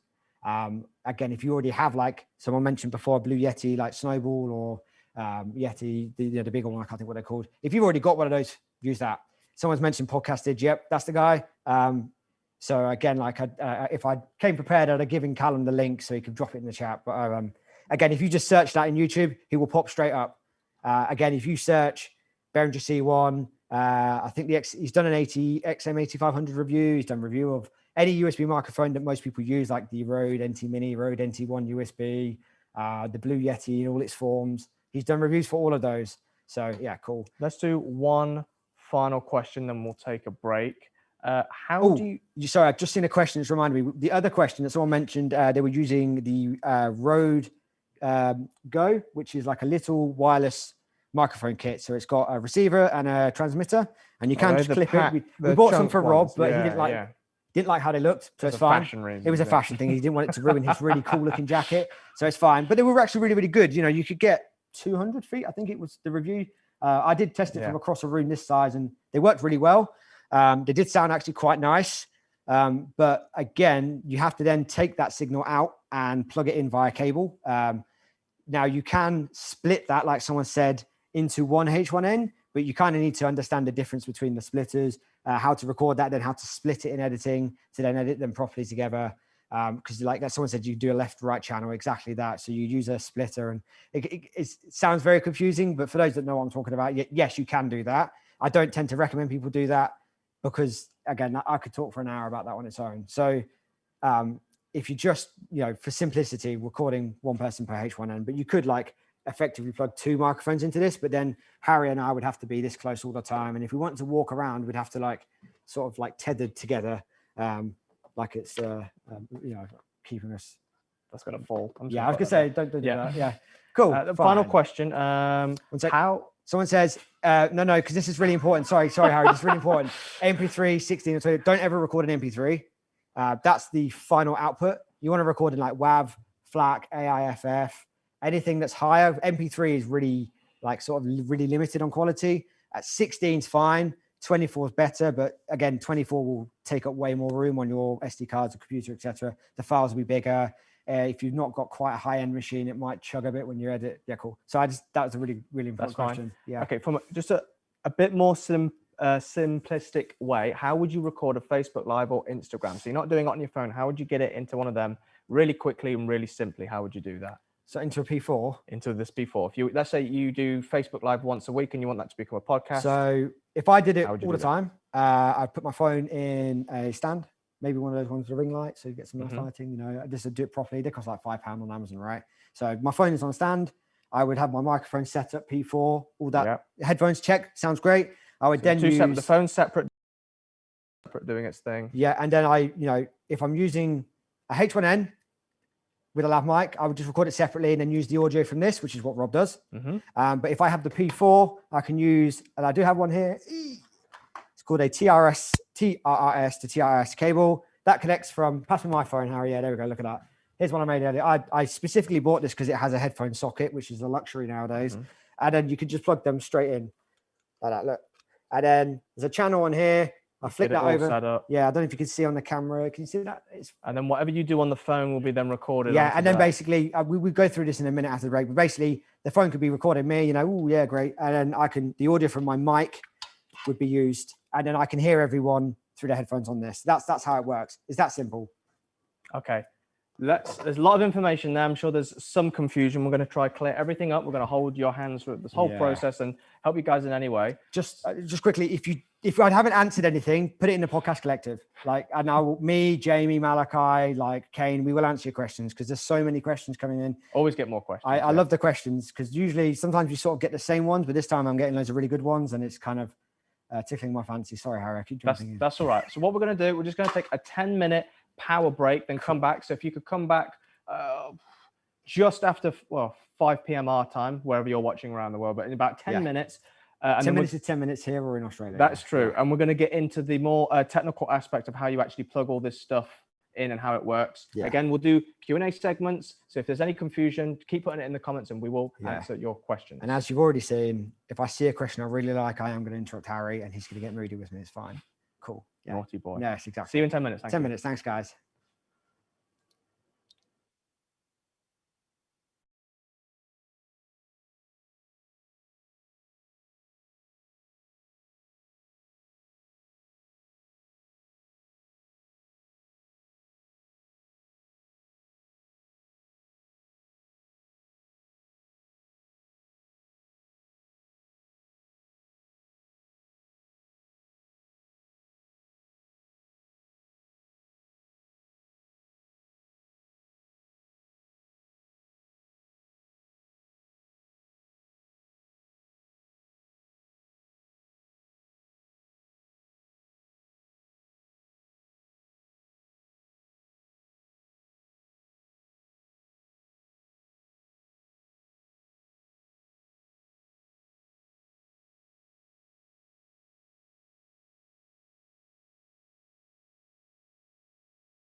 Welcome back, everybody. We're now moving on to the next segment of our presentation. Yes. We're now going to be talking about demonstrating and showing you guys exactly in a step-by-step guide how you guys can set up your very own Joe Rogan style podcast using this Now, recording just quickly, setup the right there. slides, I did a really particular job with these slides, so hopefully they're really, really clear. So we might punch in the slides as much as possible when we're describing something, because I can try and show the camera up close, but the slides will probably always do a better job of showing it. Just quickly, for whoever it was that's asking for a H1N thingy guide, I've actually put one in the collective. I've just double checked with my team. I asked Jamie to drop one in the collective. So if you jump in if you go and request to be added to the collective, he should add you, and then that H1N guide will be there. The podcast Facebook. The podcast Collective, Facebook. So if you go on Facebook and search Podcast Collective, it'll be the one that looks like TD brand or whatever. Yeah, the purple writing. Yeah, the purple writing and all that. Cool. So, Okay, so this setup is all about how to set up a P4. P4. So obviously we do get requests where people are like, look, I want to just set something up in my home studio. I want to be like Joe Rogan. This is the more traditional style of podcasting. Yeah. This Two will give people, you three people, radio quality level audio. Yeah. This is kind of the professional way of doing it. Yeah, this isn't is a good way of doing it. You know, you can take this stuff anywhere, different stands, whatever. You know, you can use lots of different kit. But basically, we're going to show you how to set the P4 up with some microphones. Okay. Yeah. Now, just before we move on, Aaron, I know a lot of people get confused with the technical aspect of it. That's fine. You know, if we have to repeat ourselves, we will. We'll take our time with it. We do have slides to accompany this, but this is something that, even though it might be a little bit, a lot of technical phrases and words going on, with this setup, it's you set it up once and then it's done, and then essentially when you come to record, you just need to turn it on, plug it back in, check your levels, listening. and record. Yeah. So at the start, this might be a little bit complicated. Oh, can you guys hear us? Just let us know. We're just going to do an audio check. So just put yes in the comments if you guys can hear us. Scott, Yep. yes. Debbie, 1, yes. 2, 3, 4, 5. Claude says yes. Yep. Everything should still be the same. Yes. Oh, we all good, Callum? Yeah, that's good. Thank you. We're all good. Okay, brilliant. We're just doing a little check there. We just had to make sure everything was good. So this particular setup here, it might be a little bit complicated at the start, but once you've done this once, you're pretty much as good as gold. I think and then you're because done. It does look more complicated than it is, but much in the same way that, you know, like when you buy a new Hoover, you got all the different random bits that go on the end, and you think, oh, what's this weird tube for? Oh, that's for the stairs, and this bit's for doing your couch. It's kind of the same, right? Once you know which bit's for which, it just all snaps together really easy. Like I said, some of the cables will only plug in one way, so it shouldn't be too difficult to set up. Again, like the settings are rigid, so once you've done them, you don't have to do them again. It should be relatively simple. So again, how to record your podcast. Next slide, please, Harry. Should we get cracked on with this good Yes. stuff? Right. So what's the first thing you need to do, Aaron? So whether you're using any type of field recorder, a lot of them are battery operated. So on the back of a P4, we've got some batteries there. A bit lower. There we go. AA batteries. Again, on the slide, you can see that's the same thing. We were using rechargeables to be, you know, environmentally friendly, not less waste, you know, save money, not having to buy batteries all the time. So without batteries, it won't work unless you plug it into the mains. Now you can plug this into the mains. There is a nice USB socket on the side. Can we see that? Is that right there? Down. You got to go way down. Way down. There we go. Cool. There's two. I'll explain what the other one's for. So you can power this USB-C like a phone or a MacBook, etc. But if you don't have batteries in there and it unplugs or your power goes out, it will just switch off. If you've got batteries in there, it will still keep recording. It will go to battery power, so you won't suddenly drop out. So I would always say it's worth having batteries in there just in case. Also, you know, like if you're recording out and about, sometimes like if I wanted to plug this into the mains now, you know, where's my power plugs? You know, there's one over there, 15 foot that way. There's nothing behind me. So I don't need one. I just use it on some freshly charged AA batteries. I know my recording's going to be an hour. This will do an hour comfortably. Done. Brilliant. So always have the batteries in there. You don't have to have the batteries, but it's brilliant to have it in there. Just in case. Definitely have it on a mains cable, so it's always charged. Again, if you have it on a USB mains, what is it? USB? It's just USB-C, a USB-C to USB-C, or USB-C to USB. I do actually have 5-volt one that I bought for it, which is just, and again, plug that it's the most basic of USB chargers. It's nothing fancy. It's just a 5-volt USB charger, you know. And I've got a nice, colourful USB cable that plugs it into it. That's what I bought for this And that's what I would plug it into the mains. It doesn't have to be a Zoom specific charger, and it just that's why it doesn't come with one. It will use any USB charger. Yeah. So as long as it's 5 volt for like a phone or something similar. Yeah. Cool. Okay, so we've put the batteries in. Batteries are in. Now what do we do? So SD card, much like a lot of the others, it has a nice little barn door, which I always struggle to open. And these usually You end need up nails. Yeah, you need nice long feminine nails, Or- which I don't or- have. I will get there in the or- end. I'll let you have a go, Harry. Go on. You're going to show me up now. I can never get these things open. Oh, look at that. So again, Easy. that's just like a little door. Through use, these almost always end up falling off. I think we've got a bunch of different Zoom products, and most of them fell off. Don't worry if it does. It's just to try and stop dust going in there. But SD card, it just goes in. That's it, and it will click it. It won't go in any other way. If I try and put this in upside down, it won't physically. It physically won't go in. So you'll know it will just go straight in without any effort and click. That could be. This is a 16 gig, 8 gig, 4 gig. You know, as long as you know how much space you've got. Well, SD card in. And again, once you've done that, so I've got batteries, I've got SD. On this side, there's a little power button. It's really hard to see because it's black plastic with black writing, but on the slide, I've did a nice big red circle and arrow to try and make it clear. If I hold the power button down, it turns on. It says, "Hi, I'm Zoom," does some things, and then it will just turn on and light up. Whoop, there we go. Cool. Let me try. Look at that. Let's try the close up on this one.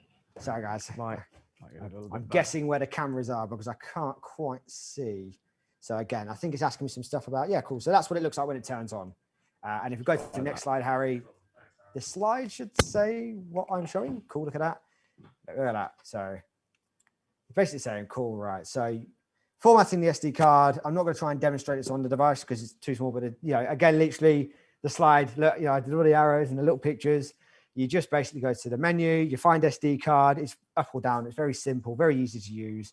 Again, the device. What is formatting an SD card? Okay, so formatting is just wiping clean slate. When you put an SD card in, most of the time, if it's already been used for something else, there might be some old files on there. It might be the wrong file system. So it's just making sure the card is correct and set up to use on this device. Once you've done this once, you shouldn't have to do it again unless you just want to wipe it clean, start again.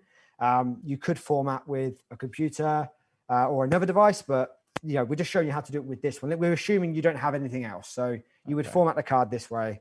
Again, if you plug the card in here, and I think it's in the wrong format, I think the the P4 will prompt you and say, do you want to format this card? So again, you click menu, SD card format, you'll say yes. And then if you click again. Should you format an SD card every single time you put it in? Oh, no. So the only time I would format is the first time I use it. And if I want to wipe it completely clean, so nothing left on there at all, I wouldn't format after every use. I think they have like a certain amount of read and writes, and you can eventually wear the card out faster that way. But also you don't want to lose anything important. So again, I always leave stuff on there until I need to make space, just so I have a redundancy. Let's say I lose my files. Well, I know I recorded it on SD card 16 gig 1 is labeled as, so I go to that card, it's still on there, and we basically so if someone says, what about a new card? Again, if it needs formatting, it will probably prompt you, or you just do this. As long as it's never been used again, we don't have to worry about what file system because the P4 will do it for us. I think it's FAT32, but I'm not 100% because I've never actually done it with the PC. I've just always done it on the device, to be honest. Just something to keep aware.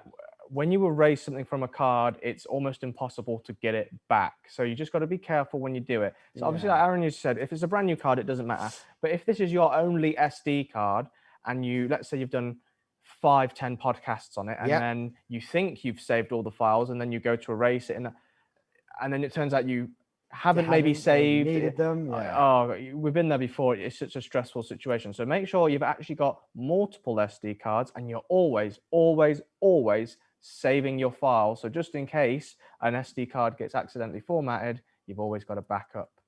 Tobias, could you, if you're on the collective, could you post that question in there, and I'll try and get to it tomorrow. I'm not really sure what problem you're having. I'm not sure what format it needs to be, but it should prompt when you plug it in. It should prompt you to change it or format it. So I'm not sure why it's not quite working. So and again, we're not using 128 gigabyte cards. No, it will take big cards, but that's many eggs in one basket. I would always say it's better to have multiple cards in case. Again, they will eventually fail. They always do.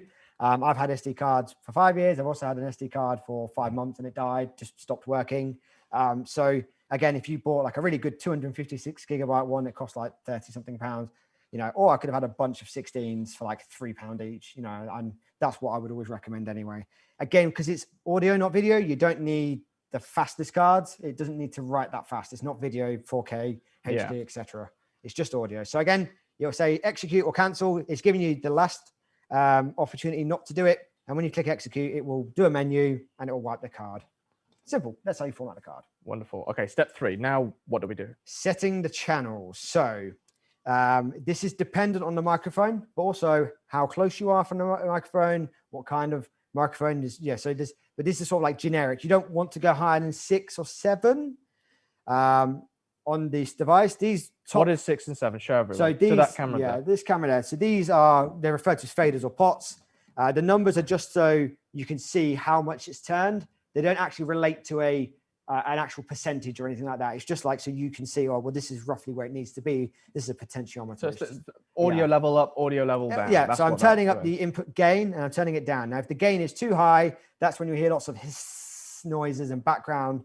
You want it sort of in the middle. So you're giving it enough juice to hear it nice and loud and clear, but not too much that you're, you know, distorting or, and again, if you're too quiet and you're having to turn it all the way up, Turn it to 11. yeah, you know, up to 11 even, yeah, if we're going to go for a Spinal Tap reference, you're probably really far away from the microphone, or perhaps your microphone isn't plugged in correctly, or maybe something else has gone awry. So again, 6 or 7 is probably where it needs to be for dynamic. When using these, it's about the same. This C1, I've only used the C1 or this one on this device myself. But I will be using some others on it in the coming weeks, because I'm going to do some tests on it to see what works well, what doesn't, etc. But yeah, 6 or 7, because that's sort of bang in the middle. Then obviously you can tweak a little bit up or down, and basically you adjust it quite easy. You know, like I said, it's very easy. You can just, I'm you know, say I'm on this track and I'm like, oh, I'm a bit loud, and then Harry's on this track, oh, he's a bit quiet, so I'll turn him up. And that's why we have those individual ones, because again, the example I like to give, Brian Blessed versus Queen Elizabeth II, if they were doing an interview, she'd be like, oh, I'm very soft-spoken. And Brian Blessed, you know, the Shakespearean actor, very loud, you know, Gordon's alive, really loud. You know, he would be aggressively loud. I'm not going to do an impersonation. You've got a bit of a Brian Blessed beard, by the way. A little bit. I don't think I'm on his level. But again, like, yeah, so, you know, someone's really loud, you would turn them down a bit. And again, if someone's super quiet, you might need to adjust them up a bit or bring them a bit closer. Yeah. So in the early days when we had the first bit of kit, something as simple as that, we couldn't actually do on our original H4, it just made everything what we would call mono, so you could turn everything up or down. So obviously Together. Rob, always very loud, but we would interview some guests who are a little bit softly spoken, and it's always it's a pain to sort that out. So it's absolutely brilliant, something on like this. It doesn't, it could do a bit of everything. Yeah, and again, the H4, not going to knock it, really good, solid, you know, jack of all trades. The H5 as well is an improvement on that. You know, improves where, like the H4N, for example, to try and get different levels, you have to push this button, then that button, twiddle with it. Whereas this, I can just go nice and easy. Very easy, quick, simple. You're not interrupting anything. Yeah, great. Wonderful. Next slide.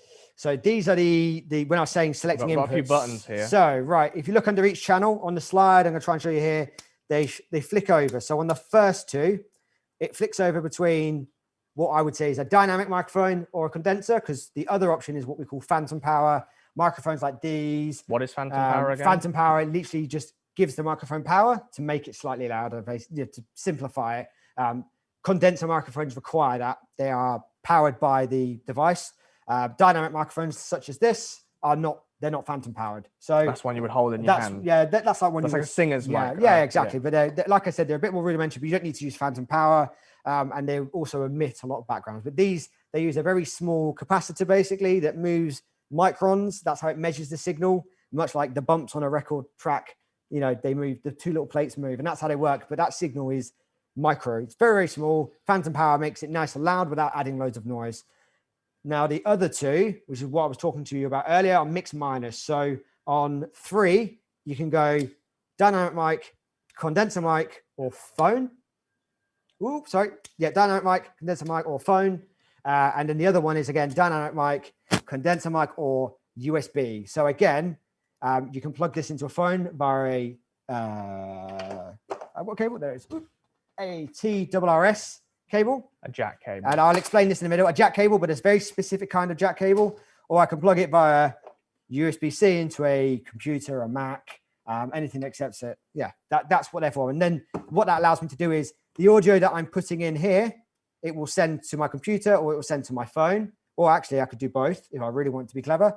I could have 3 people in a phone, 3 people in a computer. That computer could be a Zoom call or a webinar like this. It could be a Facebook Live on my phone, a bunch of other things like that. So that's why this is extremely versatile at doing what Rob likes to call omnipresence. You know, I could stream to one place on my phone, stream to another one on my computer. I could have me and a guest and do all of that for £200 and then the cost of mics. Yeah. And that's something we've started doing a lot more. And obviously, Well, in the equipment past, like this. Kieran would use his iPhone, Rob would get Exactly. his iPhone out, and that's how we would do a multiple stream, which is not ideal, like a couple of £700 phones. Now we have obviously more advanced kit than this, but this allows us to, Yeah. you know, live stream and do all the type of stuff. And actually now we've spent many thousands of pounds. You can do pretty much all of it, which for 200. So again, like That's we just in the are space of a few years. broadcast quality wireless microphones, about £300 to £600 for a pair. That's what we're wearing. They are wirelessly transmitted to a digital video and audio mixer, which is doing very similar job to this, which is mixing the audio like this is, but it's also doing the video. That's going into a stream that we're sending out on the internet, and all of that costs a lot of money. Whereas this thing now does a whole bunch of that. Yeah. Just audio, it doesn't do video. Just audio, but what I'm saying is, you know, like it's very, very good, efficient, and cost-effective way of doing it. If I was to do it myself, I would probably do it with this. Yeah. Yeah. 100%. Just, cool. Right. This is always a thing you like talking about, the jack. Just quickly, Anola said, working on ideal setting is at 5. It depends on the mic, 6 or 7. You'll hear if you're too loud or quiet, basically. You'll be wearing headphones and you'll be like, oh, I'm too loud. Oh, I'm too quiet. Again, always be aware that this is the recorded level. So that's the level that's being recorded. That's the one that matters. This is what I'm listening to. So much like when I turn my headphones up on my computer, but my YouTube video is turned all the way down, it doesn't work. And vice versa. If my YouTube video is too loud, but I turn my computer, you've got to make sure that they're balanced. But yeah, that's just something to be aware of. Okay, cool. This slide, what are we looking at?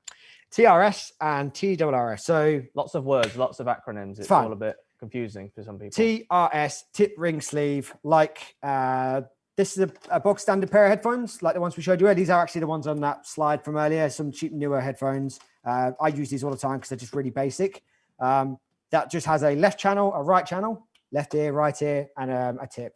So basically the way that carries those signals is different to a tip ring sleeve. And the example I love using actually is this really, these tangled up headphones, you know, that's all, I only put them down slightly. So this has a TRS, which is tip, ring, another ring, and sleeve. But the reason for that is I have a left headphone, a right headphone, and a microphone. So it carries more signals on the same sort of cable. Now they're actually physically the same size. They just have different rings, different pins, much like I'm sure everyone probably remembers SCART cables, where you had like a red, a white, and a yellow. But you could also have one that has just sound and then one that has just video, but they're the same plug. They're just carrying different pins. It's the same sort of thing, right? The reason it matters is if you have a tip ring sleeve like this, that's what you need to plug into a phone, because it will take the mic out on the tip on the right place. Whereas obviously if I use a TRS, it can't see the signals right. So when you plug it into your phone, it doesn't work, it doesn't record right, or they can't hear you on your phone, or vice versa. So you just have to make sure. And again, like this was off Amazon, this little tip ring sleeve, I think it cost me £7. That's more than long enough. Like, I don't know how long that is. It's like, what, 5 foot? Meter 2 meters maybe. It's long enough. And you don't need too long, because obviously I just plug that in there, other end into my phone, which is on a stand in front of me. So again, Harry's got an iPhone, Rob has an iPhone. Many people have iPhones or modern Androids, and they have a USB-C. You can use an adapter, which is basically like a Lightning or USB-C to tip ring sleeve. Sometimes they call it a headset or headphones, but it basically is the female version of this cable, and that's what you need to plug it into an iPhone or into an iPad or into an Android phone that's got the USB-C. Like my wife's got an Android phone with USB-C, but I specifically made sure I bought a phone wherever I put it now with that jack socket, because I wanted that for this actually. So when I bought that phone, that monstrous thing I've got, it's cool. Okay, what do we do next? So if we want to do it via USB into my Mac, into my PC, my laptop, whatever, for Zooms or similar, so I can put good audio into this, record it here, and then just facilitate it on my computer, we use the USB-C. So like I said before, there's two on there. One of them says DC 5 volt. That's your power. Nice and easy. Cool. Getting some love there from Nicola. Nice comment there. I am passionate, yes. I love it. I get really excited about it. Not even sarcastic. I genuinely do. You should have seen me when I first bought this. I was like, Harry, come in here, Ben, everyone come around. Look at all these things I could do with this. And they were like, oh, it's not that cool, Harry. But yeah, cool. So the other one is the USB-C. So when I plug into here, that relates to channel 4. And there's a little USB icon. We all recognize that now, universal. Again, that then allows me to do the same thing. So in Zoom, the bottom left of your screen where you choose your mic or your headphones, you would just change that to, and it would pop up on your computer as Zoom P4. Whether you're in StreamYard, Skype, I don't know, Microsoft Rooms meeting, whatever it's called, places, Google Chat, whatever, Hangouts, all of those, whatever you're using, whether it's GarageBand, Audition, Cubase, whatever, you just need to choose this as your input and output. That's all you do. And then you just use this for the rest of it. You can record the audio all on here. I generally, when I've done it, I record it everywhere. So I end up with loads of redundancy. So even if I'm new doing the recording on my P4, I still record it in Zoom just in case I need, if something goes awry, I don't know, maybe I didn't hit record or I missed something at the end. And then I still always have the Zoom US like this, what we're in now, it gets confusing because they've got the same name, but they're not the same company. So you either use the USB one on that side with the icon, with a TRS, and you'll not see it on this because it's black against black, but in the slide, I did a really big zoomed orange box and an arrow to try and make it really clear. Again, when you put the thing in your hand, you can see it. It's just not very clear on plug it in there. A picture. You just plug it in there, and then the other end into your phone. You just have to make sure you use the right cable, TRS, tip ring sleeve, not a standard aux cable that you would use to plug your phone into a car or into a stereo or whatever. Yeah, cool. Right, what's next? Right. USB, this is how you set it up. So you need to make sure you turn on the USB mix minus. I think it might be on by default, but just in case, you have to turn it on and then flick that channel over. So that's what that slide's for. Cool. Next. They're asking for a tea break, Harry. They're asking for a tea break. It's fine. I mean, I'm happy to give 5 minutes. Do they want 5 minutes? Is that everyone or? Is that everyone? Does everyone want a slight break or do you want to power through? Then let's just keep powering through just because don't want to stop the flow here. Okay, that's fine. A bit pressed for Sorry, time, guys. So. No. Power through. Everyone's saying power through. You've been voted down. I apologize. So again, this is like a slide. It's just sort of powering through in bullet points what I've said. Input 3, you switch all the way across to the phone icon. Use a TRS cable to your phone. If you've got iPhone, Android with a USB-C, whatever, you just need the adapter to plug that in. And then obviously you can the audio goes into your phone. Any audio that comes out of your phone gets recorded into here. Use the headphones to hear everything. Obviously you press record on here to record that. Done. Problem solved. Oops, I just started that. Let's stop that recording. Not yet. Yep. Right. Next, cool. Next slide. Go back to the previous. Back to the previous slide. Yeah. Yep, that's just the mix minus. Yeah. So that's just how you turn it on. So you go menu, USB mix minus. You just scroll up or down to find it. And you just turn it on. Yeah. It should already be on by default, I think, though. I'm not 100% there because this has been set up for months. So yeah, cool. Go back one. Yeah, there we go. So again, the TRS is great for Clubhouse, an app on your phone. I think Android users got it now. I think yesterday or today, anyone can go on Clubhouse. So the audio. Oh, really? Is it? Yeah, anyone can do it now. Okay. I've had the app on my phone. I just keep forgetting to log into it. But I think also they got a logo today. Apparently, they didn't have a logo before. I didn't know. Exciting news. Again, if you want to record Instagram Lives, we do an interview, all that stuff. You just bringing in the audio from whatever you're using to facilitate the meeting, Skype, Zoom, StreamYard, I don't know, anything where you've lived, Instagrams, Snapchat, whatever. And then you can record it all onto your P4. Again, this gives you a mix. So if you're happy with the way it sounded when you recorded, there were nothing you need to edit in terms of like take out. So like a dog barking in the background all the time or whistling or something, you could just use that, clean it up a bit and use that. Again, if you wanted to further edit, more control, it also gives you those files separately. So it gives me my voice separately, your voice separately. If I had it via USB-C or the phone, it would give that separately. Perfect. So again, that's great for that. Now the USB-C is if you want to do it via like your PC. So with Zoom.us, if you're doing a webinar. So some of our people do courses and training, and they record themselves with this for their like Kajabi, for example. So they'll do a Kajabi course and they'll record all their audio into a P4. They'll take the video and then they'll get their editing team to put that together.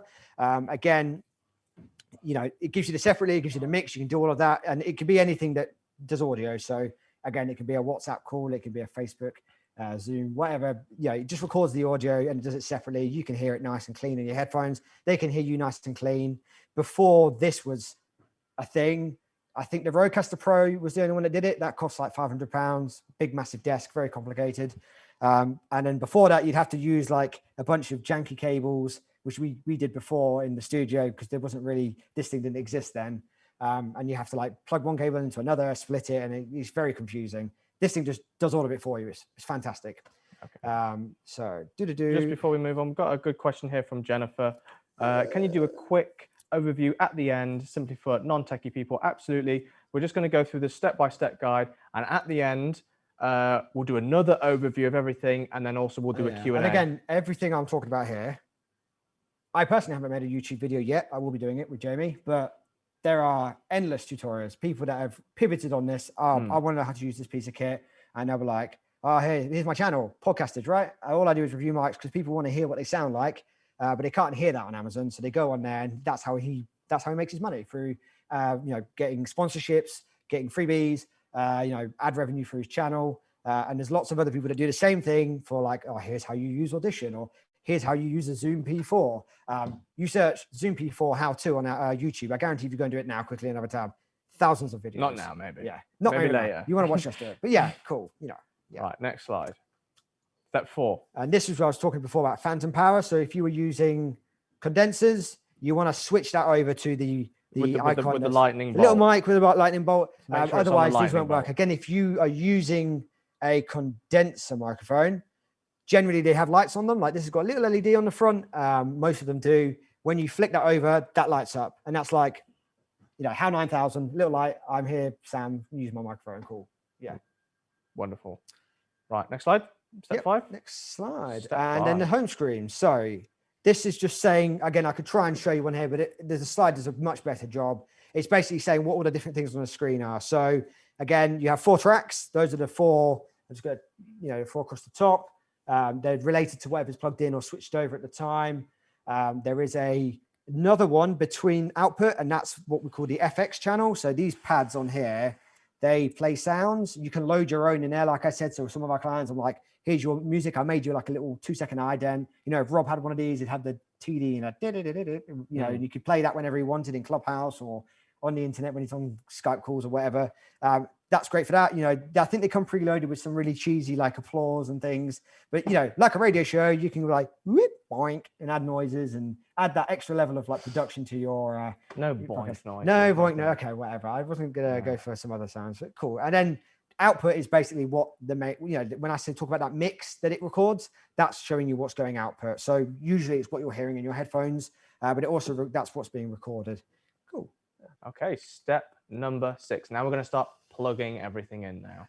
So we're done somewhat of the initial setup. We're plugging stuff in. Yeah. So again, I did specify male end on that XLR, but if you tried to plug the wrong end in, essentially, like it won't go in. So you're not going to break it. You're not going to break it. It just physically won't plug in. Much like you can't plug a power bank into the wall. Like if you've got the wrong end, it just won't do anything. Yeah. So you can't do it square hole, wrong. square block, it goes straight in. So again, you connect them in. So you would plug, say like this one, you plug it into the channel, it goes in, clicks quite nicely into the microphone. So first one, I'm gonna plug this one in. Let's just go for it. So that's plugged in, cool. And then where does the other end go, Harry? Next slide. Into the microphone, obviously. So we're gonna see if I can do this without looking. Nope, you'll get there and then click, there we go. And that's in. Cool. There we go. And whether that's I'm just gonna whip this one out to show. I've got 2 of them in here. 1 second. Again, so like those again, again, whether this is a dynamic or condenser, they're the same. They just literally All the same. click in. All They click in, XLR, and they they're all the won't come same. out. They click in. You have to push a button to pull them out. All microphones like this take XLR. They're all the same. Yeah, Like, there's and that's no- why you need an XLR microphone for this equipment. A USB microphone won't work. So cool. I'll just put that back in there. Cool. Okay. Uh, Pop shields. which we've already sort of done. They just clamp You, on. you just screw They them just right clamp in. on. You screw them in. Again, I could probably do this one here actually while we're Go for it. live demonstration. Watch me not clamp this on properly. A really long thread. It's obviously on something much bigger before. So again, like these, they're just a universal fit. You just find something relatively cylindrical. And you just tighten it up like a G clamp on there, and then you just bend Twist it into place. twist it into place. And then as long as it's between you and the microphone, you know, I could go blow on that as hard as I want. It wouldn't do anything. That's it. Just in place. Great. Brilliant. Oh, we've got an example right there. Oh, I went and found a picture. Look at that. That's great. And that's an example of how you would use it again with a dynamic microphone. You would put it in front. Maybe not quite as close as that, actually. That picture's a bit bad. It's a bit too close. You want it a little bit further away. Cool. But yeah, that's once you plugged it in, you've got your pop shield in place. Next slide. We're very close now, aren't we? Cool. Yeah. You can't hear anything. So even if we were talking into this, nothing would be happening because I have no headphones plugged in. So, here you go, Harry. I'll give you the nice. Oh, do I have the Long pleasure, headphones, the yes. honor? The honor of wearing the long headphones. So cool. And it's simple as that. Obviously, this is set to 0 at the minute. I would turn those up so we could hear stuff. So Harry's not going to hear anything at the moment because I've not put it onto phantom power. There we go. So, Oh, there we go. Yep. and you can hear yourself. So Loud and clear. One, Callum, two, can one, we two. see that on a close up? The levels. Yeah. 1 2 1 2 1 2. So as Harry's talking, we're getting levels there. Oh, If yeah, I that's good. if I turn this down as you're talking, Harry. 1 2 test 1 2 test 1 2. I can't. Oh, that's. Oh God, no, that's Yeah, loud. too loud. Oh So I went the God. wrong way. So yeah, again, but if I go all the 1 way 2. there, you guys can still see these levels. Harry just can't hear anything because that's the 1 headphone 2 1 level. 2 1 2 1 2. If I turn this all the way down, we get nothing. 1 2. And he can't hear anything. So that's the one that's being recorded. This is the one that matters the most. So again, it wants to be about 5 or 6. No, I don't. 1 2 3 4 1 2 3 4 1 2 3 4. That's perfect. Darren. Perfect. There, That's yeah. perfect. Maybe a Darren, little right bit there. so Yeah. there we go. That's good. Yeah. Cool. And that's it. So that's working now. We can hear each other. You can hear himself. 1 2 1 2. My microphone is not plugged in yet. But what I'm going to do, I'm probably just going to use one of these and handle it just so make it easy. So I'm just going to connect this one up. Sure. And like we said before, you can have up to 4 inputs on this, so you could have 4 people Yeah, you around could have this 4 table. people. Yep. Or you could have like 2, 3 people and a phone.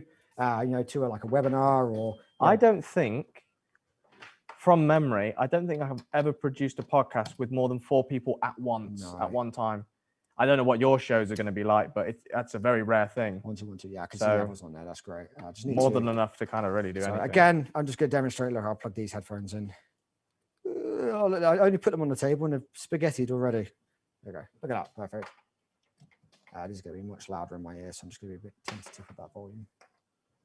1 2 1 2 1 2 1 2. I can hear that. It's great. 1 2 1 2. Yes, that's great. I can hear that perfect. Can we just show 1 2 1 2. on the close up the phantom power again? I think there's Yep. some people missed Yep. that. Just So- where's that button? So just if we can see, can you see that? Okay, Callum. To your right, Aaron. So that switch there is in the middle. You can see there's a little microphone icon. If we flick that all the way over, suddenly there'll be no audio on that track, that channel 1. It's gone now. So I can bang that 1 2 1 2. microphone, nothing come through. But if I switch that back across, it will suddenly microphone's got power and we get levels then. So what that's doing, there's a bit of circuitry in this bit that's turning that signal that we hear in the room into a digital signal. And this is just making it louder, basically. So Harry can't hear anything until I bring this up to my mouth. You see how close I have to get this to my face? That's why dynamics are great. If Harry was to talk, he wouldn't hear anything from my microphone. That's why I recommend dynamics. Again, I can handle this and it's not making too much noise. If I did the same on this, you'd hear all this horrible noise. So yeah, cool. I'm just going to take this out though. No. Do me a favor. Put that back in. Yeah. Hold the mic to your face. Yep. And look at the middle camera. Middle camera, yep. You look like a really weird DJ. Yeah, I'm not a very good DJ. I did do it once for a session in my college, but no, not my thing. Ooh, yeah. Like you look like you're about to just give us some karaoke or something. Or a wedding DJ or train conductor. Yeah, all those things. So again, these are the sort of like default microphones. Again, nice, cheap, do a really good job. You sound all right, actually. But yeah. Without the headphones on, I just checked that. I know it sounds good. I know it needs to be. I wouldn't need to listen to it anymore. I can see the levels on my little channel. They're nice and loud. I could be quite happy with this. Again, I can't put a pop shield on this while I'm talking and walking around, it's in front of my face. So what you'll probably see a lot of people do is they'll hold it under their chin as they talk. when they have Well, these. So yeah, I can immediately again, hear that doesn't sound. yeah. So again, like, because I don't have the pop shield, but all this, the air is going this way and it's sitting under, much like the lav mic was, and you can just hold it at your chin instead. So yeah, cool, great. Next slide, I guess. Yeah, so that's showing adjusting the levels. So again, as you look and as you're listening, you can see, is it too loud? Is it too quiet? What can I hear? You just need to turn them up or down accordingly. Again, that's what the gain is, this one at the top. So you don't want to turn your headphones up because that's not adjusting what's being heard. It's just adjusting what it's what it's showing back to you. What we want to adjust is what's actually being heard by the microphone. So we want to turn that up if it's too quiet, or turn it down if it's too loud. If Harry goes to the next slide, there are a bunch of buttons you've probably noticed, and they light up if I press them. And those are quite clearly a mute. So if you're like Bill O'Reilly, if anyone gets a reference, it's like, turn off the mic, turn off the mic. Oh, he's gone. There you go. I don't have to listen to that guy anymore.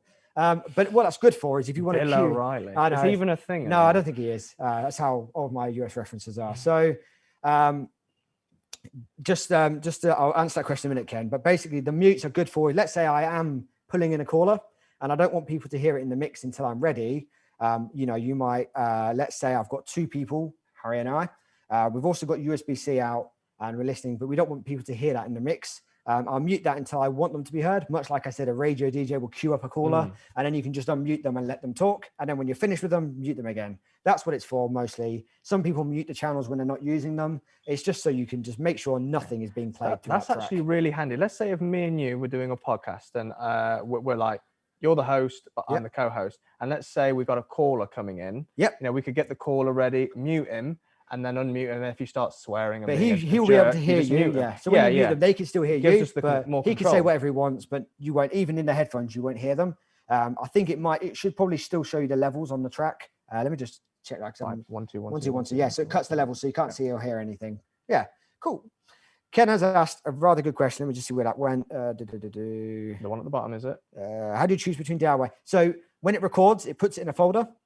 And then it also puts a WAV file, which is the mix, and it's usually the date. I think that's how it records it. So it'll be like, what's the date today? 2307, 2021, or it might be American, so 2021. Yeah, they do it. They do the month first, yeah. So again, Americans. That's fine. So again, basically, that's how it will record it, and then it'll have a folder, and in that folder, it will have them all separated. So if I record, it will have a track 1, track 2, track 3, track 4.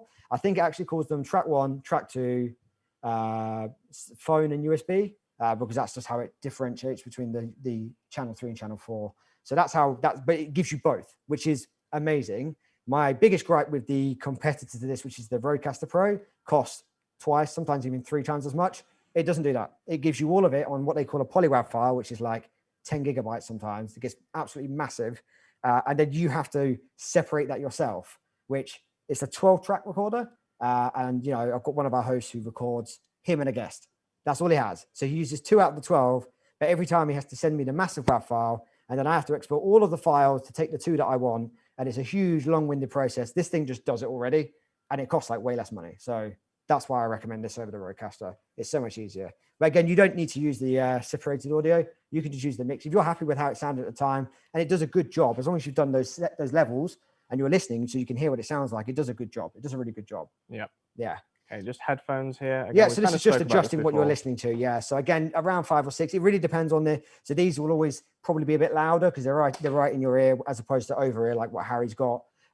They vary. 1 second. Our reference screen is trying to shut itself down. Let's just turn that on too long. Right. Yeah. So again, like that's just adjusting how. So some people, I know Harry's like, turn that volume to 11. I want my headphones aggressively loud. Give me tinnitus. And I'm more like a lot less, to be honest. So everyone's different. Cool. Yeah. Right. All right. Next question. And then monitoring. So whilst you're recording, look at what's happening on the screen. Again, as I'm talking here, you can see some levels are moving.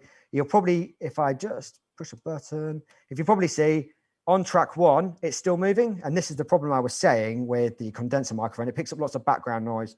Again, if I move that microphone away, there's nothing on my track anymore. And that's about the same distance those 2 microphones are from each other. And then if I bring that up here, look, so it only hears me. And that's why I recommend a dynamic over a condenser. Cool.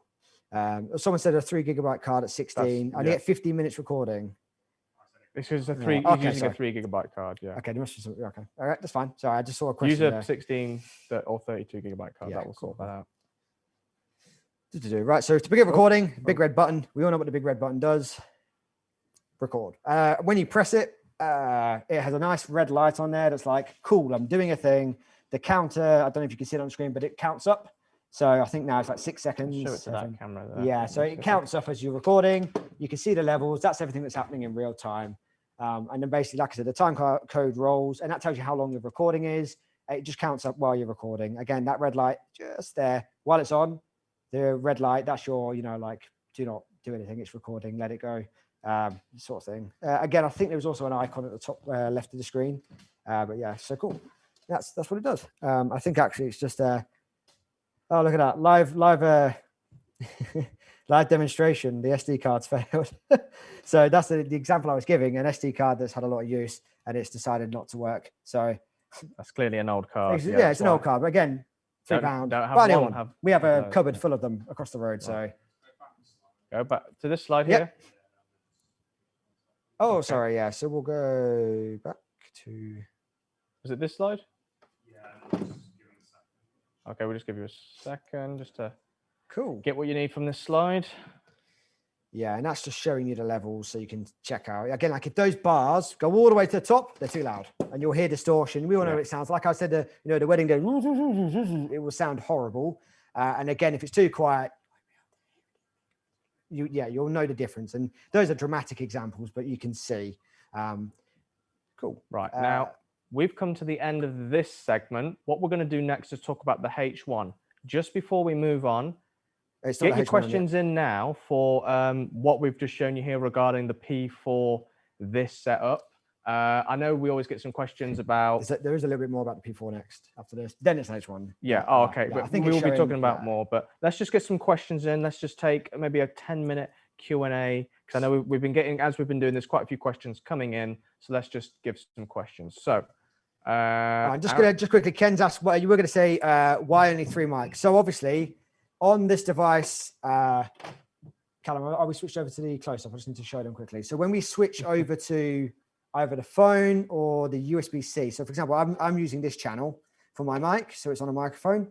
If I had a phone, I now can only use that channel for a phone. So I now only have 3 microphone inputs. So that's why I can only have 3 people with me and a phone, or 3 people with me and a computer, or I could just have 4 people in a room. So when you swap it over to the USB, it just basically, it nicks one of your channels and gives it to the phone or the computer. Yeah. So again, there's some other ways you could get around that if you really wanted to. But I think the likelihood is it's always going to be 1 or 2 people, unless you have like a co-host, then maybe you'll have 3 most of the time. Most of the interviews, in the 3 and a bit years I've been editing solely just podcasts, maybe 10 or so times it's been more than 3 people. But more often than not, it's 2. It's the host and a guest, or the host and 2 guests. Yeah.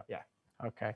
We do have some questions about the H1. We're going to do that in the next segment. So let's save that for the next segment. Quickly, it'd be 3 guests and a host. And that could be 4 inputs in total, 4 microphones 4 inputs in total. So 1 for me, 1 for Harry, 1 for another guest, and then 1 for another guest. But those guests could be to a computer, and then that could be a room full of people on a chat or something, a phone call. I wouldn't advise phone calls, but, or a Skype call or whatever, or it could be via a phone into a Facebook Live, whatever. Yeah, so cool. What is the best setup for a virtual interview? That's a bit vague. So if you're on Zoom, you want to interview someone over Zoom, what's the best? If you want to interview someone over Zoom, and you had this kit, obviously you would set it up so you get really nice audio, USB-C into your computer. So this is doing all the audio for you. On Zoom, you would set this to your microphone and this to your headphones in the settings on Zoom. And then when your guest joins, obviously you're wearing headphones like this, so you can hear everything. And obviously they hear really nice audio from your microphone, whatever you've chosen, and that's all set up. You can hear everything. They can hear you. You'll get really nice, clean audio, separate or together. If you were just doing Zoom, you were never going to do an in-person interview. You could probably get a USB microphone with a pop shield. Again, maybe a stand like this one, so you can sit nicely. If I sat at a computer, I could have it here and it's not in front of my camera. You could use lots of different things, but that might be cheaper. Like a Zoom, a Rode NT1 Mini is like about £90, but they're quite nice, little small dinky microphone. I mean, there's there's so many USB microphones you could use, and that's probably a cheap, more cost-effective way. Again, if you do lots of web content that way, but never any in-person stuff, there's yeah, that would be maybe a more efficient way of doing it. But you could then use the audio from Zoom, but the audio quality recorded from Zoom of your mic will never be as good as the audio that this records of your mic. This will always be better. Yeah. Got another interesting question here from Yep. Eloise. On the P4, can you also get the option of putting all the audio on one file? So Yes, it does that already. So yeah. mixed down. Yeah. So what it does is that output we said on this track listing here. So everything it's listening to in your headphones, it records that to a solid, just one file, stereo. Wow, that's it. And you could use that. The problem with that, and I like to compare it to, let's say we're making a really fancy cocktail, Harry, and you can buy those cocktails in a bag, right? They're okay. They're not amazing. Or let's say you're really good at making cocktails, you would choose what levels of what you put in that drink, right? And that's the difference. So it gives you all of them separate, so you can adjust all of the people. The way I would edit my voice to make it fastly, absolutely perfect. perfect. Make me sound or you good. can get the ready mix. Yeah, or you can get the ready mix which file. Is fine, which is but fine. Yeah, yeah. It might not be perfect though. If you're using an editor or a freelancer or something, I would always recommend giving them everything, and then they can pick and choose, because sometimes the mix from this is good enough and it's more efficient to use. But separately, I almost always would choose the separate audio, because again, the way I sound, the way Callum sounds, the way Rob sounds, we all have different voices. Again, if you're usually like, say, talking to someone who's got like, so like women tend to have a less bassier tone, or I'm very mumbly. And again, like, for example, my wife's very like higher tones, wherever she doesn't have it much lower. And again, the way that I would treat my voice is different. And if we're like mixed together, everything I do to my voice, it does to hers, and vice versa. So I can't tweak her nicer without making me sound worse. And so you lose a bit of control, but sometimes it's easy just to use that file. Yeah. Let's do 2 more questions before we move on. There's a good question here. On my radio show, we have telephone interviews. What technology do I need to do a live stream with me and a guest over video, so I appear live on YouTube, Facebook? I want to be brilliant question. Okay, so this is something Rob requested for a long time, because he wanted the ability to actually go live to multiple platforms. So he has a good following on YouTube, on Instagram, on Facebook, and we always could, get a phone out and do one, but we wanted to do a live stream across all his social media platforms at once. So we have now been using a platform called StreamYard for about the past year, which is just, you need Google Chrome, you just download it, and I believe it's about $200, $300 a year, something on the lines of that. And all it does, you hook all your social media platforms in, LinkedIn, Facebook, Instagram, YouTube, YouTube, wherever you want it to go. And it will simultaneously live stream everything. To all of them, yeah. So, and again, you can have all this hooked up into your computer. So the StreamYard audio for you is really good. Really good. And then obviously the people you're live streaming to can get it out on video. So that way you can have a live stream video and you can have the audio podcast. And again, your StreamYard. StreamYard. One word. StreamYard. StreamYard. Yeah, Scott, he's put it in there. StreamYard. Awesome. Really good, yeah. Something else that's worth noting, originally StreamYard only gave you those mixed audio. So only used to give you like an MP3, I think, which is fine, but you couldn't tweak those if you needed to. It actually does, I think, give separate audio now. You have to wait for it to be converted. But even then, the audio from StreamYard will not be as good as the audio of you on here. So it's still advantageous to use this.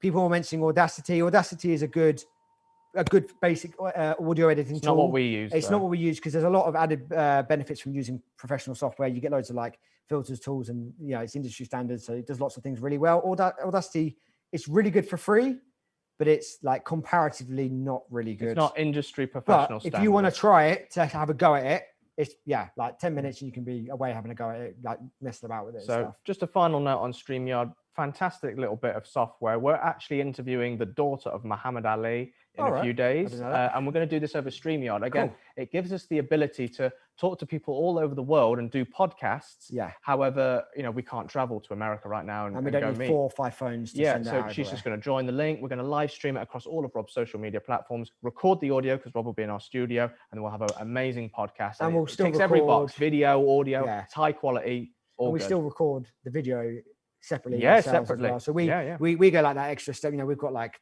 professional cameras, so we still we mix the digital StreamYard version with all of our digital stuff here that's higher quality, and we slap it all together to make lift all the quality up, don't we? Yeah, cool. Yeah. Aaron, you want to choose the final question just before we move on? No, quick. Let's we can't scroll up. Yeah, so it's always food or cars. send your question in. Whoever sends it in, I guess, Yeah. So first any more it gets the questions? final question before we move I on. did see some earlier that I've not come to yet, but I think they were H1N specific, which we'll be covering We very will be shortly, doing that, yeah, very shortly. Who's going to ask the final question? Or should we just move on? Is I think everyone we'll move happy? on. I'm not seeing any more coming in. So Is everyone happy? Should we just move on?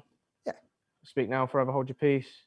We're going to, Oop, how to have background music. So is that, I'm assuming during a recording, I would probably say you're best off doing that in post. yes, 100%. So when you're does editing post the mean? episode, so in post is in the editing suite. So when you're at the computer putting it all together, you're making your cocktail, you're baking your cake, you're putting all the things in together, and then basically, yeah, I think you can do Zoom streaming, can't you? You can do Zoom for free, so I would recommend you starting on that. However, as you move up the level, and what we do now, we only use StreamYard. We don't use But Zoom you can't anymore. StreamYard to Zoom, can you?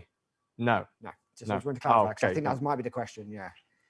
This kit records it to an SD card, and then you just, when you're finished with those, you put those files. I copy, not transfer. I always leave a copy on the SD card. I then leave a copy on my desktop, and I put it on Google Drive. So then I have redundancy. So if I ever lose one, I know it's here in my download folder, or it's there on the SD card, just in case. Yeah. Okay, So- this next segment, I think we've kind of already covered. We kind this. of already covered this a bit. It's kind of like just covering those things. So It's like, the same thing but twice. I yeah, think so we the should same move thing on. I but think people twice. kinda Yeah, get we're this. saying, yeah, okay. Right. Let's do the H1 and then we'll take a break. Yep, perfect. H1. So let's crack out the H1. Now, obviously, we had like, 20 slides there to go through everything for the Yes. H1. Sorry, the P4. Because it's more complicated. But this H1, you can fit it into a 5-step process and have it all on the We screen. did time myself once when we had an in-room event 2019, I think it was. And they said, how long does it take you to set it up? And it took me about 8 seconds. It honestly doesn't take, I know that's not me rushing either. So I think a lot of people are going to be interested in this H1 because it's so easy to set up. This image, this slide, whilst Sorry, Harry breaks all of our equipment. Sorry. This is actually on the collective. So if you join the collective, I've got Jamie to put this slide specifically in the collective. You can download that. It's basically when Kevin Clifton, if any of you know who that is, he did some Strictly Come Dancing, I think. Yeah, he's a we do his dancer here in the podcast. UK. And he was like, it looks simple. Can I just have this like in a thing so I can carry it around with me? So someone said, can you laminate this for us? We actually did laminate this and post it to him just so he had it. But we kept it for ourselves. Basically, you put your batteries in. Can we see that on the camera? Yeah, batteries in. Yeah, AAAs. They're rechargeable again. Trying to be conscious of the environment. You put your SD card in. Again, I've not managed to break the barn door. SD card goes in there. Again, it's a little one. It'll only go in one way. You turn it on. I think that this says plug in your microphone, obviously. So again, if we're using the Gavazala thing, it has to have the adapter, but you plug your microphone in, you turn it on. There's a big dial on the top, 6 or 7 at the most. And you can see the levels on there as I talk. And then basically you press record. So there are some settings. If you look on the third image down the bottom, there's only 4 buttons and they are called audio, low cut, limiter, auto level. So audio, every time I press that, it will, and I think if you can see that, it just cycles through the formats. And basically what that's doing is we're changing the recording format, and what you want it on is 44.1K 16-bit or 48K 16-bit. That's a WAV file. We don't want MP3. Once that's set though, every time I turn this back on, even if I take the batteries out, it still be the same. Low cut's not too important, but that's, let's say I'm near a road, you'll get loads of noise from the machinery or traffic, Low cut just sort of cuts off all the things below 80 hertz. You can turn it on or you can edit it out if you want later, if it's there. I mean, I leave it on 80 just because it's, it's not going to affect the audio too much. Limiter I don't put on unless you've got someone like maybe for Rob who gets really shouty sometimes. The limiter it basically, if anything's about to distort, it tries to catch it and stop it. But it's not needed for most people. So I'd leave that off, to be honest, because again, if these levels are set right, you shouldn't have a problem. And then the last one, the most important one, is called auto level. Auto anything, never leave on. The auto level, Never auto. yeah, Never. the auto level, unfortunately, will ruin your audio every time without fail. What it does is it listens to what's being said, processes it, and then reacts. So it's like, is this audio too quiet? If yes, it basically like the computer's turning this up, and then everything's too loud. And it's like, oh no, now I'm too loud. A couple of seconds, then it turns it all the way down again. And it's like, oh, now I'm too quiet. And it goes up and down like a yo-yo. Someone like Rob who likes to go, oh, just talk really quietly a second. Then he screams. And that thing doesn't know he's doing that. So it thinks, oh, it's too quiet. Oh no, now it's too loud. Now it's too quiet. And it just constantly ruins messes your audio. This PDF summary I'm just talking about now, is that slide. And if you go on the Podcast Collective, request to join, it's on there. I did it on our previous break. I sent Jamie a message. I rang up and said, "Can you just put it in there for everybody?" So basically, that's how you can get hold of that. Yeah. Someone says, "Can a Zoom H1N be used for Zoom interviews?" Not really. But you could do it offline. You could record. You could record your So this is Rob does sometimes. He'll record himself with this as well. So I'll be recording myself with this, and then he'll do whatever on Zoom, wearing headphones on his computer. This thing records just his voice in nice quality. We take the Zoom interview and mix the two together. Again, someone's saying the repeat the record format. Sorry, there's a little flyer there. Again, if you just keep pressing audio, can we see that on the camera? Callum, is that nice and clear? So I'm gonna get my sausage fingers there. Every time I press that, it changes. So if I keep pressing it, there we go. Ooh, up a little. Sanka's put the details in the comments. Yeah, so 48K 16-bit, not MP3. Yes. WAV. Because the 4816 or 44116, they are WAV files, so they're higher quality. If you go to 96, it's probably too higher quality. You're not going to get any added benefit. Just lose space on your card. Someone said, "Can you use a Y-shaped splitter?" Yes, but you have to get the right kind. So when I was talking about TRS earlier and things, you have to get one that splits. If it was a pair of headphones, it splits it instead of being like what we call a duplicator. You know, we've all done it where we had a splitter and we could both listen on two pairs of headphones to the same thing. You don't want that splitter. You want it's called a Y split. It separates each one. So you'd end up with so if this was the two channels, it separates them. So you have to get the right splitter.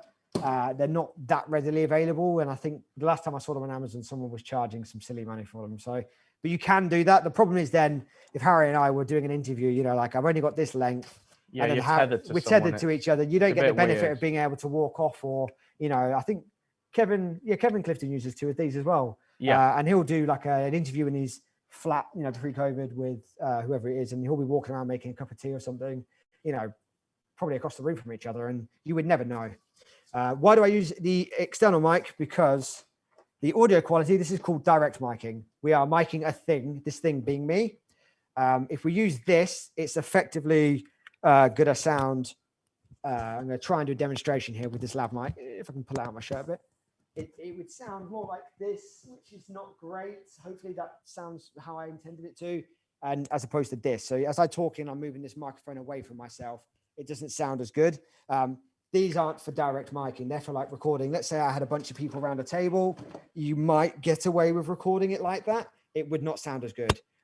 They're for ambient miking. I think like, you know, people that record Foley. So, you know, I want to record a babbling brook or bird song or, that sort of thing. It's, you know, in a pinch, you could use those, but it would never sound as good as using the lav mic, because the lav mic is, you get all the resonance from the chest, all of that nice warm sound from me, much like when I was pulling that lav mic away, it should have done the demonstration I wanted. Yeah. Okay. Any more questions about the H1 just before we take a 10-minute And again, break? if I didn't answer any questions, put them in a collective. Jamie or I will get to it. You know, there's a bunch of us in there that answer questions. We've got a few more segments just after this, but kind of let's just give a summary. So we've given the rundown of how the Joe Rogan style of podcaster we've got here. Just quickly, there's some questions just coming in. I was just going to say, recording 3 people around a table with how would you do it with a H1N? I wouldn't use a H1N. That's not what it's designed. It's kind of meant for one person. So I would use a P4 instead. But again, like if you do most of your recordings, just it might, you know, you would maybe do something differently there, but generally don't make it work, have the right kit. But yeah. And again, Loca, it just cuts off. So when we think about frequencies we can hear, the human ear, it's like around 80 up to 22,000, depending on how good your hearing is. But we don't hear anything under 100, really. You sort of feel it. And again, like the human voice isn't really affected by anything below that. So it's just noise. It's unnecessary sound. So it's what they call a low pass filter. You just cut it out. Yeah. Yeah. Another interesting question. So the H1 can't be used for recording live interviews. It can be. It could if you need have one set per person, not just one. Yeah, so you could use one for me, one for Aaron, one whole set of, or a set if you had a couple of people. I mean, like, but for that much money, I would probably look at using something like this anyway, because you get better. It'd be better. Again, it depends if when we did an interview with what was that rugby guy, Sam Warburton. We did an interview with him, and he was like, "Come walk around my stadium." Harry and Rob and the team walked around the stadium. You couldn't do that with this because it's kind of needs to be on a desk. But obviously we've got wireless mic packs and stuff. So it really that depends. lets us do that. Just think about how are you going to record most of your content and base it around that. Is what I would always say. Yeah. Let's, because we had that question earlier by Jennifer, remember, about just breaking everything down. So let's just go back to the start again and break everything down. First things first, this setup. Can you just really simplistically tell us how it all works and, how all this comes together? So if you want simple, we would use a dynamic mic, plug and play, just literally plugs in. Very simple. They're point and shoot. So I know I'm talking to this bit, so it won't do anything unless I'm talking into this bit. And these are a little bit, as long as you're talking to the bit that it hears and listens. Headphones. You need headphones to listen to it. So microphone in the top, headphones in the bottom. There is an adjuster at the top and the bottom for each, obviously, and then there's that times 4. So I could have 4 of those, or like I said, I can swap it over and have 3 in a phone, or I could have 3 in a computer. But yeah, again, that's the simplest way of putting it. And again, you would set it all up, put headphones in, have a listen. Oh, can I hear anything? Oh, cool, I can hear me. Get the next mic, pick that up, and be like, cool, 1, 2, 3. I can hear myself. You might have heard us earlier saying 1, 1, 2, 1, 2, 1, 2. It's just, everyone does a sound check differently. I remember one guy used to quote Shakespeare when he did sound checks, and I've not seen that one before. That was quite interesting. But yeah, so it's just to get a good level. Basically, you just want to talk to make sure you can hear the stuff. Cool, levels are right. Everything, I'm happy with how it sounds. I can see the levels are good, and you just hit record and go. Yeah. Someone's like, how about USB microphones? The foam shields necessary? Yes, generally. Again, like if you're going to be talking into something and it has to be in front of your face, so these generally have to be in front of you. You need something to sort of help prevent the microphone getting battered by all of that sound. So prevent the microphone being battered. Hopefully you got, I was a bit emphasis on that, but I tried to give an example. Do you mean, sorry, he means what people refer to as proofing, but it's not proofing, it's acoustic treatment. You don't need it. You could just use a room that already uses furniture, curtains. Basically, when you're in a big, I'm sure everyone's been in a room that's been empty, right? And it sounds like a horrible boxy sound. That's all that sound bouncing around the room and reflecting at you. So when it reflects, it doesn't lose any energy. What those foam things that look like egg boxes do is they help break the sound up by deflecting it into itself and absorbing it. Pleated curtains, if you've ever been to a theater, they are big, long, pleated, heavy curtains. They do the same thing. Like you go into a living room or a wardrobe, all those clothes, they help break up the sound. I think I've told you before now, oh, Harry, could you record that in your wardrobe? Because you were recording something at home and it sounded bad. And then I think you did do it, right? You went into your wardrobe and recorded. Yeah, but that will do the same thing. You don't need to go and buy all this stuff and stick it to the walls. Again, sometimes you'll see it in like a sound booth and it will be all the way around. They're quite oppressive because they kill all the sound. So it's dead. But generally you want a bit of room tone. Otherwise it sounds lifeless or it sounds off, because when you're talking to like now, you can probably hear a bit of this room. It would sound weird if it was completely dead. So cool. Right. So this setup here is, you set it up once, bit complicated, but then this is kind of, you leave it in an office, a studio, whatever. And then when you come back to it, you turn it on, sound levels get right. Brilliant for high quality audio and interviews, but it's more leaving it one place. It's not that mobile, not really. that mobile, but if you want to be running about, like, did Rob do an interview when he was running with some recently? Kevin Yeah, Britton, something? I can't remember his name. So he did that. That was the thing. If we didn't use the wireless mics, he'd have used 2 of these and they could have gone running or cycling or whatever. If you really want the easiest way to record a podcast, maybe you don't want the quality to be as good, or if you're mobile, you're trading a little bit of quality, but for just simplicity. Then this is the one for you. If you had to pick of these 2, again, someone's asking, USB mics, what is the why are we not selling it? Oh, I know. We don't. I like the kit. I don't get any. I don't have any stocks. No, we didn't build it. We don't get it's just paid like people are like, anything would you recommend it? These are good to use. And again, like if the Rodecaster Pro was better than this, that would be on this table right now. But someone said, again, I'm just gonna come back to this. What equipment is essential for Zoom virtual only? The most important thing are these headphones. You must wear those, otherwise you will get. And we've all heard it in a call where the audio is bouncing from one to the other. You're hearing what we call delay. You heard the delay, but with the bleed, basically. So you hear a bit of them in you, and then it bounces back, and you talk over each. That is awful. You wear headphones. Zoom does a really good job of knowing when you're talking, when you're not talking, but I'm pretty sure it also seems to know when you're wearing headphones. So then it's just a matter of like USB, picking a mic that works, or just using a mic you've got. You just to remember, like on a desktop computer, that microphone can sometimes be like 6 feet away from you, and it won't sound as good as having like a, you know, like a microphone here that's like higher quality. So, but you could start with just a pair of headphones and Zoom, you know, and use that. And then as you want more, buy a better microphone, or then maybe buy this stuff, whatever. To answer the question, you cannot use a USB microphone in a P4. There are some USB microphones that do both. So they're USB and XLR, like the Samsung Q2U. But unless it has an XLR on it, you cannot use it on a P4. This is XLR only. I apologize. I get excited. You do get, yeah. Too fast. Yeah, sorry guys. Right. Okay. So what we're going to do now, we're going to take a 10-minute break before we move into our final section Perfect. of the day. So bear with us, 10 minutes, go get a tea, coffee, a little snack. Load some questions. Again, Yeah. request the We'll do more questions. Request the podcast collective. You know, and we'll get you accepted into Okay. Cool. 10-minute break, and then we're coming back to the final section of the day. See you guys in 10 minutes.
1, 2, 1, 2, 1, 2.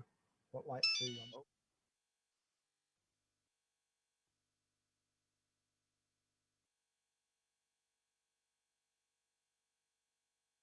Welcome back, everybody. I hope everyone is doing okay.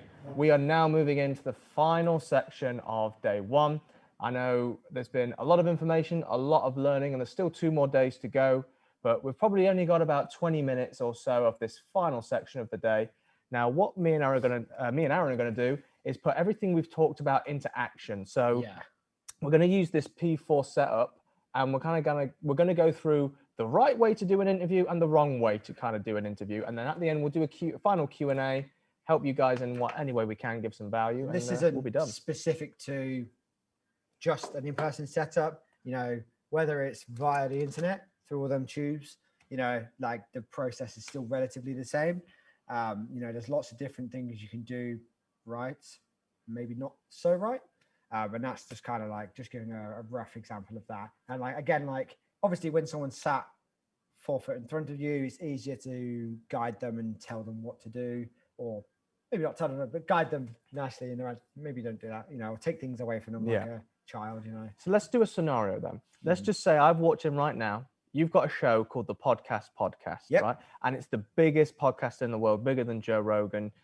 Aaron Nelson, you are the biggest podcaster on the planet, and you're going to interview me about working with Rob and podcasting. Well, you know. Okay, so let's just rehearse this scenario. This is a bit of like method acting right here. So obviously, what would we do? I've just walked. Oh, hello. Aaron, hi, Harry. Thanks. Take a seat. Oh, I'm just going to do my checks. So obviously, I've already set my stuff up. Oh, okay. 1 2 1 2. I can hear my levels. I just turn my headphones up a little bit. Oh, that's nice and loud. There we go. Cool. Great. I can hear that. Great. Harry, great. Can I just hear about your drive over here today? My drive over. Oh yeah, sure. So I just don't live too far away. It's kind of just, you know, it's in that direction over there. I mean, preferably a bit closer to the mic, please. Oh, closer to. You can't hear me. Closer to the mic. Harry, if you wore these, oh right, you would also hear. Put these on. Recorded, yeah. So and into the microphone, and you want to. Yeah, so much like you can hear me now. So I do like a sound test. Yeah, let's do a sound test. Oh, okay. 1 2 3 4 5. So evidently Harry's trying to destroy my hearing. I'll probably just swap this over to the other. Oh, was that too loud? Far too loud. So what we want to do, Harry, that was too loud. We want to try and get a nice average sort of normal level of your voice. Oh, so speak normally. Yeah, speak normally. So normally what happens when you say to someone, can I just get a check of your voice? They will overthink it. Whereas obviously if I'm like, hey Harry, you know, how did you get here? How was your drive? You know, what are you doing this evening? And most Zoom calls sort of start like this anyway. This is as a normal Zoom call, right? Can you hear me? Oh, sorry, I was muted, right? Yeah, that's how they all start. Then you have a quit. Oh, you've scared Eloise's cat, Harry. Nice one. Oh, sorry. So again, and sometimes it can be, whether it's Zooming the person, someone can be far too close and very, very, very loud. And you might need to adjust them or adjust the microphone or whatever. But generally, people don't scream like Harry unless they've already very hard of hearing or they have some other problems maybe. So we'll just turn it down a bit. Nice and calm. We're not doing anything too dramatic and too dynamic. We're going to have a nice, reasonably calm chat. And you're going to interview me. And I'm going to interview you. Right, with you. One thing I would have already done, and I've already missed some comedic elements I might have used for my marketing, is I haven't hit record yet. So always record early. Always record. Hit record and then record everything. And then, you know, sort it out later what you're going to use. So I've hit record. That's recording. Cool. Right. So I'm going to do my sound checks now, Harry. Just can I just get let me know your favorite pudding. Oh, my favorite pudding has got to be a chocolate chip brownie. Chocolate chip brownie pudding. Cool, great. You know, bit of a something with custard with me, or maybe cream. Oh, yeah. Custard, cream. I like putting custard and cream in the same bowl. Some say custard is the gravy of desserts. I knew you were going to say that. So there we go. That would be a good sound check because we're talking normal. And again, you know, whether it's in person or over the internet, it's the same again. You just have a normal conversation. It also helps warm your guest up a bit. If you just come in straight, cool, welcome to the podcast. Right, I'm just going to start grilling you with some questions. So when Rob, when we go on site and we do interviews, Rob will sit with the guest for sometimes about half an hour and have a good chat. Even on Zoom he does as well. I've seen it on Zoom when you guys are running around in the studio. Rob's just talking to them about like, oh, I saw that you did this, you know, and having a casual conversation about where, you know, and again, we're always recording that. We don't always use it. Sometimes we keep it. But yeah, so, you know, cool. I'm happy with that. That sounds right. First thing I do, it's very easy at this point to forget. I haven't actually started it, right? And if I just start talking about what I want to talk about, there's no natural start to the podcast. So what I'm going to do is pause, start a podcast. So I'm going to go, Hello, Harry, and welcome guests and listeners to the podcast by Aaron. As you know, this is such an amazing podcast. You're excited to hear the next episode. With me today, I have Harry Kumar, who produces many a good podcast, namely The Disruptive Entrepreneur with Rob Moore. So I could ask lots of really grilling questions, but I think I'm just going to let Harry take it away. Harry, tell us all about yourself. I am a person, and I am here today to talk to you. I mean, a little bit more detail specifically about what I want to know. So, you know, like, is it easy or hard doing the things that you do, camera, video, etc.? Well, that's a very good question that you asked, that Aaron. It takes me back actually to sorry, just got a call here. Yeah. Hi, Rob. Oh, it's Rob Moore. Yeah. Hi. Yeah, I'm actually on the Aaron Nelson show. It's the most famous podcast in the world. Yeah. Okay. Oh yeah. Okay. Yeah. Thank you, Rob. Sorry, mate. What was the question? Just speaking to Rob Moore there. Just going to pause that second. Obviously, ideally, phone's on silent. My phone has been on silent since before we started this webinar, wherever I put it in the room somewhere, because mine pings off all the time. I've got like 4 email addresses attached to my phone, and it's just going bing, bing, bing, bing all the time. So it lives on silent. But I'll put that over there. So obviously, my apologies. Silent, get it out of the way. If Sorry. something does interrupt it, it doesn't mean it's basically ruined. You know, that could be amusing, could be kept for marketing. You could make it a bit. But you know, what's more important is always go back a question just in case you don't want to use it. If we just carried on from there, you're kind of hard to edit that out. So what I would do is I'll refresh the question. So, hi Harry. So let me know ebb and flow, the highs and lows, the difficulties of working in this field with someone like Rob. So it can be very challenging working with someone like Rob. You know, you're striving for perfection all the time, and Harry, can we just what's that? Could I just pull you a bit closer? Oh, close to the mic. Moving a bit much, yeah. Oh, so stop moving. Talk yeah. to. Okay. And this applies to you as well. Yeah. Oh, check your mic, boy. Yeah, it's all connected. Put it higher. 1 2 1 2 1 2. Put it higher. Up higher. Let's put it really nice and high. How's that? Nice and loud. Am I hearing me? Do 3 4 5 6. Everyone, if Aaron, keep talking. Yeah, everyone I'll keep put talking. yes That's in the fine. comments if you Just can hear Aaron. FYI, this dynamic mic is only for our hearing. You know, we can't. We haven't plugged it in. Yeah, this has no difference. So I'm still on wireless microphone. Am I up on the fader, Callum? Both sound good. Yeah, that's Nicola. cool, Julie cool. says yeah. It might just Let's be keep rolling. slightly. Ask me the question again. I'll do it properly. So yeah, okay. So again, like whether it's yourself, again, yeah, exactly. So even something as simple as what was that, like 2 inches, it made a big difference, right? Again, actually, an unintentional good demonstration of what I was just talking about. If we move away from the microphone while we're talking, you'll hear, you know, like again, like if I hold this in a fixed position and start moving around, like, you know, I come back in again like a flu, it doesn't sound good. You know, and again, I wasn't actually, but you know, maybe I'll use that one for another demonstration in the future. Again, you guests can do that if you're on, you know, Zoom or other, and it's on a fixed thing, like on your computer screen, or basically, you know, like it's off. So if you keep moving around, especially with a dynamic mic, you'll lose the voice. It'll come back. It'll change all the time. So ideally, you want to kind of keep it fixed, either, you know, on the shirt in one position or, you know, in front of you, and then you want to keep to it. So if you can see Harry's pop shield, it's perfect for setting the position, and then that pop shield's a permanent reminder where it needs to be, where you need to be, where you need to keep talking into, you know, and it depends on the microphone, but that's what I tend to use them for. So Harry, if you can always talk straight into the pop shield. Okay. Yeah. Perfect. Thank you. Right. So Should we go from the start? Let's do this properly. Right. welcome to the podcast with Aaron. I'm your host. You know, we talk all things podcast. Today I'm talking with Harry, multimedia producer extraordinaire, works with lots of people, but predominantly Rob Moore. So Harry, tell me, high, lows, ebb, flow. How does it go with Rob? Oh, there's many highs, there's many lows, but there's more highs than there are lows. Rob's a charming young man. He's very disruptive, some may say, and always keeps me on the go, on the challenge. It's fun times. So we can certainly tell that Rob will be listening to this, and Harry knows this, as Yes. he's clearly demonstrating no apathy or disdain to Rob. So cool. I could ask many more questions. Ask me another question. So let's see. If you had to name the most entertaining tech problem you've had, your fault, Rob's fault, anyone's fault, which comes to mind? Great story. Great story. So this actually reminds me. Harry. When, Harry. yeah. Now it's What's not wrong? time for crisps. Oh, is it not? Will it? Chips for the Americans. This is not a time for snacks. Nuts, popcorn. Oh, should I? No, sorry, should I put no. this down? Should I do it? Yeah. do it So properly?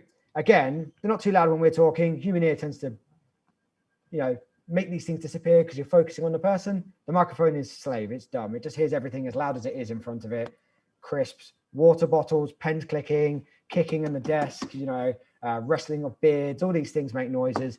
If you hear it, don't ignore it. I would always say immediately say like, yeah, stop doing that thing because it's ruining the audio. Maybe more polite than I am. That smells so good. They are not good. They are not good snacks. Again, and what you'll find predominantly with Zoom calls, for example, because I know a lot of you guys are doing that sort of thing. When the audio drops, so let's say you just like 1 second, you just dropped out there. Can I just get the end of that last sentence? Or can you just repeat the question and answer it again just because your connection?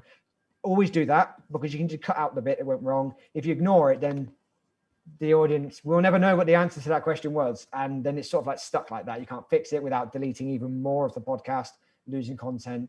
And that could be, again, like if someone's, let's say, and I've done a podcast before, someone, they were on a, what do you call it? Not a balcony, but like a little like rooftop terrace. That was it in London. And that's a great place to, maybe for scenery or, for the video, but all you could hear, unfortunately, was sirens all the time.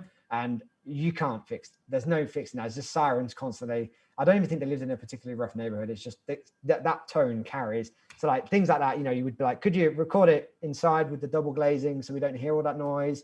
I've had things like seagulls before, but only on one microphone. So it sounded like one person was at the beach. And if you don't mention any of these things, like we've got these examples, Harry's putting on the slides in a now. minute. We'll get to that in a minute. Okay. So again, ask me. Yep. Ask me one final question, then we'll wrap this up. Final question.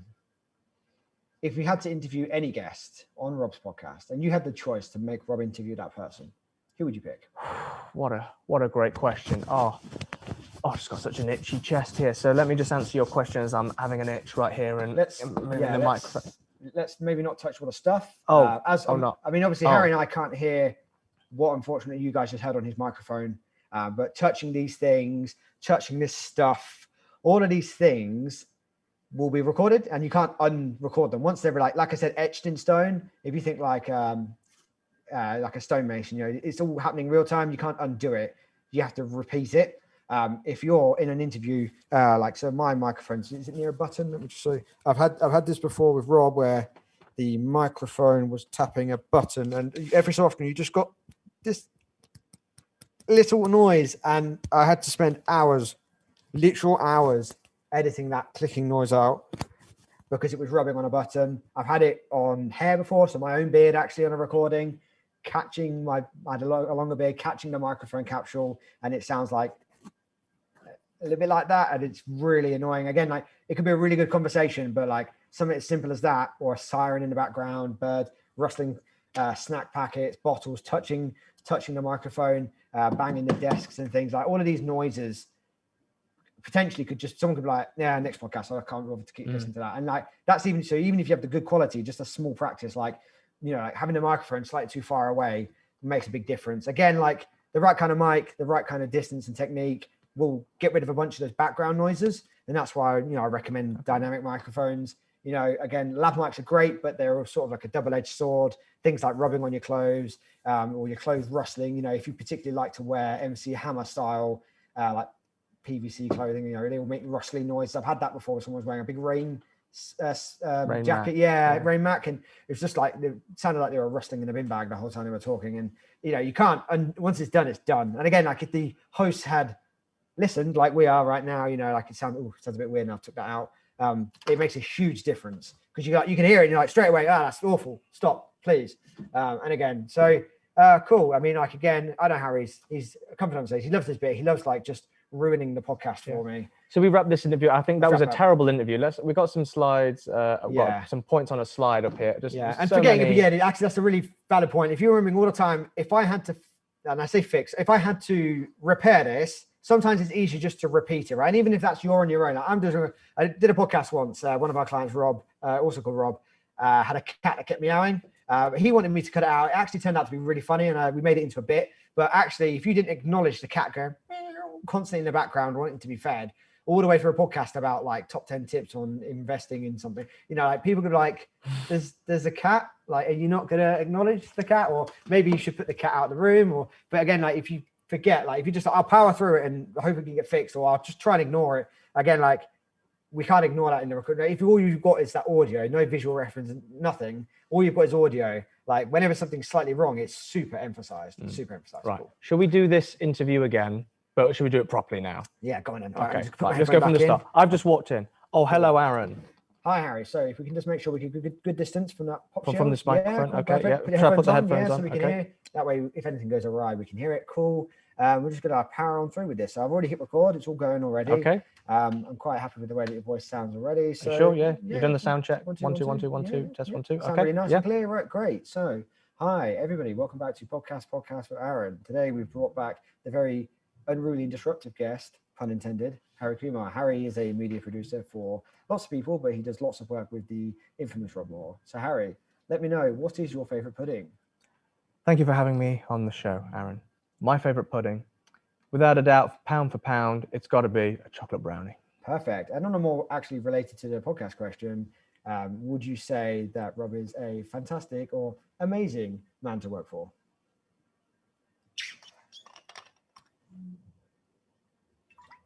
So we'll just go back to that question again. Yep. Sorry about that. I just needed to Cool. take a little swig. Sorry Yeah, about cool. that. Like I said, would you say amazing, fantastic, exceptional? Rob is exceptional and multi-talented in every way. I wish I can be like Rob Moore when I grow up. I'm sure one day you'll be able to get one of those jackets, Harry. Amazing. Great. So we could go on and talk many a time, but I think we'll probably wrap this up and come back another day to the podcast with Harry. Anything less to say? I like chocolate brownies. Perfect. So, as a great man once said to me, custard is the gravy of desserts. Thank you, listeners. That was terrible. It's terrible, yeah. So again, that's the. That's a better way to do it. We've got some slides. We've got some slides, yeah. So a little bit better. The do. big thing was taking a drink. Actually, it's fine to take a drink and everything, Oh, but yeah, not in a plastic breaks, bottle. yeah. Do it in a glass bottle. Go away from the microphone. Even if they ask the question again. I've had many a podcast where they're like, "Oh, I've got a Amazon delivery. Can we just wait a minute? Long pause, or I need to go to toilet." Things like that. As long as when they come back, it's sort of where they picked up, or we can easily cut silences out and things. Silence is super easy to cut out. You just highlight it, delete, gone. It's so easy to edit out. So that's easier than trying to fix a mess of audio where it doesn't quite work, and then you put this bit with this bit, but then it doesn't make any sense anymore. So silence is super easy. Don't ever be worried about leaving a long silence as long as you edit it out. An editor will be always happy, even if you leave like a 5-minute silence and you just send to them in your edit notes. By the way, there's a 5-minute bit in the middle where I took an exceptionally long drink. They'll be like, "That's fine, whoop, gone, easy." Yeah. No, okay, so we have reached the end of day one. This is your chance, guys, to ask questions. Now I'm going to be at the start of day 3 with you guys, with the lovely Jamie. We're going to be doing an editing demo, but this is the last time in this session you'll have a chance to ask Aaron a question. So get your questions in right now. We'll come to the end of day 1. If you can choose the first question, Aaron. If someone says they're good acting, I just want to let everyone know this isn't an act. We legitimately are this bad at doing podcast interviews. Yeah, there's a reason we're behind the mic, not in front of it. Because finding the problems, fixing the problems, if I can, always will do, and editing them. But from being on that side of the fence, it's easy for me to suggest to people, maybe do it this way, to make my life easier. But also, if you're going to do the editing, if you're going to do any of the post stuff at all, you're making yourself a much easier task if it's done properly in the first place. If you do a bad recording, like I said, 90-10, in 90% recording quality, 10% editing or, post. And I'm sure the same goes for camera, right, Harry? If all your shots are good and they're all like, it's just easy pickings, right? If they're bad and you're, I've got to fix the grading on this, I've got to fix the color on that. I'm not ignoring you. I'm making notes, by the way. So. And then if you do it all right, originally, and you set yourself up, even if you don't use all of it, at least all the stuff you're going to use is like top notch. If you have recorded on a H1 for some editing and a video separately on the phone. Yeah. So the clap. So we've all seen it, in the movies of old. Movies with the clapper boards. The clapper board. That's what that does. It makes a nice sound across all the microphones, all the cameras. And what that basically does is they take that audio and they sync all those lines together, and then all the video and all the audio is then in sync. And that's how I would always sync audio if I'm using 2 devices, or if I'm recording on one device and recording on another device simultaneously to use the video. So a lot of people actually, as a cheap alternative to wireless mics, I'm trying to look for that H1N. I don't know where it's gone, Harry. There. Yeah. Oh yeah. So they will use this as a wireless option to record themselves on camera, and they'll just sync it up with the video afterwards, right? Because again, it's wired, but syncing the audio is super easy. Like honestly, it's not hard at all. So genuinely, you can then be like 15 foot away from a camera, but the audio sounds like it does for me. Again, like I'm going to go up and walk off again. And as I walk around this room, I'm walking off now behind. Hi, Callum. How are we doing? I'm off. I'm by myself now. Backstage, Harry's all by himself. Don't worry, guys. I'm walking around, but I don't sound remotely different because again, like, this could be a H1N. Aaron, Here I am. Look, I'll come back round again. So again, with a H1N, that same effect could be had in one clap and no stop until the So don't stop the recording. Just leave it run. Stop. Just keep it. Yeah, that's fine. If you do the sync, ideally, normally they do it at the beginning. You could always do it at the end if you turn devices on separately and then sync at the end. I've seen people do that before. If you don't have the sync point, you can usually find it based on like what I normally do is if I've got like a bunch of files and they don't sync, I'll pick one. I'll be like, this is the one. How does that start? And it might be someone going, oh, hi, Aaron. And then I'll look in the other audio file for when someone else goes, oh, hi, Aaron. And then I can sync them relatively. Yeah. When you edit on your chosen editing platform of choice, it becomes a lot easier because you can see the waveform. And when it's a clap, that's a very distinct line, and essentially you're just merging the lines different levels of audio together to sync. Literally sync. It's very easy. I know it can be quite hard to explain, but as soon as you see it on the sync point, maybe we'll show you guys on day 3 with me and Jamie. We might be able to show you guys. So someone said, I did see a question. I'm trying to see where it is now. It was about, where's that gone? What was it about? I don't know, because it all just jumped up. I just saw it a second. I think it was, all right. Someone's about doing it. Like, all right, there you go. My podcast is live with these distractions. So acknowledge it. The first thing you can always do with a problem, acknowledge it, right? Because then it becomes a thing. And I'm sure we've all seen it on TV when something goes awry. If you try and ignore the thing, it becomes a bigger thing, right? Like, I'm just going to ignore this man going woo behind me in the camera in this news segment. Like, it becomes a thing. Like, again, like if you're doing a live and there's something going on and you don't acknowledge it, like the audience is going to be like, am I like this? Yeah, always acknowledge it. Always make a joke with it. Then the worst thing is, at least you've acknowledged it. And again, like, so sometimes like. Well, I got an example actually. So we went and interviewed Dorian Yates, Mr. Olympia. I think he's won Mr. Olympia 6 times. And we went in his gym to interview him.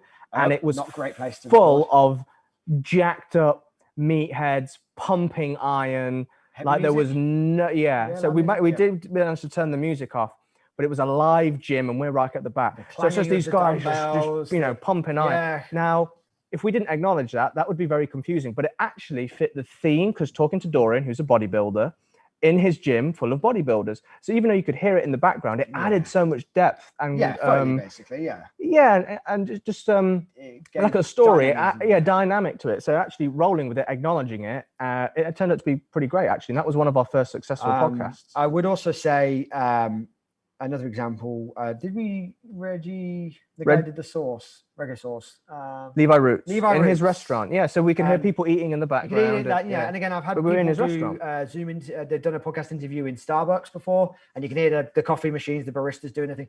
If you didn't acknowledge it, it'd be like, I think this is in a cafe, but it's a bit weird. Again, like, if you're like, hi everyone, welcome to the podcast today. I'm interviewing Harry. We're in a cafe. Excuse any noises behind us. Again, like if there's anything that's too loud, you can just give it a pause. Like I'll just say, oh, Harry, 1 second. We're just going to pause while this thing goes on. All right, it's finished. We'll carry on the interview from here. And then you just edit that bit out, right? But if it's live, obviously, like you could always do other things to try and fix that. But yeah, so good. What do I do when it's live? Just acknowledge everything that's happening. Because if you don't, then it sort of becomes a bit off. Again, no one's ever going to be, unless it's really, really bad, they're not going to turn off. But if there's like a siren going constantly, that's just going to drive you nuts. Yeah. I mean, imagine driving in a car, listening to a podcast, and there's a siren. You'd be like, where is it? Yeah, so cool. Have we got any more questions, or is that it, Aaron?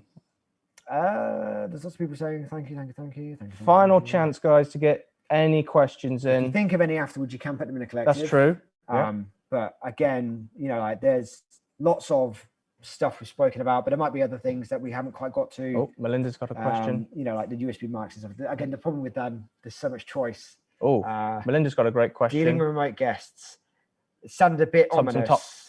Top tips to dealing with remote guests. How should we interview them? Any top tips that, on setup? First and foremost, never let the interview be the first time you talk to them, unless you've got time beforehand to actually talk to them. And the reason I say this is, if you're going cold, they might not be so reciprocative to like they might not be. And some people are just like, yeah, I'll do a podcast, and they come in and they're like, yeah, this is great, blah blah blah. And we've had it before where we go for an interview and the person's just like very standoffish, almost like they're being grilled for, like in front of a court or something.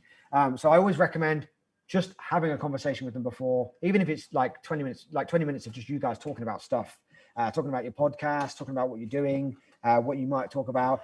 One of the things I would always say, in person, remote, whatever, don't ask them to proof it, because you'll always be then stuck waiting to use it until they've said yes. But always ask them, is there anything, Harry, that you don't want to talk about? And if he says, nah, everything's good, then that's your golden goose. You don't have to worry about anything that's said. Now, I have had things in podcasts that I've heard and I've thought, probably not a good thing. And I would cut it out and I'll say to the host, I've took this thing out because I think it's probably not a great idea to leave it in. But generally, like 90% of the time, you're better off just saying, let me know if there's anything you don't want to talk about now, and I won't bring it up. And they're like, usually they'll be like, nah, everything's good. Let's, because anything they don't want to talk about, that's basically. So we have a few questions about editing software. Now, on the start of day 3, me and Jamie are going to be doing an editing demo, telling you guys exactly how, from a basic point of view, to edit a podcast so you guys can do it yourself if you choose. Now, there's so many different softwares out there. What we use is called Adobe Audition. It's industry standard. You have to, if you get the creative Adobe suite, it's about £50, something like that, per month. $20 if you just buy Audition. Something like that. But there's so many different softwares that are free, softwares you have to pay for once. But we use Adobe Audition because it's industry standard. Many people use whether it's Cubase, Pro Tools, or there's so many different ones. Whatever you're using, Snip Tool, Select, Edit, like EQ, compress, all of these things are the same on all of them. They might be in different places. The buttons are different. But the buttons might be different. But they do the same thing. Is different. But like a car has a clutch, a brake, a throttle, a steering wheel, indicators. They all do the same thing. You sit in another car, you're like, oh, that's where the lights are. That's where the same thing, different buttons. Yeah. So it's basically like that. So whether what we show you in Audition, like those principles can be taken to any other editing suite, like GarageBand even. There are benefits. Harry, I did see the question. A question from Scott. Who's eating the crisps? Me, of course, Scott. But not until after the camera's off, because that's horrendously noisy. We've learned from that lesson. Smells so good, man. Oh, they smell terrible. Oh, they smell so good. Prawn cocktails, the one, boy. Again, have we got... We're not paid and endorsed by Walker's Crisps Company. Can you use Final Cut Pro? Yes and no. Okay, so... They're saying to output to stream, I think. Oh, not about editing the audio. You could to produce the video in an exported fashion. So you could export the video for YouTube, etc. You could edit it that way, yes. But if you want to do the audio, you would have to then take the audio from that video separately. And yes and no. Again, we tend to just talk about audio only podcasts at this point. I'll give you a quick rundown. So when we do video episodes of The Disruptive Entrepreneur, we go interview someone and I bring all the equipment, audio and video. Now we do the video, and normally what I tend to do is I edit the video first, and then I've got the raw audio, as we call it, and then I give it to Aaron. He does his thing, and then that becomes the audio version. And I do my thing; it becomes the YouTube version. Yeah. So that's the way I would advise doing it. If you're doing video as well, do the video first, then the audio last. However, you don't. Yeah, there are some things that translate poorly. Yeah.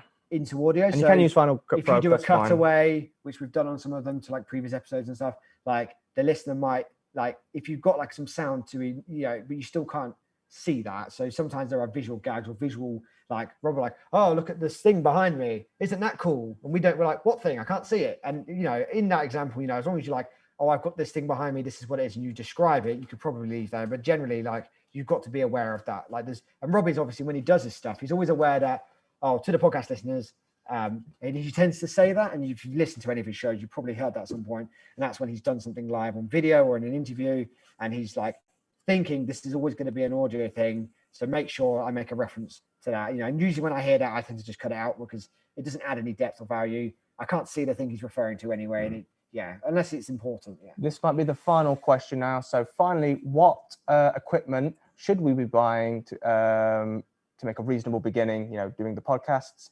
This particular setup is for talk show podcasts, but I'm going to be doing more virtual interviews. What do you recommend? How can you help? Headphones. If you don't already have a pair, headphones. Everyone should do be it buying over Zoom. headphones. I don't know if I said it already, Harry, but headphones, because if you don't use headphones, you either can't hear what's happening or you get bleed and noise and horrible problems. Headphones fixes that instantly.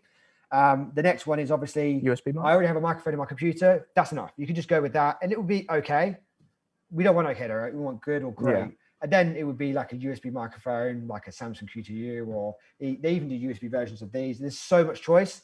I would always look for basically where am I going to have my, if I'm at a desk, I need to make sure the microphone can be close to me. So I need to make sure whatever I buy will fit on an appropriate stand. If I'm using one of these things, I want to be able to make sure I can bring that microphone to me so I can hear myself. I'm going to use it with video. I need to make sure that I can use it in shot but not ruin the shot with it. So there's a little things to think about, but generally all you need is headphones, and you can use like a phone or computer to do Zoom interviews. And then if you want to, you can just start adding to it from there. And then you might do a bunch of it and think, actually, I would rather do them in person. This is the thing for me. Again, you could use, okay, I'm doing all of these, but I only want better audio for me. Maybe I buy a Zoom H1N and then I can record some solo stuff. Or maybe I buy a better USB microphone. So most people tend to have some of this stuff already. Okay. Brilliant question from Karen. Could I start with using the H1 and over time graduate to the P4? Absolutely. This is a fantastic bit of kit. This is what Rob uses. If you're just doing, he still uses that. He still uses it. If you're just doing content by yourself, or even if you're doing interviews, you could buy 2 of these. If this is this stuff here, if it's a bit too technical for you, by all means, start on the H1 and upgrade and move up the food chain. And if you feel you're right, then invest something. I would always say, starting with the H1. If you've got something, try it first, then that might give you a better indication as to what you're going to probably use. Someone said, do you ask the other person to send the audio over? No. Now, this was a bit of an old school podcasting where you're like, cool, I need you to record yourself your side and then send me the audio, because we didn't have things like Zoom and StreamYard that gave you, if you use zoom.us as an application on your desktop, so a Mac or a computer, not record to the cloud, but recording locally, you can actually just tick a box, and a 2-person interview for free, you can record separate audio and you can then mix it yourself. The mix down that Zoom gives you is generally quite good anyway, so you don't have to do that. But if you want the separate audio, Zoom will give it to you for 2 people. If you have more than 2 people, you're limited to 45 minutes, which isn't a bad thing anyway, because that can kind of make you be more concise with your questions, or maybe make you a bit more limited on time so you do a better job. Basically, the answer is headphones, then maybe a mic, and then, if you've already got those, use those. Again, like if you've got like a headphone headset, that might be okay. I find them sometimes they're a bit naff. The microphones aren't very good on those. Always look at the reviews on YouTube so you can hear the examples.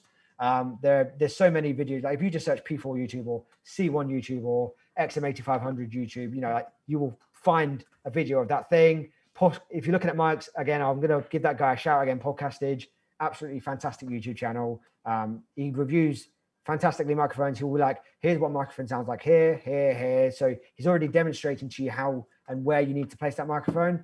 And then he'll tell you a bunch of other stuff that might be a bit irrelevant, like frequency response and stuff. But yeah, really, really good. Final question of the day.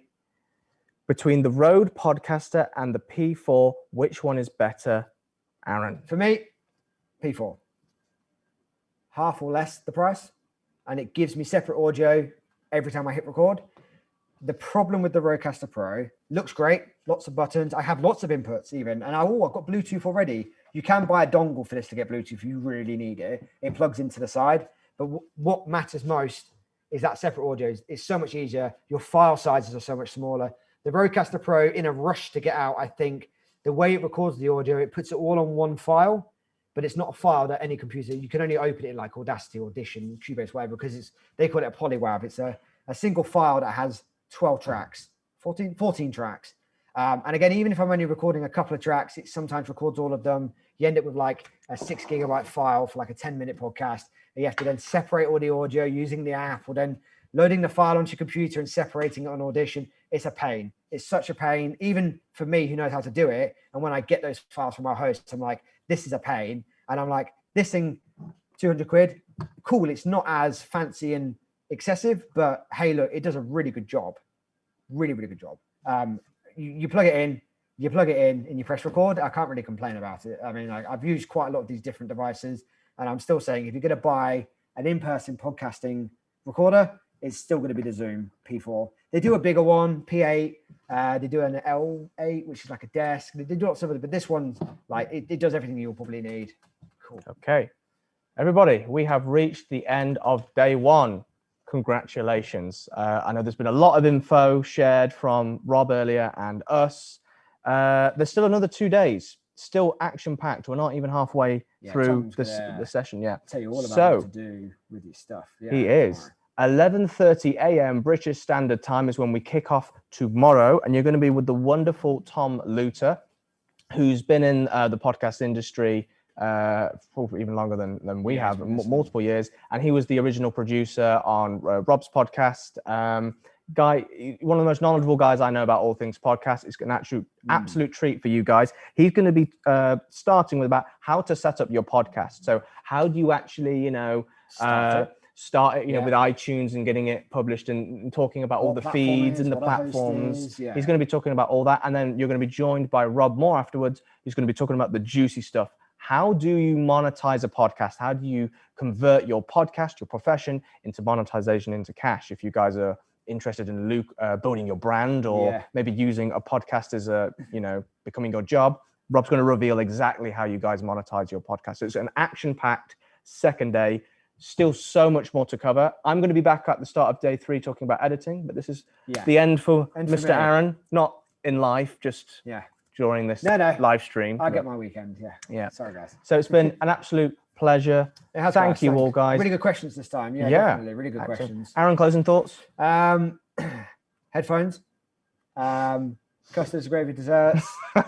Again, like, if I didn't answer your question, or if you think of any questions, you have access to that podcast collective. Request to join, they'll let you in, ask the question. If we don't get to it first, there are other podcasters in there who may even disagree with me and say, hey, look, the Rodecaster is way good. I have one, it's great for this. And some of our clients on the agency do have one because they wanted it. There are other things that it does. I could spend a long time just talking about the 2 of them, but for me, the this or that, black or white, the P4 beats that.